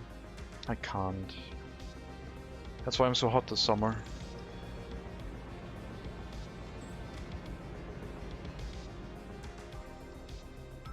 Big fan is helping a lot though. I haven't had to use it in a real... The room is up to 28 degrees, I don't want to cool it down scenario yet, but it is providing a lot of air circulation and cooling down as it does. Or like at least making you feel cool. Next heat is coming soon. I haven't seen it yet. There's one day where we're going to be at 31 degrees, but everything else is below 30 for the next week, so I'm looking good over here, I guess.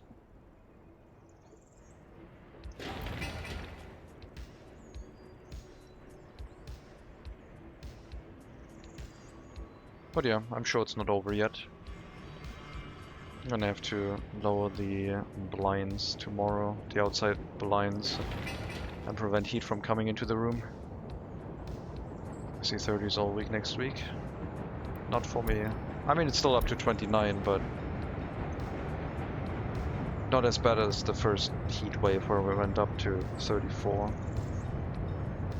2 extra fans coming. Sadly, was not able to get the good ones. Okay.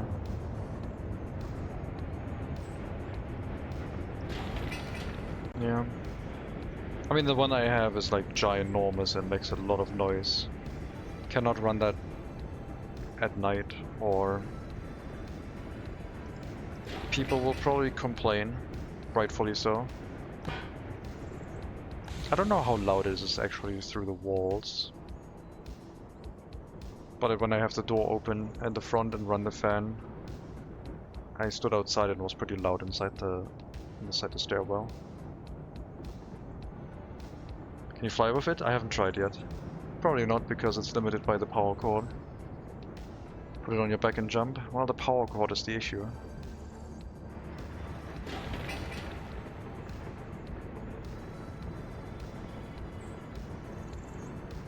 Can't really do that.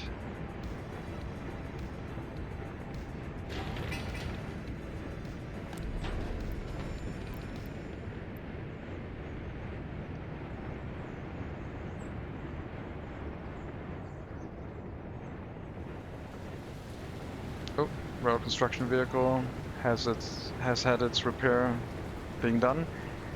That's also a vehicle we had for a very long time, 119 years. So that one's pretty much from the start of the game. Just 10 years shy. Mr. Mason from Sweden, he's in Karlsson von Dach. Alright. Bad pun. Who's gonna get that one? I don't know if that is known. I think I barely remember it. But that's like... I just remember those words in that sequence.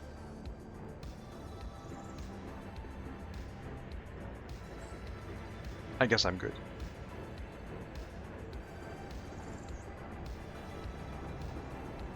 But yeah, very satisfying game. You have to like games like Tropico, I would say, where you're placing buildings instead of letting them be auto-constructed, so it's like a more involved version of a city builder. But also more satisfying if you make something that works. Just having a couple houses existing with people that are not running away every winter because of lack of heating feels very satisfying. And then you start actually working on how to make a profit at some point. We've lost quite a lot of money. But we need to invest in other things right now.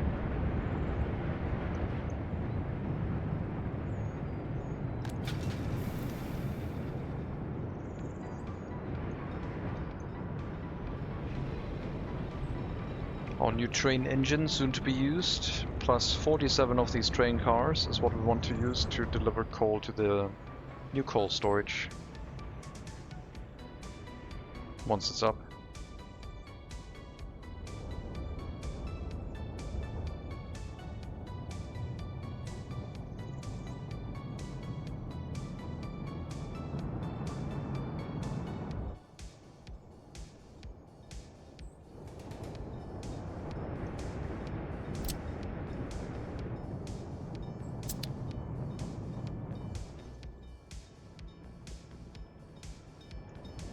Trains being parked because some additional traffic from our citizen goods storage area. Guess that's fine. Some horse carriages got run over, but that's okay. The train's at the right of way anyway.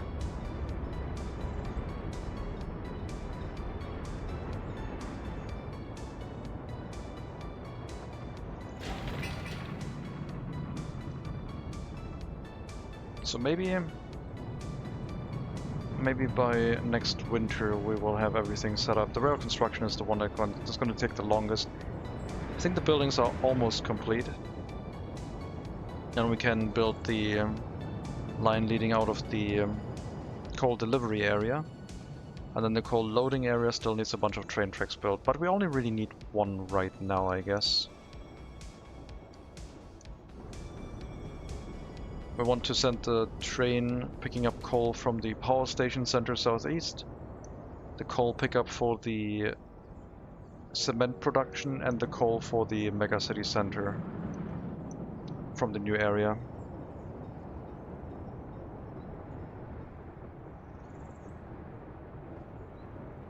basically this area is gonna get quite busy. We're gonna move out of their area, turn left, and go into this one. That means a lot less traffic to the border, if all the aggregate trains don't have to go there anymore.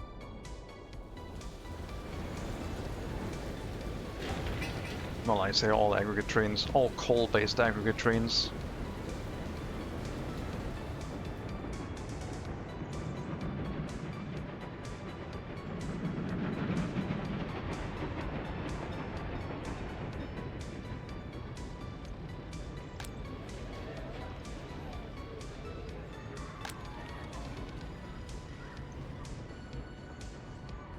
We're at 17,673 people. It's September. We've gained more population than the last years, so that extra orphanage definitely has helped in stabilizing our population count against the pollution.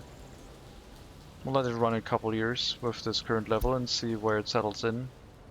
I believe we will need another orphanage, because the heating plant, like I said, I think the 6th time now, is not running at anywhere near full capacity yet, and is not providing any pollution. So we're not really fighting against anything in that regard for that area yet, and probably need an extra one just to stabilize. But even just having an extra one is going to be good for population growth and will show us the next limit early, rather than trying to tiptoe towards it.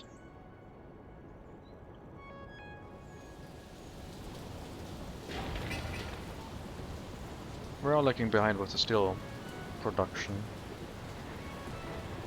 But we're also using a lot of steel right now. That extra train production and all these storages eating up a lot of steel.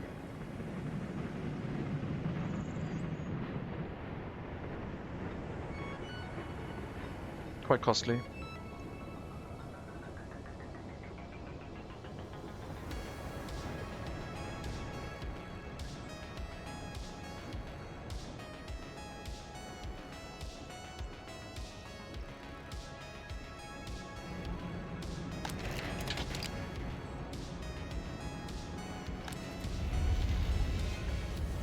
We do have a decent amount of steel available right now. I guess it's just a transportation thing.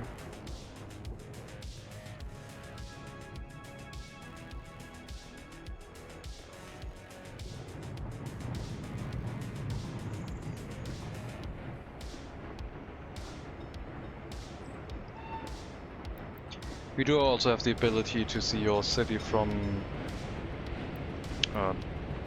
the perspective of a vehicle, which gives you more of a sense of scale.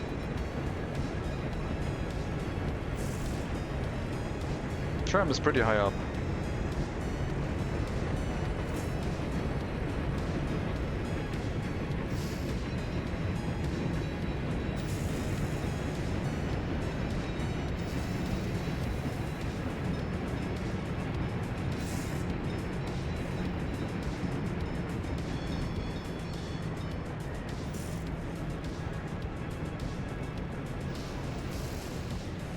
Makes it feel different in perspective. If I select a smaller vehicle, it all looks a lot larger because we're lower down to the ground. And I think the field of view might also be different, but maybe that's just a perspective thing.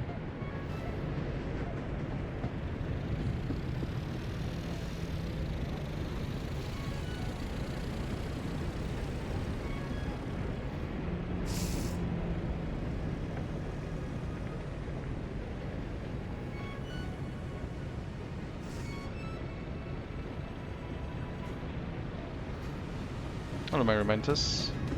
Welcome.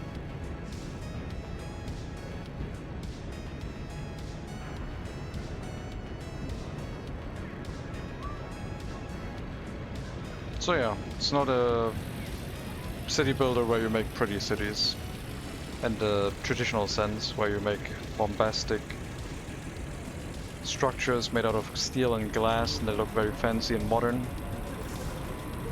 With the early Star DLC, you make old cities. Those horses were covered in mud. And with the default game, you make cities based on Cold War Eastern Europe. Warsaw and something of that nature.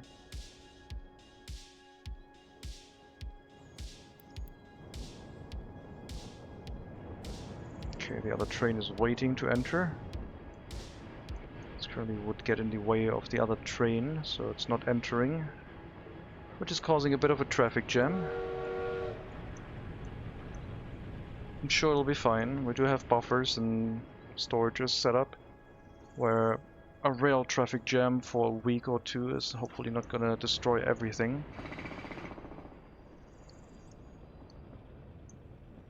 We'll get warning messages about missing materials in our initial supply areas first. We're close to getting to 18,000 citizen. I think we've reached 17,500 before. Yes. No, we haven't. So we've breached 17,500 citizen for the first time. Cool. That means we're allowing ourselves to do another research at some point. Can emergency vehicles use the tram-only roads? They're not tram-only roads. I'm not I have no tram-only roads. I think they would use them, but I'm not sure. No access for pedestrians and cars. I don't know. Would have to test that, I guess. I'm not familiar with that.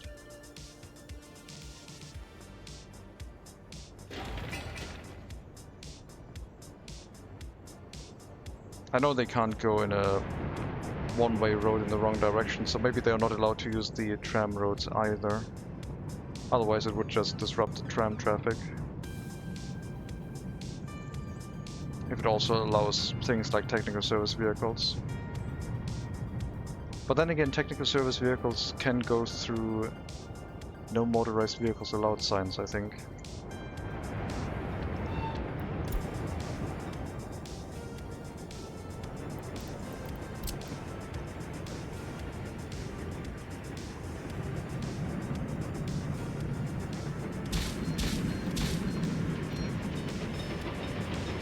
Are you serious?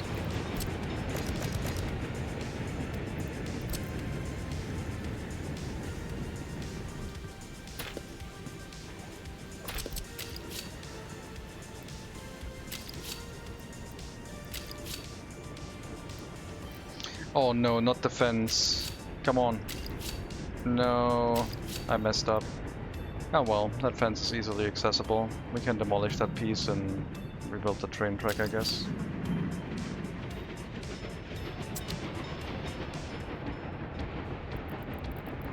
Oh well.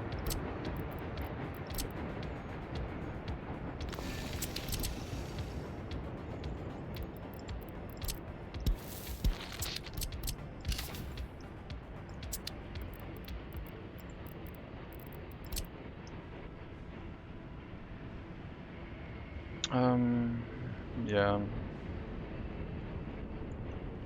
I don't know. Tear this one down, I guess.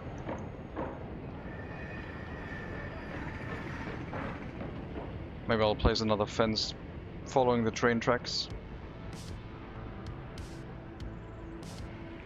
Didn't realize I didn't have signals set up.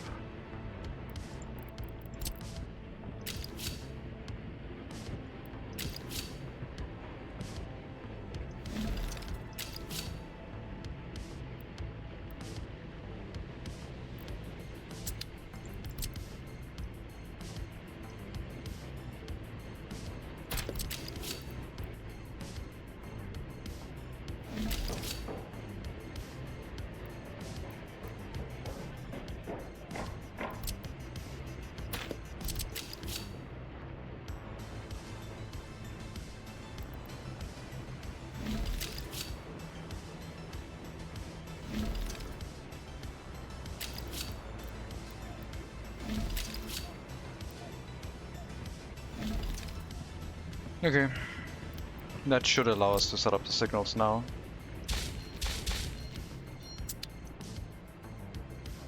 And once the demolition office has picked up that 160 kilograms of waste from the fence, then we'll hook up the train line again and rebuild the fence in a different way.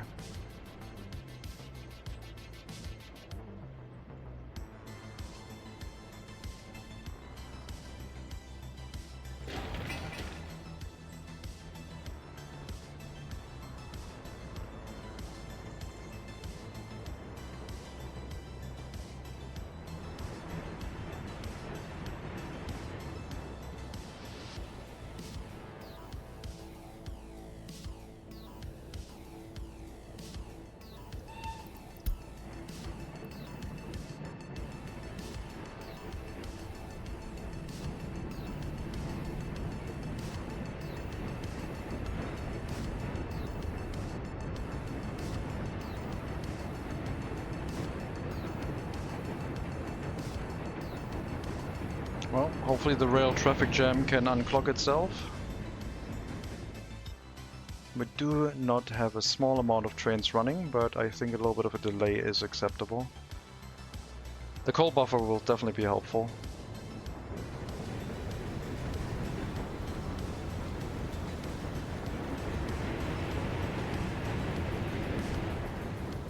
Maybe I can run a small train from the coal buffer to the coaling station, then to the customs house, back through the coaling station to the coal buffer. I think that would be pretty weird. Probably not going to do that. I think the existing delivery route is fine. It's just going to change itself to deliver to the reserve.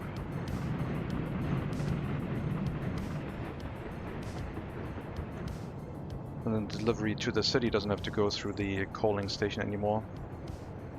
But it would be able to use the local coaling station instead.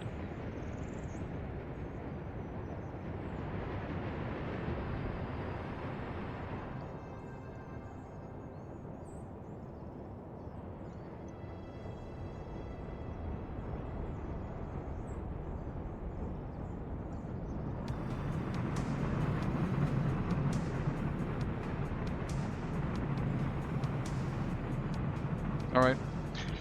I think I'm done for today. Made good progress. Let me check the fence real quick. Is it done? It has been demolished, but the waste hasn't been picked up yet. So don't forget next time. I marked it. We'll be calling it here for today. As always, thank you very much for watching. Hope you enjoyed the stream. Hopefully we can return to this sometime this week again. The weather doesn't look too warm, but it is pretty strenuous on my... The PC is heating up a lot. We'll have to see. Let's see who we can raid, shall we? If you want to stick around for that. I guess we can go over to something barbaric. We could also see into the workers and resources category. If there's someone streaming in English. Why? Oh my god. That's an emote. That is... Okay, Marimentis, I'm not sure if you're allowed to use that emote again. That is just... That looks painful for some reason. Yeah, sure, I'll raid you over to something barbaric. Playing Out of Ore again. Out of Ore is a mining excavation game. Apparently has hijacked my setup for the... Oh no, he's moved the large bucket wheel excavator down to the Bunny Burrow, which is the initial hole that they had for excavation. They're running some of the later game equipment that is already getting quite large. It's a realistic mining excavation game, and that's the majority of what you're doing. If you want to stick around for that, please do. If not, that is fine too. I'll be back tomorrow. Maybe Out of Ore, probably Railroader though, I'm not sure yet. I'll make that decision spontaneously. In any case, take care everyone, all the best, and maybe also next time.